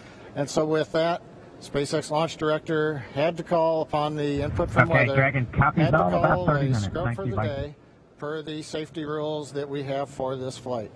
So right now the team is undergoing the post-scrub operations on both Dragon as well as Falcon 9, working with the range. No issues being reported right now as we start to go through that sequence. Everything looks good. And Dan, we had a good webcast going here until the very end. So, you know, we'll look at it as now we've had another great dry rehearsal. Last Saturday we did a dry one, I should say, and today we've done a wet dress rehearsal. But sorry, we just couldn't get there, Dan.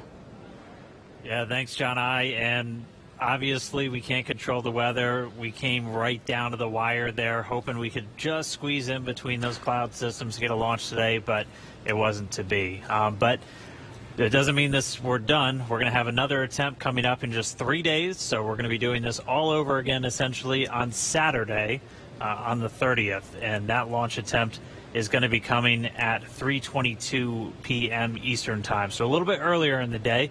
It's going to look largely the same to everything that we saw today, with the crew waking up, going through suit up, making their way to the pad. So we're going to feel a lot of deja vu, I think, on Saturday. Yep. But still exciting. Safety is always first, so if weather was not there for us today, hopefully Saturday it will be there for us, and we will have a safe launch on Saturday.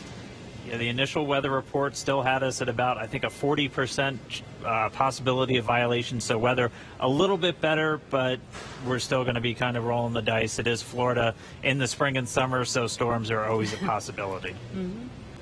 One of the good things, though, the vehicle appeared to be in great health throughout the day, both Dragon and Falcon 9, so we didn't have to scrub for any technical issue. We're going to continue and follow along with Bob and Doug until they're out of that capsule, as again, they had started loading fuel onto the Falcon 9 rocket, so they'll have to wait until all that fuel comes off. They'll disarm the launch escape system, which still stays armed because they're still sitting on a partially loaded rocket, and then once they're able to disarm that launch escape system, the crew arm will swing back out. They'll make their way once again back the way they came, and then it'll be back to crew quarters for Bob and Doug for a few more days.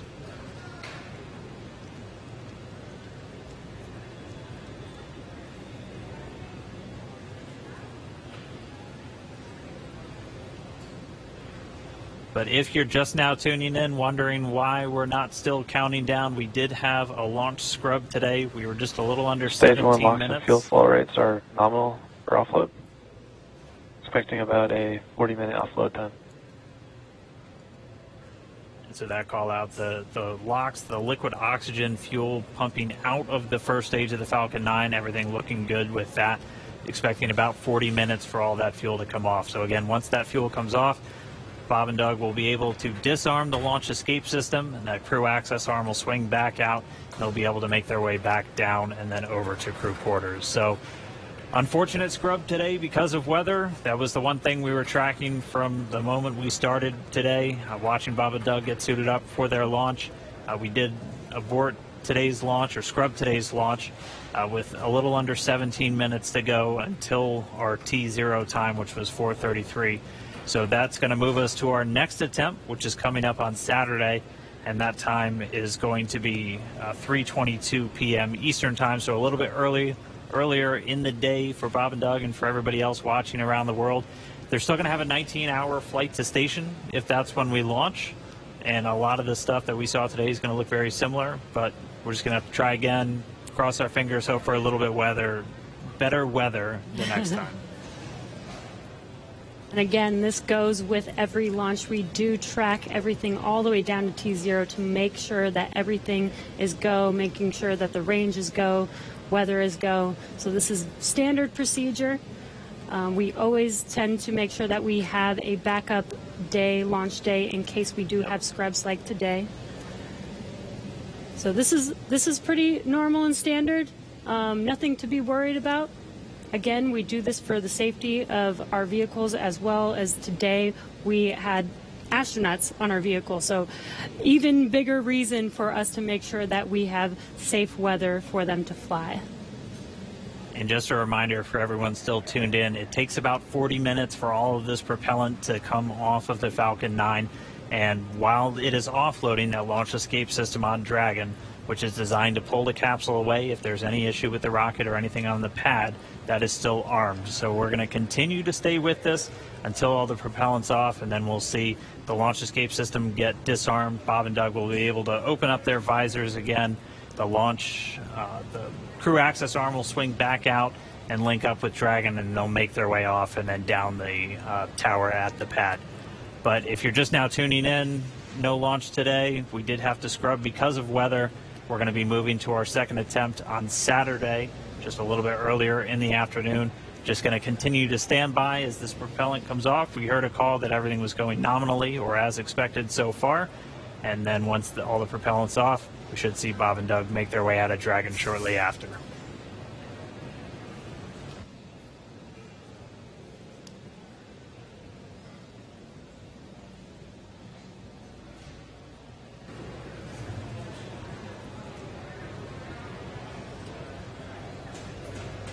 And what you're seeing on your screen is a live view of Bob and Doug on the right side inside of Dragon as they're waiting for propellant to be removed from the vehicle so that it is safe for them to disarm the launch escape system.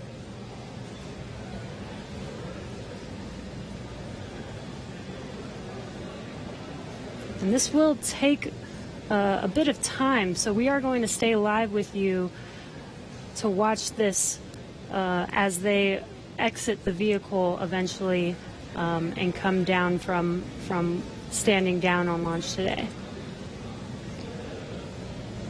Up until the point of the scrub, we had a really clean countdown, weren't tracking any issues with Falcon 9 or the Dragon spacecraft, so always a good thing to see. We did have to scrub because of that weather.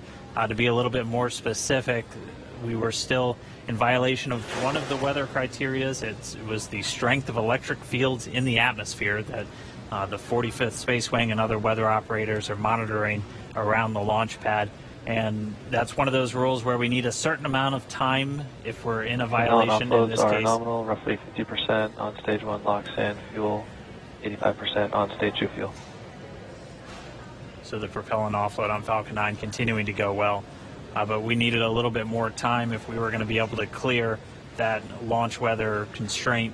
And since we do have an instantaneous launch window today, we weren't able to make it. So we hope for better weather coming up on Saturday, where again our next launch attempt is going to be at 3:22 p.m. Eastern time, and we'll be able to go through everything. I mean, we saw them get suited up. They had a great ride out to the pad.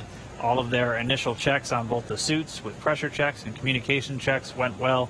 Able to get the Dragon hatch closed, the launch escape system arm, and Falcon 9 started its fueling. Just not able to make a good weather window today. And as John and I said earlier, it was just another great rehearsal today. I don't think you can get enough practice doing this. So when Saturday comes, or when the day that we can actually launch the vehicle, Bob and Doug and the NASA and SpaceX team are fully prepared with just an extra rehearsal on the belt now.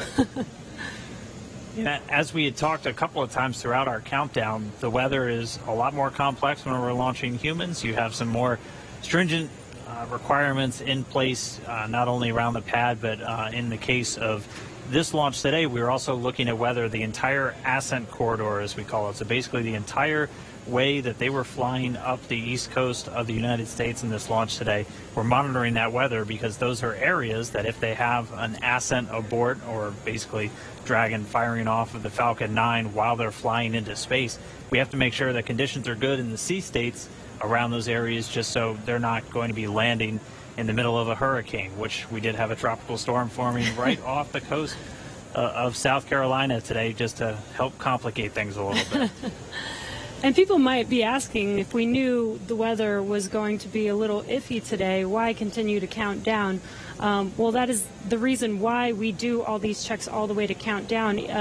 In Florida, the weather is, pretty sporadic. Sometimes a thunderstorm or hurricane will pass through. Within 20 minutes, it's gone, and we could have clear skies for a safe launch. We continued as scheduled. Standard procedure again to just continue to monitor weather all the way down to the last minutes of the count, and we see what happens. So today, unfortunately, we did scrub for weather, but we will attempt again this Saturday on May 30th.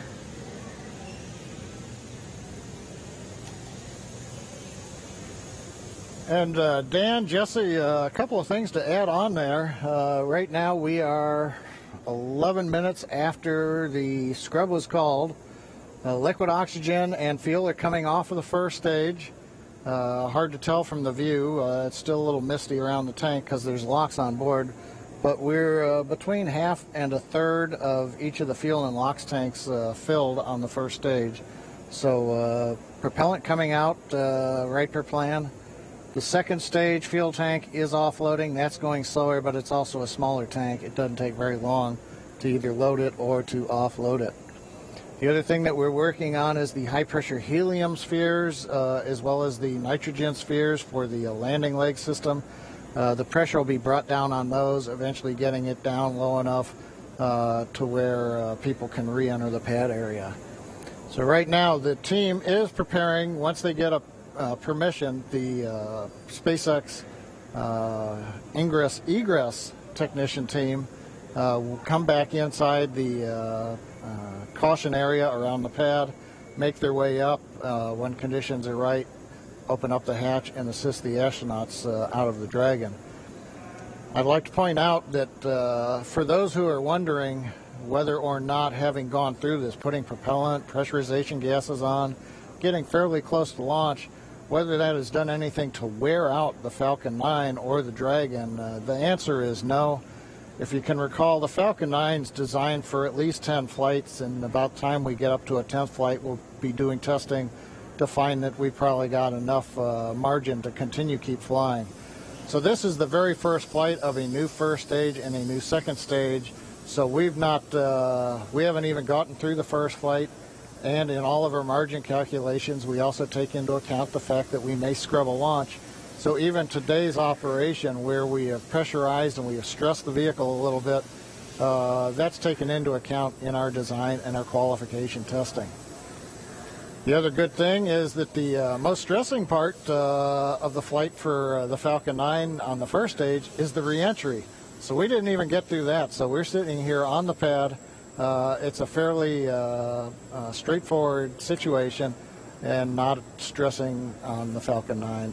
And on the Dragon spacecraft, with the human rating factors to carry crew, there is enough factors of safety, margins of safety, redundancy, that just having two people on board and closing the hatch and even pressurizing the propellant system does not eat into the margins of the Offloads continue nominally, 30% on stage 1 So launch, right now everything's 35% continuing to stage offload. 1 The automatic sequences that we use routinely, both at the launch sites, Kennedy Space Center, Cape Canaveral, even Vandenberg Air Force Base, as well as in our Texas test site for first and second stage. Those sequences are running. Propellant is coming off of the vehicle per plan. And we see Bob and Doug up in the Dragon spacecraft, just waiting when we can get up there, open the hatch, and help them egress and come on back down the tower. And the other thought I had, Dan and Jesse, is right now we are coming up on what would have been T0.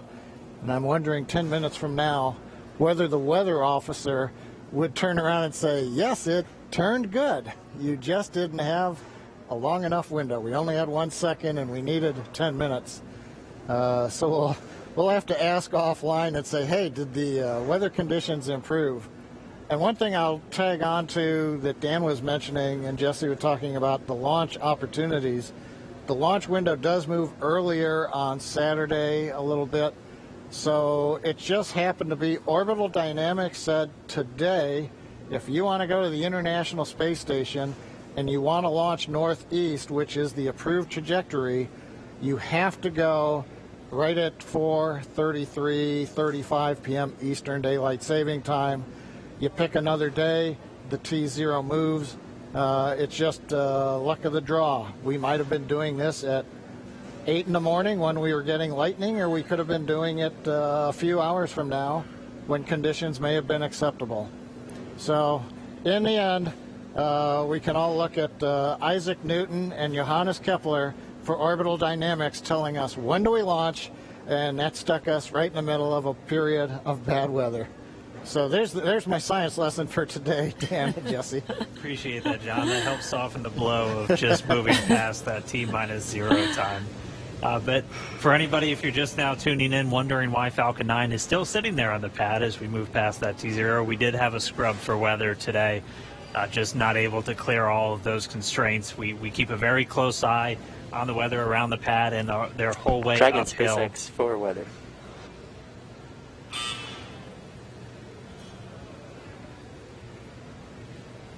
Right now, Bob and Doug are still inside SpaceX of Dragon, go ahead for weather.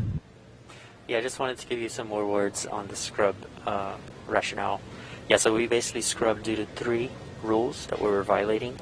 All 3 would have been expected to clear 10 minutes after our T0 time. And those 3 were natural lightning, the fuel mills, and the attached anvil.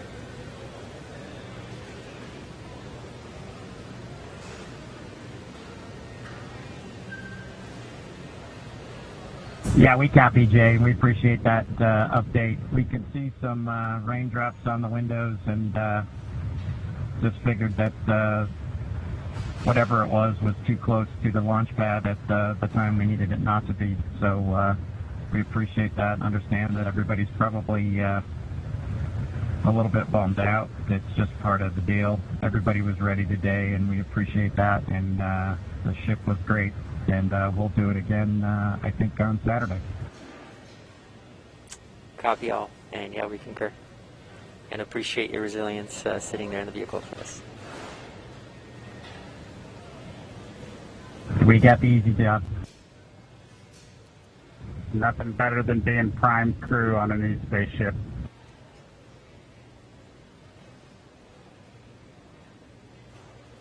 Copy that. All right, some great words from Bob and Doug. They're feeling good inside Dragon. They'll be ready to go when we make our next attempt on Saturday. Right now, we're just still waiting for all of the fuel to come off the Falcon 9 rocket. After Stage 1 that, LOX and fuel roughly 20%, and Stage 2 fuel 36%. and so that call right there, we're still at a little over 20% on fuel, RP1, and LOX, liquid oxygen on the first stage, and then at about 26% on RP1 on that second stage. So again, it takes about 40 minutes once the process starts, so we should have right around 30 minutes or so until all that fuel's off. And then the crew will get the go to disarm the launch escape system. We'll see that crew access arm swing back into place, and they can begin to egress or get out of the Dragon spacecraft. And you heard it live, that weather update of what we violated. We were just 10 minutes off, unfortunately, but again, today was an instantaneous launch. And as John explained, it's due to the orbital mechanics and making sure that at the time we launch, it will allow us to get to the space station on time and accurately. So you can see on your right screen, Bob and Doug are patiently waiting. They do still have their visors on and still strapped into their seats. The launch escape system is still armed right now as we are offloading fuel, and will not disarm until prop offload is complete. And this is just to ensure the safety of Bob and Doug and make sure that they can egress safely from the rocket.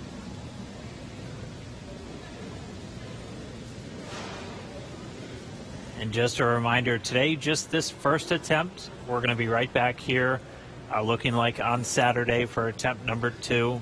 Launch America's not going anywhere.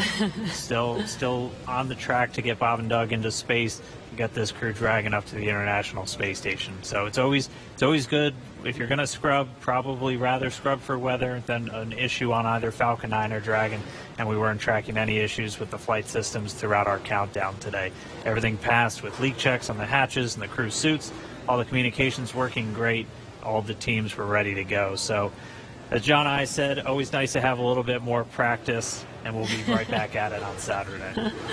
What would this launch be if it wasn't even more exciting to try and launch today, and now we have to push it to Saturday? Really got to build the suspense. Yes. So. Hey, Dan and Jesse. Another thought crossed my mind while I'm watching the diagram here showing fuel is just about off. First and second stage, we're down under 10%.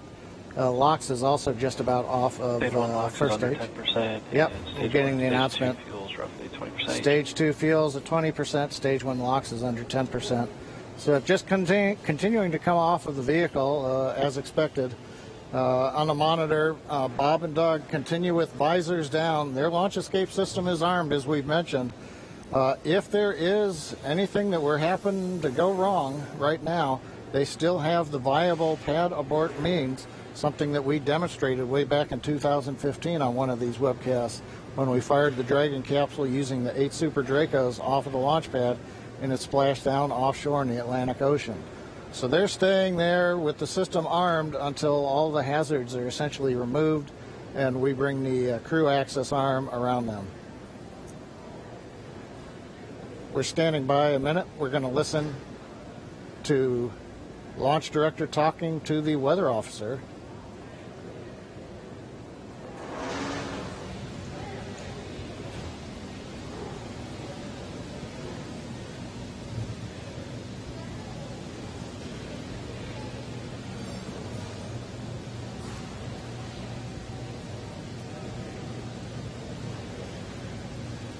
If you're just now tuning in, we did not launch today. We did have a scrub because of weather, but as we were saying, we are looking forward to trying this again on Saturday. Our launch time on Saturday will be another instantaneous window, so we'll have to have the weather cooperate again. And that launch time will be at 3:22 p.m. Eastern. I think our last weather update put us at about 40% probability of violation. John, I can check me real quick. Yeah, Dan, what I saw coming out of the Air Force was 40% probability of violation, I believe. It's always tough because they report in terms of violation, and the optimists have to subtract that from 100% to go, hey, 60% chance, I'll plan my picnic. We were listening, the SpaceX launch director, Mike Taylor, was talking to the launch weather officer asking about the 3 criteria that scrubbed us today. It sounds like in another minute or two, the lightning and the attached anvil cloud rules will clear. The field mill rule, charge in the atmosphere, is still bouncing around, and so, hey, we may need several more minutes before that one would clear. So we'd need even longer than 10 minutes in the window today, it looks like, for all the rules to clear.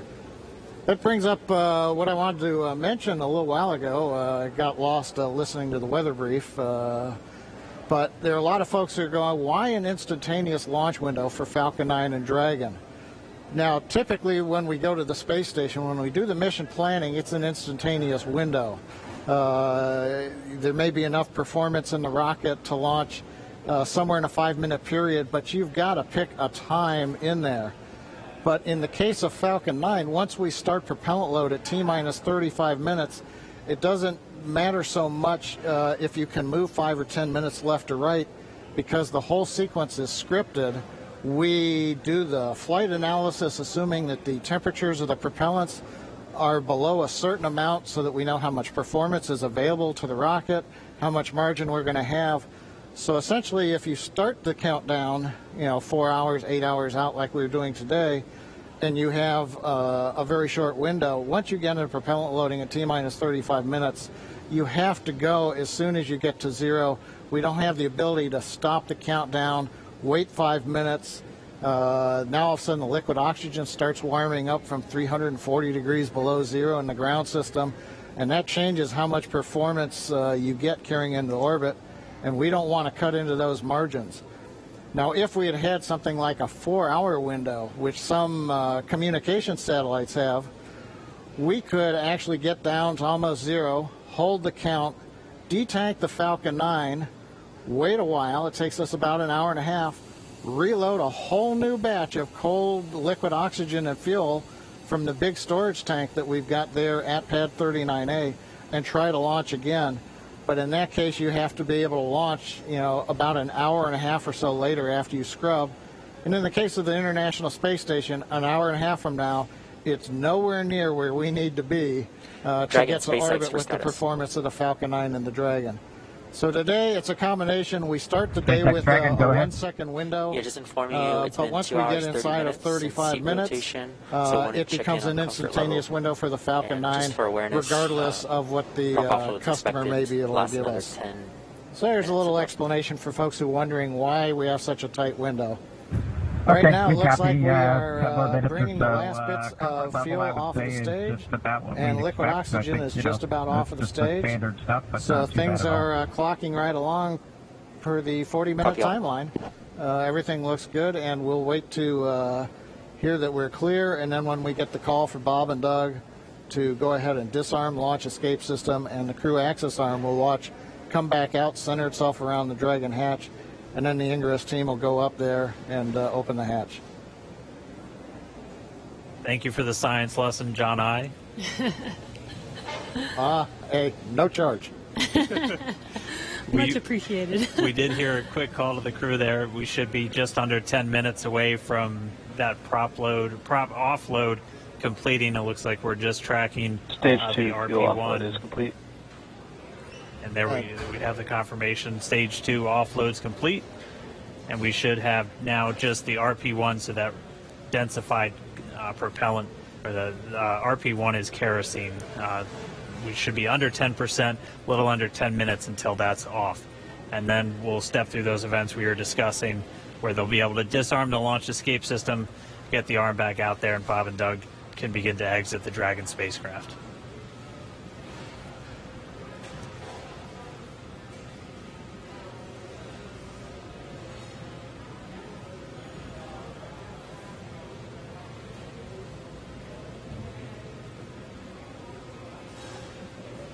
Still not the friendliest skies in the background. That is Florida, though. The weather is constantly changing over there, which is why we always have to keep an eye on it through every single launch that we have out there. Bob and Doug are patiently waiting. As you can see, that is a live view of them on the Crew Dragon vehicle as they're waiting prop offload to complete. Second stage prop offload is complete. We are just waiting on first stage to complete. Stage 1 box offload is complete. Waiting on stage 1 fuel, roughly 5 minutes or so. And again, the launch escape system is still armed. We are waiting for a prop offload to complete before they disarm that, and then they will be able to egress from the Crew Dragon vehicle. And we just heard we should be just under 5 minutes away from the last of that fuel coming out of the Falcon 9 first stage. And then we'll see those events start to pick back up, and we'll see the crew arm swing back out. They've been in those seats for a couple hours now. They typically get inside of Dragon a little over 2.5 hours ahead of launch. So they've been strapped into these seats for quite a while. They are custom sized, though, so they're as comfortable and as snug as possible. Obviously, since they're going to be in them for a really long time. But most importantly, when you're doing that splashdown at the very end of the mission, it's your car seat, and splashing down or landing on land is not the most gentle of procedures in a capsule. So just really making sure that they're snug inside of that Dragon capsule. But we should be a little under 5 minutes away from the prop offload being completed. And as Dan mentioned, those suits are custom made, but the seats are also custom fit for each astronaut as well. They do remain on Crew Dragon for this mission for almost 24 hours so we do want to make sure that they are comfortable and make sure that the suits and the seats are comfortable enough for them to stay in that position for a while. I believe when they get into orbit, they are allowed to get out of their seats and get a little bit more comfortable, but it's a long ride for them. Yeah, once they do get on orbit, they are able to get out of the seats and actually out of their suits too, since for this flight path today, it was going to take them about 19 hours. So Bob and Doug would actually have had about 8 hours to sleep on board the Dragon capsule. So we weren't able to launch today, though. The rendezvous on Saturday should be very similar to what we would have had if we launched today, where it'll take them about 19 hours to get to the International Space Station. So they'll launch, and they'll have a number of different events that we'll be able to walk you through, including manual piloting of Dragon and just really putting the spacecraft through all of the paces before it arrives at the International Space Station. Because, again, this is a test flight. And this is this last test before we certify the Dragon spacecraft for regular crewed flights, which will just be bringing up those long duration, 6-month, maybe even a year-long missions. Right. And it should be a very exciting test flight because it's pretty much like an actual mission. When Bob and Doug get on the station, they will be performing some research while they're up there and performing tests and doing some final things for this demonstration mission. But, I mean, just for right now, we are just going to continue to stay with them until we see them come out of Dragon, because the launch escape system's still armed while we wait for this propellant offload to complete. That's just done as a safety measure. Anytime you have rocket propellants beneath you, you want to make sure that we have a good way for them to get out of the way. And so we should be within just a couple of minutes for that final bit of RP1 coming off the first stage, and then we'll hear the crew get the go to disarm that launch escape system. We'll see the crew access arm swing back in. But if you're just tuning in, expecting them to be in space, we did have a scrub today due to weather. our next launch attempt is going to be this Saturday, May 30th at 3:22 p.m. Eastern Time. And just like we did today, we're going to be bringing you every single step of the way. It's going to look a little familiar if you watched all of today's, but it's going to be just as exciting. I can imagine it might even be more exciting with all the anticipation that we've hyped this launch up for with already going through it all today. But again, the more practice we have, the better off we will be. Hopefully next launch attempt we will have a flawless launch and actually be able to lift off with good weather. Yeah, weather is going to be the big thing that we'll continue to watch. That was the culprit today for our scrub. And our initial weather reports already looking at about a 40% probability of violation. So as John and I was saying, the optimists in us have to say that's 60% good. So we're going to look at the good side of this, and that's roughly what we were in the days leading up to this. We won't have a rogue tropical storm forming off of South Carolina on us on Saturday, but Florida weather will always be dynamic, so we'll just continue to track and hopefully get a good chance hit that window on Saturday. And just a reminder, everything else on the vehicle and for the mission was looking good today. It was just the weather, which, as John I said earlier, and Lauren even referred to him mentioning this, weather is the one thing that we actually cannot control on our missions. So unfortunately, it did cause us to scrub today, but the vehicles are healthy. Bob and Doug were ready. And they should be ready to go again with the next launch attempt on Saturday.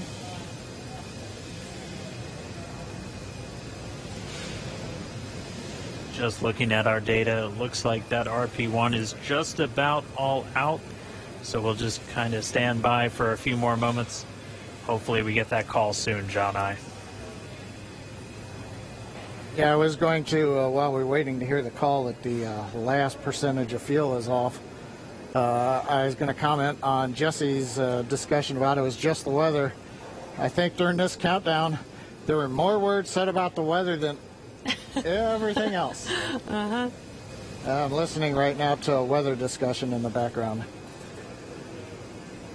And again, for people wondering if we knew that we did have bad weather, even from this morning, again, we do monitor this all the way down to the final minutes of the countdown. And with Florida weather being pretty sporadic, sometimes we have even hurricanes coming through or bad weather coming through and passing 20 minutes later and having good weather for a launch. So this is why we continued to attempt to launch today, but unfortunately for T0 today, weather was not on our side.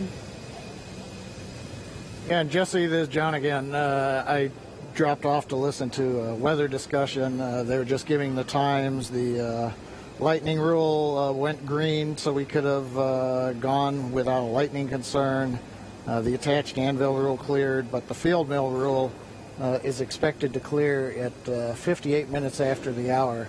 So that's another 4.5 minutes from now. So we were close, but we needed about 25 minutes later launch time. It does remind me, at risk of offending some people, but the old saying that says it's better to be on the ground wishing you were flying than flying wishing you were on the ground. Yes, definitely. Safety first, always, and making sure that when Bob and Doug do fly, they are flying safely and as planned. So again, this is standard procedure for us to make sure that they do have a safe flight to the International Space Station. All right, well, for now, we're just continuing to stand by, expecting the call that all of that prop has now been offloaded from Falcon 9. All right, venting vehicle tanks to nominal TPC set points for current ingress.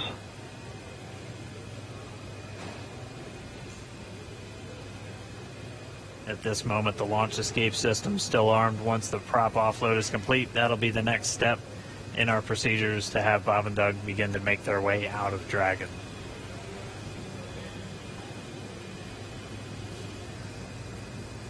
LD, countdown 1. LD. We have the prompt here for nominal crew egress. Okay, so we're ready for launch escape system disarm. As affirmed, ready for launch escape disarm. MD copies. You guys are ready? Yeah, launch team's ready. Go ahead and advise the crew. Hey, Dragon SpaceX, you copy that discussion. So with that, you are go for disarming launch escape system per section 2 of 5.100. We'll put that in work. Section 2, disarming the launch escape system. All right, that was the call we were waiting for, propelling off of Falcon 9. So Doug Hurley, Bob Behnken now going to disarm the launch escape system on Dragon. And once that's disarmed, those 8 Super Draco engines will be out of the mix. SpaceX Dragon launch escape system has been disarmed into Alpha Decimal 3. Copy that. We concur. And showing then confirmed the launch escape system has been disarmed. And Dragon SpaceX, with that confirmation, you are go to open your visors and proceed to section 3. Okay, we'll open the visors and go to section 3.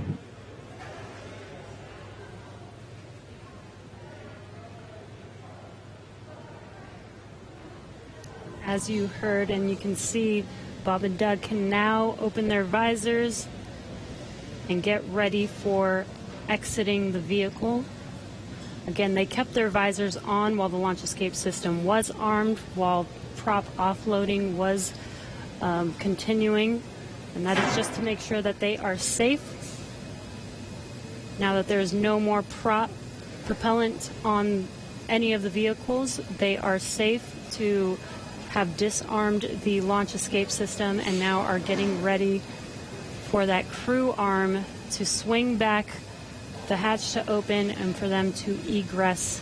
SpaceX Dragon with an update. We're holding in 3.4 and we're ready for seat rotation when you are. Copy that. We'll wait for the closeout team to open the hatch and verify clearance, and then we can execute seat rotation.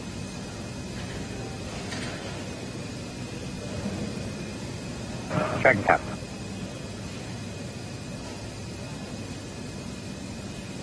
And there's that crew arm swinging back towards Dragon. Once that crew arm is in place, they will be able to open the hatch on Crew Dragon. Bob and Doug's seats will rotate back out of launch position so that they can safely get out of their seats and egress the vehicle. And we heard they'll have what they call nominal egress, so just the normal procedures for getting them out of the capsule. That means the same closeout team that was there to get them in will be able to assist as they come out. They'll arrive and get that hatch open, and then they'll be able to rotate the seats. That'll rotate Bob and Doug pretty much forward, where they'll be in the original position that the seats were configured when they made their way into Dragon. It just gets them a little bit out and under the displays and makes getting in and out of the capsule a little bit easier. They've been in those seats for about 3 hours at this point, so definitely a long day for the crew. As they woke up about 6 hours prior to our T-0, had their breakfast, which we confirmed was steak and eggs, at least for Doug Hurley. And then they proceeded through all of the suit up and the trip to the pad, making their way inside Dragon, where they've been for about the last 3 hours at this point. We were on track for an on-time liftoff right at 4:33 p.m. Eastern Time, but did have to scrub a little under 17 minutes before launch due to weather. So for now, we've offloaded all of the propellant off of Falcon 9. The launch escape system has been disarmed. That crew access arm is back right up next to Dragon, as you can see in that view on the left.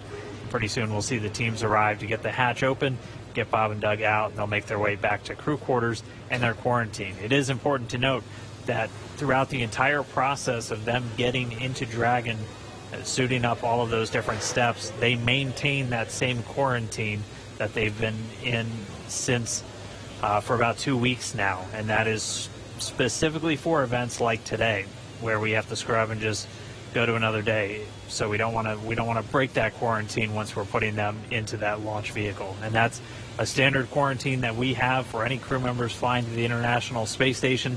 The current COVID-19 pandemic obviously puts a little bit of extra pressure and a little bit of an extra spotlight on that. But they're following a lot of the same procedures that we have in place just to keep crew members healthy before they go and spend several months in space in an enclosed environment with just a couple of other people. Right, and it's a little bit more difficult to get them help on the space station, right? So we want to make sure that when they do head up to the space station, that they are fully healthy. So this, again, is standard procedure, not just because of this pandemic that's going on. This is a standard procedure for astronauts to quarantine prior to heading to the station. And as Dan mentioned, this is a standard procedure to exit the vehicle as well. We did scrub today, but this is not an emergency state. This is standard procedure. This is something that is practiced and rehearsed and made sure that we do follow our standard procedures to make sure that everything is still safe. Bob and Doug exit safely and go back into quarantine and get ready for our next launch attempt. Looks like they're getting a chance to stretch their legs, though. Yeah. Yeah. Dan, Jesse, I'm monitoring along in the scrub procedure right now. They're getting the goes to get the folks back to the pad, the crew that'll open the hatch. So they have notified the team chief, launch engineering, to return to the pad. As a reminder, around the pad, the Air Force and NASA set up roadblocks to make sure nobody gets into the hazard area. So they will head to the roadblocks. They'll pull them open so that they can drive to the pad. So launch director, I think, is estimating it's still about 15 minutes for the crew to drive all the way down out to 39A, get up the tower, and then begin operations on the hatch. They have confirmed that the purge of the Dragon service section, which is nitrogen during the countdown to avoid an oxygen leak, that is back on air now. The crew access arm is on air, so they're ready for the egress team to get up into the tower. But it's going to take them a little bit still, I think, to drive down the road in the vehicles and go up the elevator. But everything continuing to run per a normal scrub countdown, which we have had the opportunity to practice with the crew in, for example, the dry dress rehearsal last Saturday, after we had done the static fire of the Falcon 9 the day before.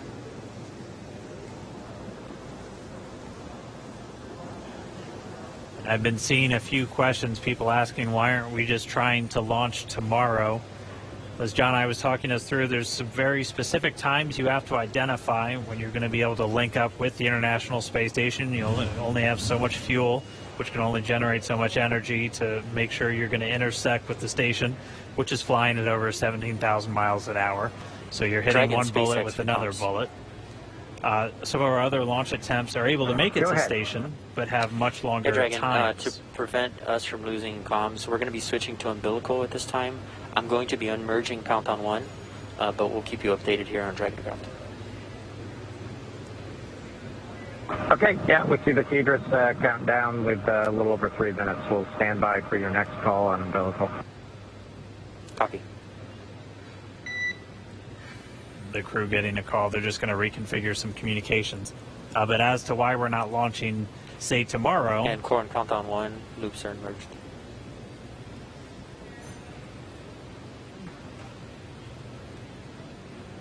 But when we pick our launch attempts, we also have to take in mind some of the human factors of these attempts. Some of these other launch attempts may exist, but it would require Dragon taking in excess of 30 or more hours potentially to reach the station, which could wreak some havoc with the sleep shift cycles, not only for Bob and Doug, but also for the crew on board station that has to line up their sleep schedule with Bob and Doug as they arrive. And the crews on station and Bob and Doug will be operating off of Greenwich Mean Time once they get there. Dragon SpaceX, comm check umbilical.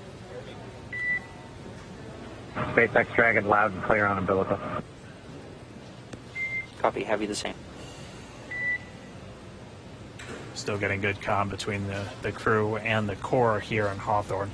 But really, just to sum it up, we pick our launch attempts for a number of reasons, not just can we make it to the station, but just how long is it going to take to get there. And that's why Saturday is going to be our best option. We're going to be targeting that one at 3:22 p.m. Eastern Time for our next attempt. And it'll be a little over 19, maybe a little over 20 hours until we actually arrive at the space station, if we're able to get off the ground on Saturday.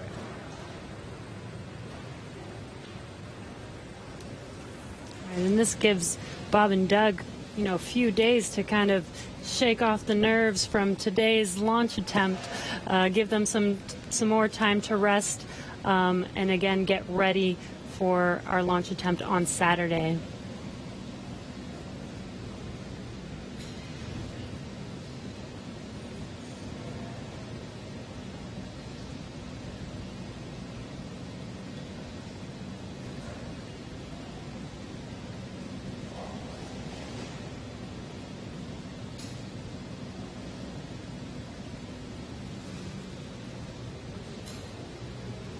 And if you're just now joining us, we did scrub our Demonstration 2 mission today. And as John mentioned, we are waiting for the egress team to make it back to the launch pad, head up the tower, and help the crew, or help Bob and Doug egress the vehicle.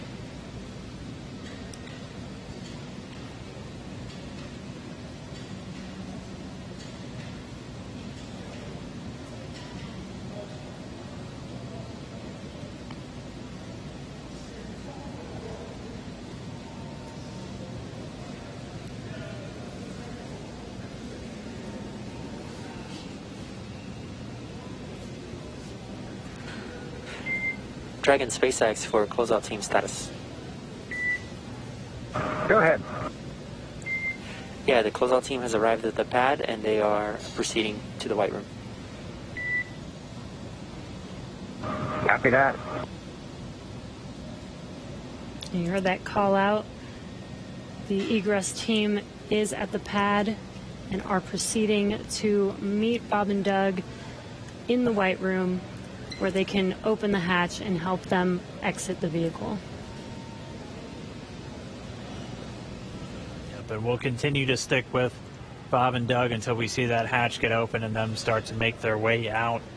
And then they're going to, and there we can get some views once more back at the pad. You can see that egress team moving back in. They were wearing the black clean suits that we saw as they were helping Bob and Doug get into the Dragon just several hours ago. They're now going to get on the elevator, make their way back up, down the crew access arm, and then we'll get that Dragon side hatch opened. And as we saw earlier, this is a very tall structure, but that elevator is pretty quick there. So we saw them enter the bottom of the tower. It should be a very short time before they make it to the top and are able to get to the White Room and open the hatch for Bob and Doug.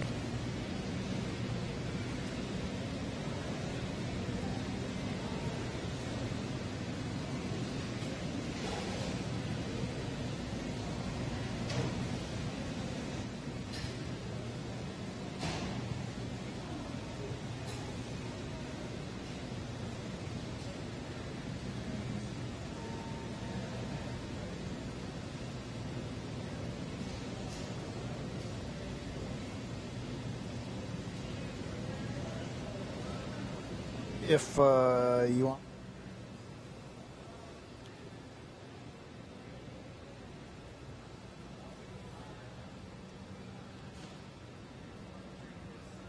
And it should just be a few more moments. We'll see that closeout team make their way back into the crew access arm and down the hatchway. And again, if you are just now tuning in, we did have that scrub just about a little under 17 minutes before launch. Our next launch attempt is going to be this Saturday, May 30th. At launch time, it's going to be another instantaneous launch time. It's going to be 3:22 p.m. Eastern Time over there in Florida. And assuming an on-time launch, it'll be a pretty similar flight that we were looking at today, where it'll be roughly about 19 hours before they make that initial contact to the International Space Station.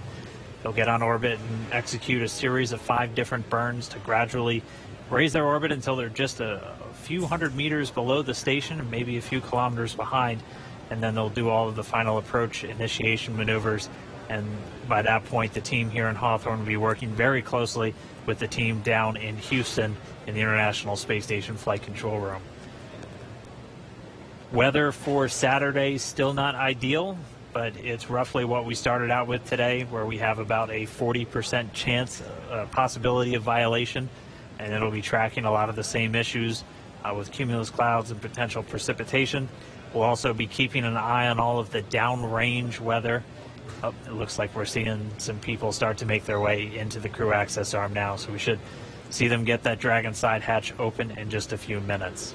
But as a reminder, we'll be looking at weather around the launch pad and weather downrange in their flight path on the way to orbit, and that's always checked just in case they have to do any kind of emergency maneuver and land down in the Atlantic Ocean.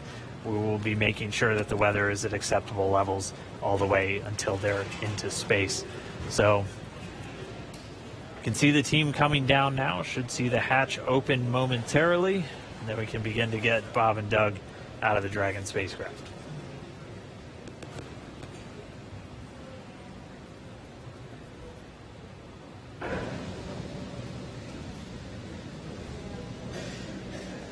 And again, we are staying live until Bob and Doug are safely out of Crew Dragon.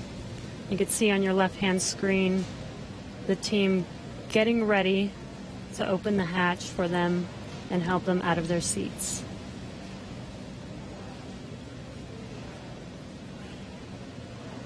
And at this point, the launch escape system has been disarmed. That was done after we successfully offloaded all of the propellants from the first and second stage of the Falcon 9 rocket. There are propellants loaded into Dragon, so the teams look like they were just doing what we call kind of a sniff test, so using a portable detector just to assess the atmosphere around the Dragon capsule itself before they get the hatch open and bring Bob and Doug out.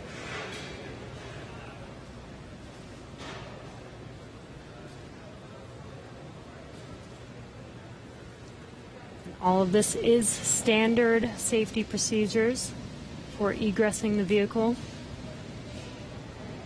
This is to ensure the safety of the crew as well as Bob and Doug. Dragon SpaceX for status. Go ahead. Yeah, the closeout team is at the White Room. They are configuring the crew arm for egress, expected to take no earlier than 10 minutes. Okay, 10 minutes. Thank you.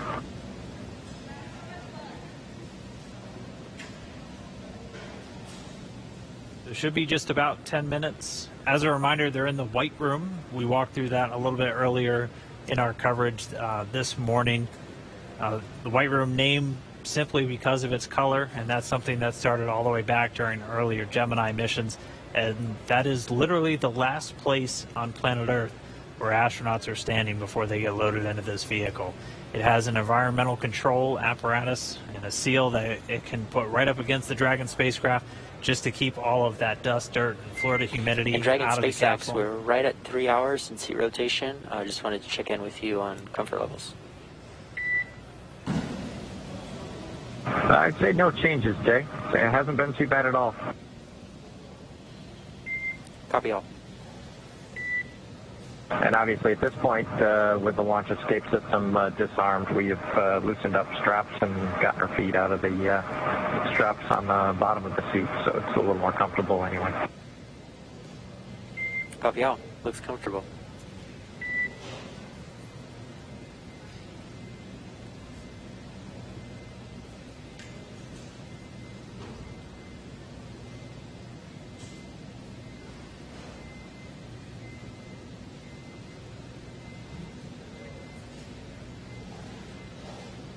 Right now, the closeout team just going to take a couple of minutes to configure the White Room.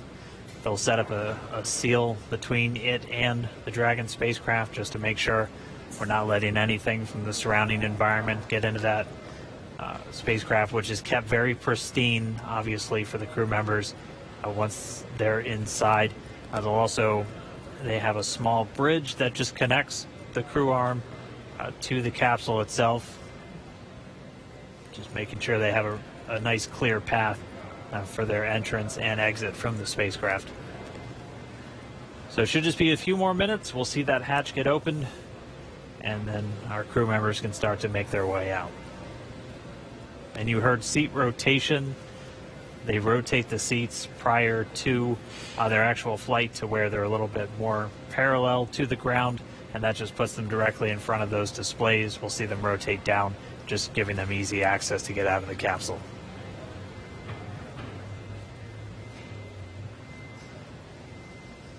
And as Dan mentioned, we want to keep FOD out of the capsule.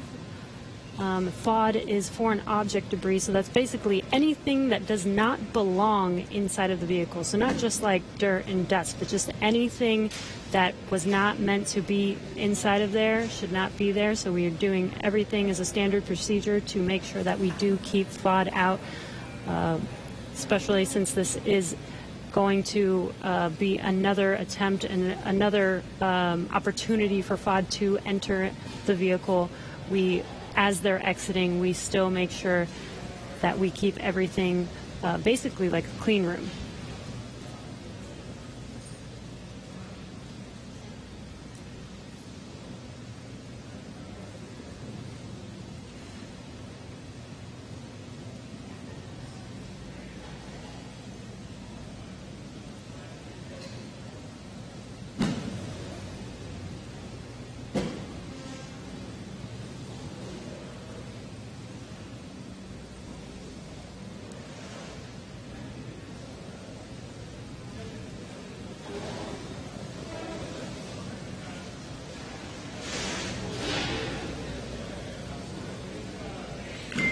Dragon SpaceX, you may hear some vehicle venting in about 20 seconds.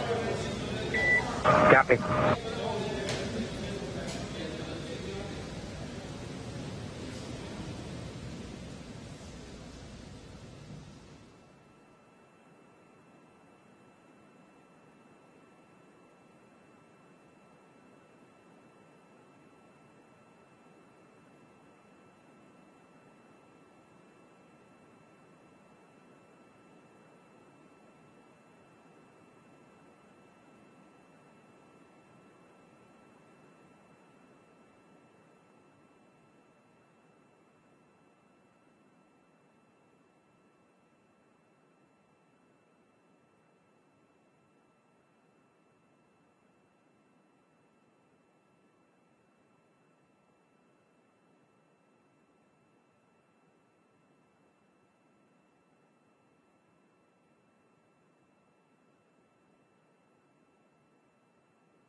John Isberger here with the webcast desk in Hawthorne, California.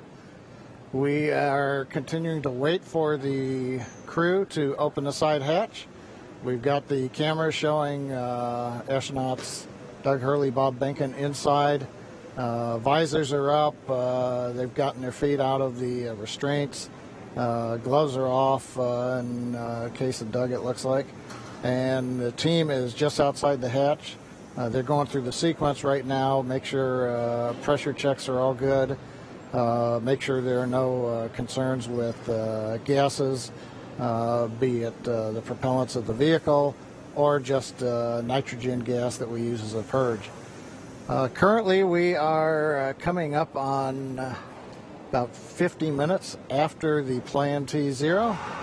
To just reiterate what Dan and Jesse have been talking about earlier, we had a good countdown. I had a lot of fun saying there were no issues on Falcon 9 or Dragon of a technical sort. The range was ready to support.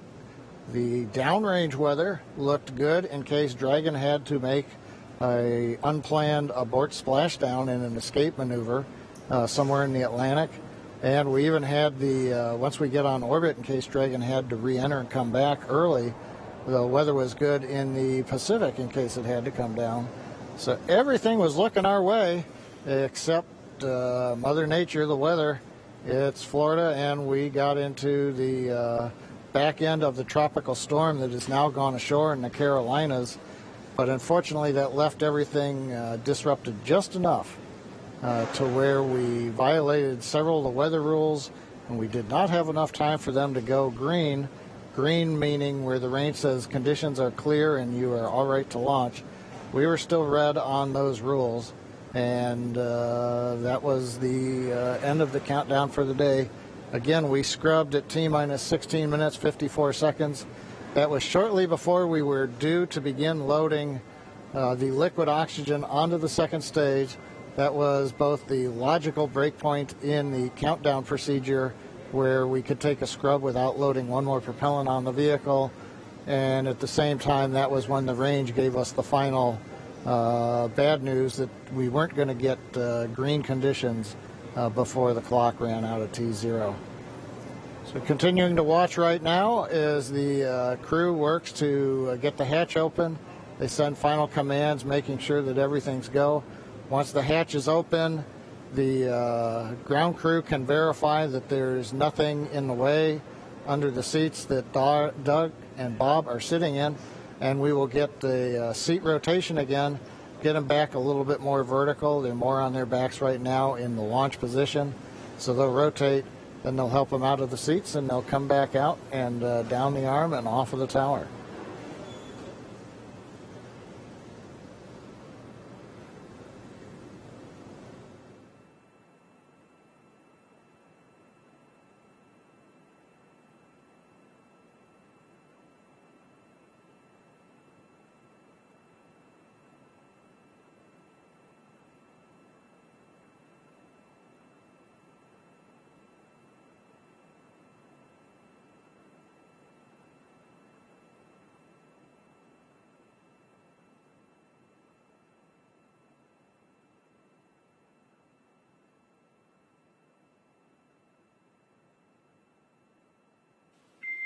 Dragon SpaceX, for status, it looks like the closeout team is inflating the hatch seal, the arm seal right now.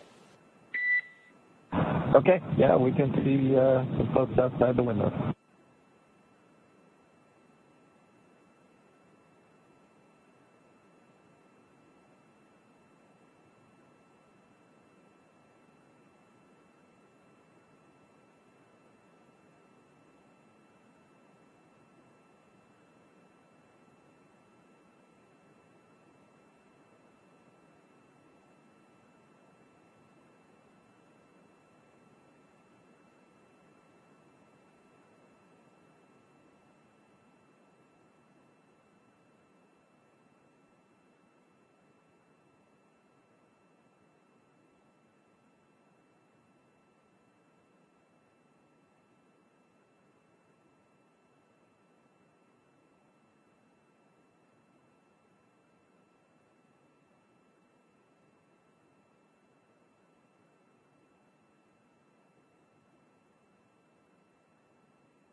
All right, we've been quiet for a few minutes, but if you're just now tuning in, we did not launch today. We did have to scrub today's mission due to weather. We were just under 17 minutes away from our T0 time at 4:33 Eastern when the call was made. We were still in violation of a few of the weather constraints that just are really there to inform teams when it's safe to launch. So we're looking at weather both around the pad and weather all the way on the way to orbit for them. So we did have to scrub. Since then, we've been able to get all of the propellant off of Falcon 9. The launch escape system has been disarmed. And right now, the closeout teams are there in the white room, so right at the end of that crew access arm. They're configuring the big seal that goes around the Dragon capsule just to make sure its environment is isolated from all that nasty Florida weather. And then they'll be able to get the hatch open, and we'll get Bob and Doug back out.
Well, we're coming up on just under an hour since the planned T0. Again, if you're just joining us, well, we've been here summing up for a while. Dragon, SpaceX for status. Stand by for status check. Go ahead, Jay. Yeah, closeout team's still working to do the hatch seal inflation. Expect another 5 to 10 minutes. Okay. Okay. We scrubbed at T-minus 16 minutes, 54 seconds. We violated 3 weather rules. The weather rules finally cleared up, but it was long after the planned T0. The SpaceX egress team did return to the pad. They were sent through the roadblocks that surround the pad, demarcating where the hazard area is. Team's up on the crew arm, and as you just heard, SpaceX talking to astronauts Bob and Doug. They're working the seal around Dragon. Then we make sure that Dragon capsule pressure is equalized with the crew arm, and then we'll go into the hatch opening sequence. So we've still got several more minutes. We'll carry that as we go. A couple of points to bring up. Once the crew comes off of the Dragon and comes back down, goes back to the crew quarters to desuit, we will be Dragon leaving. SpaceX for awareness. We're going to command the vehicle into pad hatch open in preparation for hatch opening. Copy that. Okay, that's good. That'll get them into the sequence to make sure that the pressure is inside and outside. And note this will equalize cabin pressure, so you may notice something there. Okay, thanks. So as I started to mention, once everybody's off, we'll leave the Falcon 9 Dragon, the crew arm, where they are. That is in the launch support position. There's no plan to come back down to horizontal. The vehicle is designed to stay vertical. Now, if we were to find something wrong during the countdown as we go through data review, that could mean that we have to come horizontal, as we did late last night, early this morning, as we were working a ground issue on the transporter erector, and then we went right back up. But currently, no plans to come horizontal. We'll stay vertical up to the next launch attempt on Saturday. There will also be, as is typical, engineers will go through all of the data they collected today, and then there will be a report out in what's called a Delta Launch Readiness Review, probably this Friday before we get into the next launch attempt on Saturday. That's where the engineering disciplines will brief management, chief engineer, launch director, mission director, the NASA customer, where we stand on today's countdown, what we learned as well as our readiness to proceed into another countdown attempt. But currently at Kennedy Space Center at historic Pad 39A, we're getting ready for the hatch opening and the crew to be able to leave Dragon, come back down, get out of their suits, and wait to go another day, hopefully this coming Saturday, the 30th.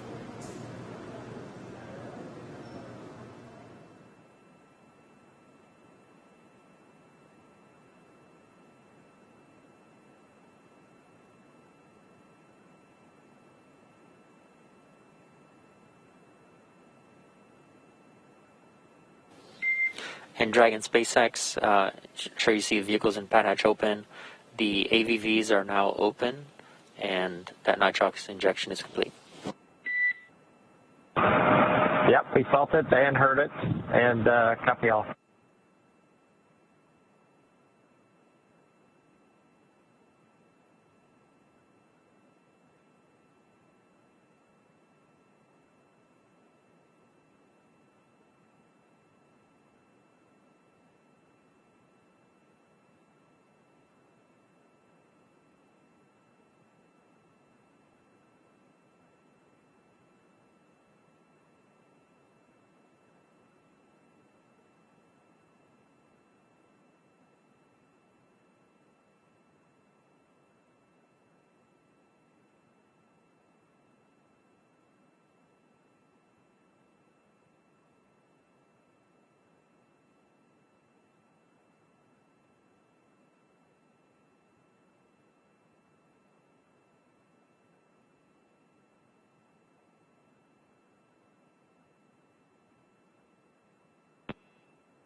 And Dragon SpaceX for status, the closeout team is stepping into hatch opening now. Copy.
John Innsbrucker back here at the webcast desk in Hawthorne, California.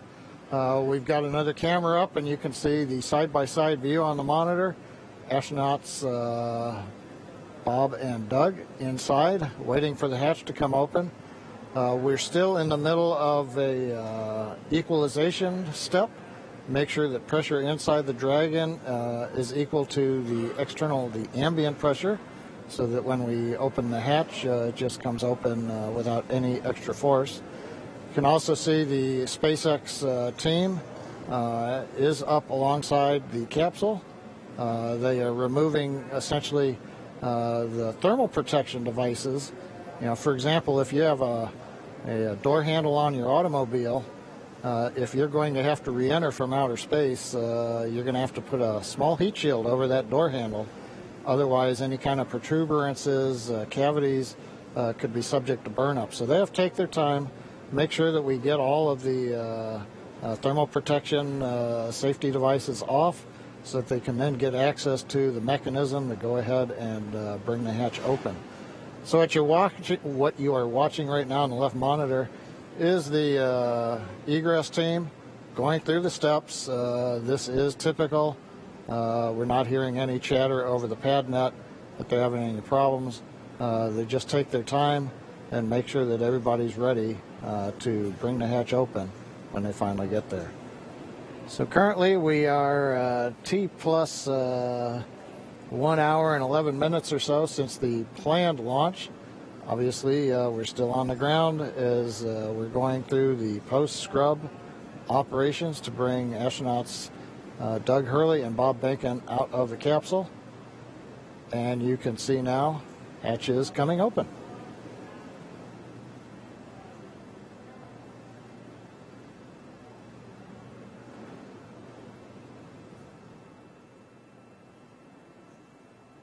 There's a view from the camera inside the capsule. You can see the hatch area. Crew gave a quick wave to the ground crew when it came open. And right now they should be inspecting the area underneath the seats so that we can command the seats to rotate back into the ingress-egress position, make it a little easier on Bob and Doug to get in and out of the seats.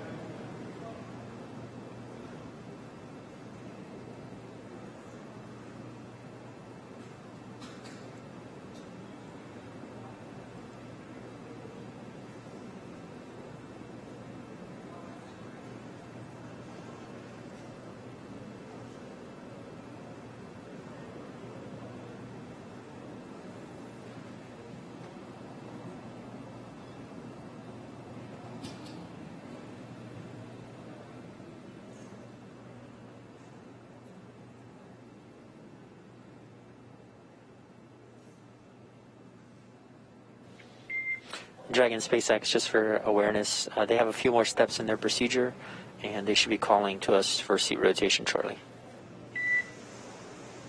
Okay, copy that. Yep, we see them working on that, and just as a lead into that, we are ready for the seat rotation. So just let us know when you're ready to start. We'll go.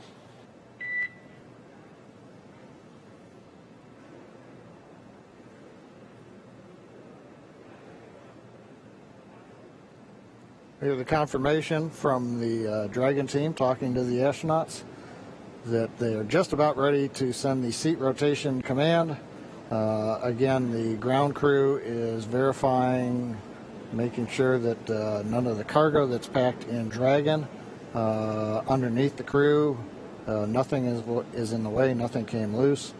You're looking at one row of crew seating, but there is, as we've mentioned before, Dragon designed to carry up to 7, but on this flight, for example, much of the cargo that we're carrying is loaded in various areas down below where the astronauts are seated.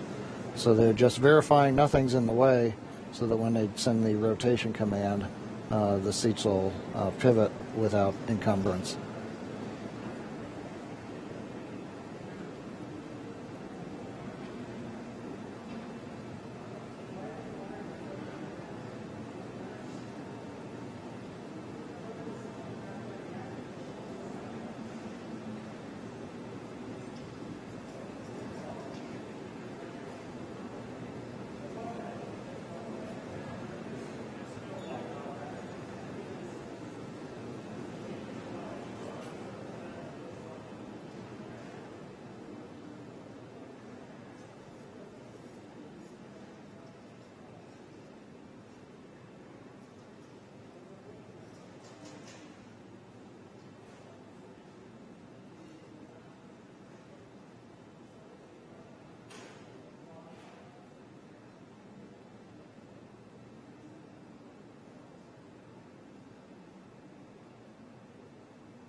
Dragon SpaceX, we are initiating seat rotation.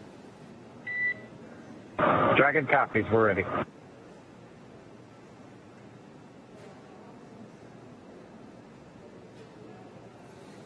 That call out from the Dragon Core up to the crew, letting them know that we are sending commands from the ground to rotate the seats, and you can see astronauts Doug Hurley, Bob Behnken rotating in their seat back to a more comfortable position to get in and out of the capsule.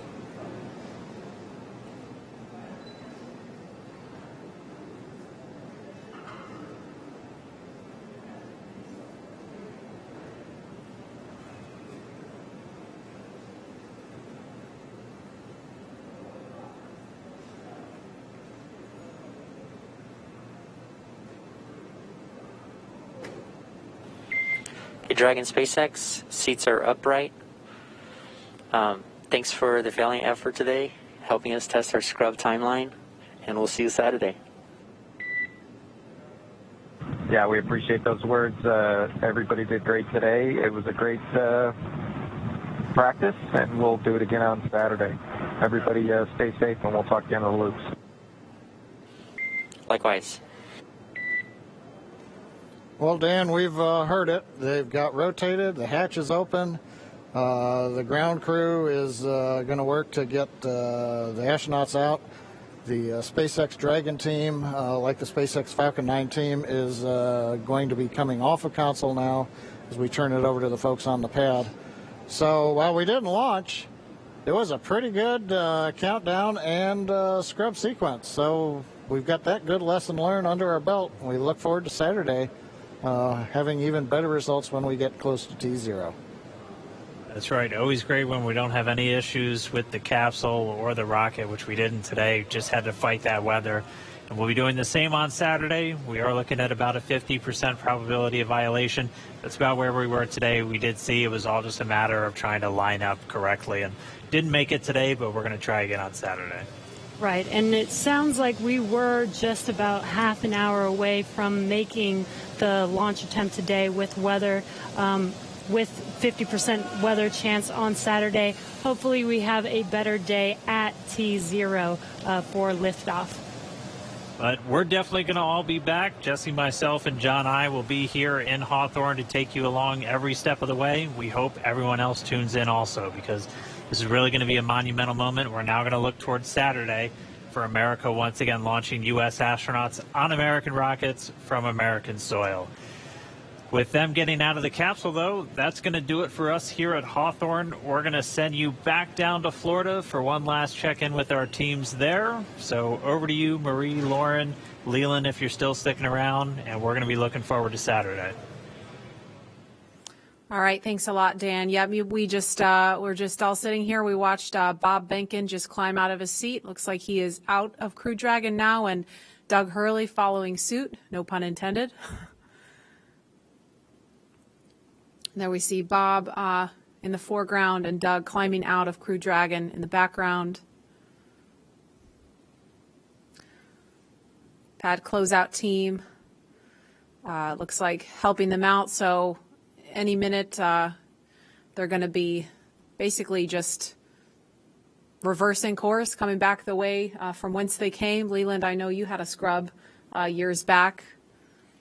Yeah, Marie, in 2008, we were having breakfast. I never scrubbed while I was in the vehicle, but we were having breakfast, and we got a call from the flight director saying that we had these engine cutoff sensors that were bad. 2 were bad, and the flight rules say that you should have to have 3 of 4 to fly. And so we all said we're not going to fly unless we have them. And I think we all need to know that the flight rules are there to protect, our astronauts and their families. And we got very close today. We sometimes get that launch fever that we want to go ahead and just try it anyway. But we have these rules for a reason, and it's really important to stick to the rules, even in the heat of battle, even with dignitaries here. It's just the way that we have to do it as operators. It's also a good wet dress exercise. Went through, exercised all the systems nearly to T0, which is incredible. I believe this may have been the first time Bob and Doug are sitting on top of in our vehicle with a fueled rocket. So that's pretty cool. Yeah, for sure. Closing the hatch, exercising the environmental life support systems, doing that flight leak check. I mean, all of this is a ton of learning that came out of here, even if we didn't ultimately go to space today. Absolutely. So we're getting a cool view that we wouldn't have seen if they'd launched. They're making their way back down the crew access arm. And they are going to be turning the corner there, heading to the stairs that are going to take them down to the elevator. Passing the worm. Passing the worm.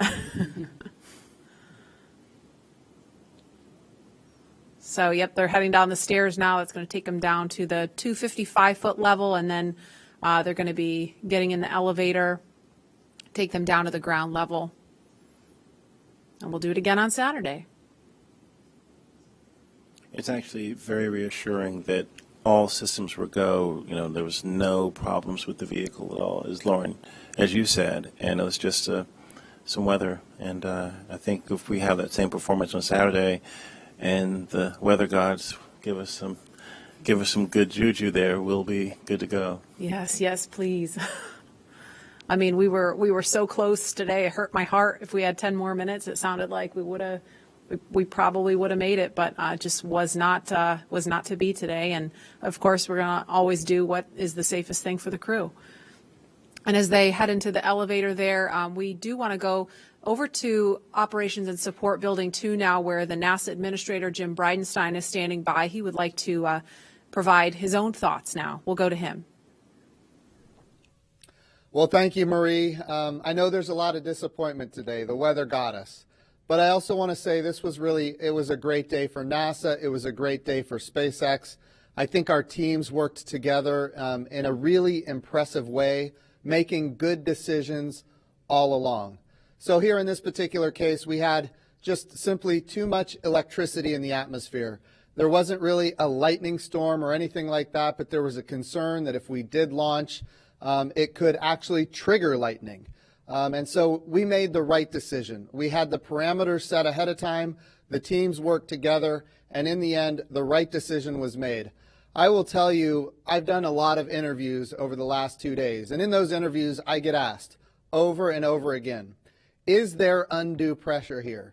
People say to me, with all of the attention of the world on this launch, with all of the VIPs coming, are you going to feel pressure on this launch? And I will tell you, as I've told our teams, under no circumstances should anybody feel pressure. If we are not ready to go, we simply do not go. And I will tell you, I am proud, so proud of our teams working together to make the right decision in this particular case. We have a lot to look forward to in just a few short days. On Saturday afternoon, we're going to do it again. Here's what we know. We are going to launch American astronauts on American rockets from American soil. We're going to do that. We're very close. I also want to say that this was an important milestone just today. We did a wet dress rehearsal. We haven't done a wet dress rehearsal with our astronauts full gear before. We've done a dry dress rehearsal. Now we've done a wet dress. So we learn a lot every time we do these things. This is no different. And we get a lot of great data from doing what we just did. So today was a good day for NASA. It was a good day for SpaceX. And we've got a lot to look forward to. So I want to say congratulations to both of the teams. And let's go. Let's go get this done. I know we're up for it. Saturday is going to be a great day. And here we go again. So thank you to everybody for all the great work. Marie, back to you. All right, thank you so much. Those were some great insights from Jim Bridenstine, the NASA administrator.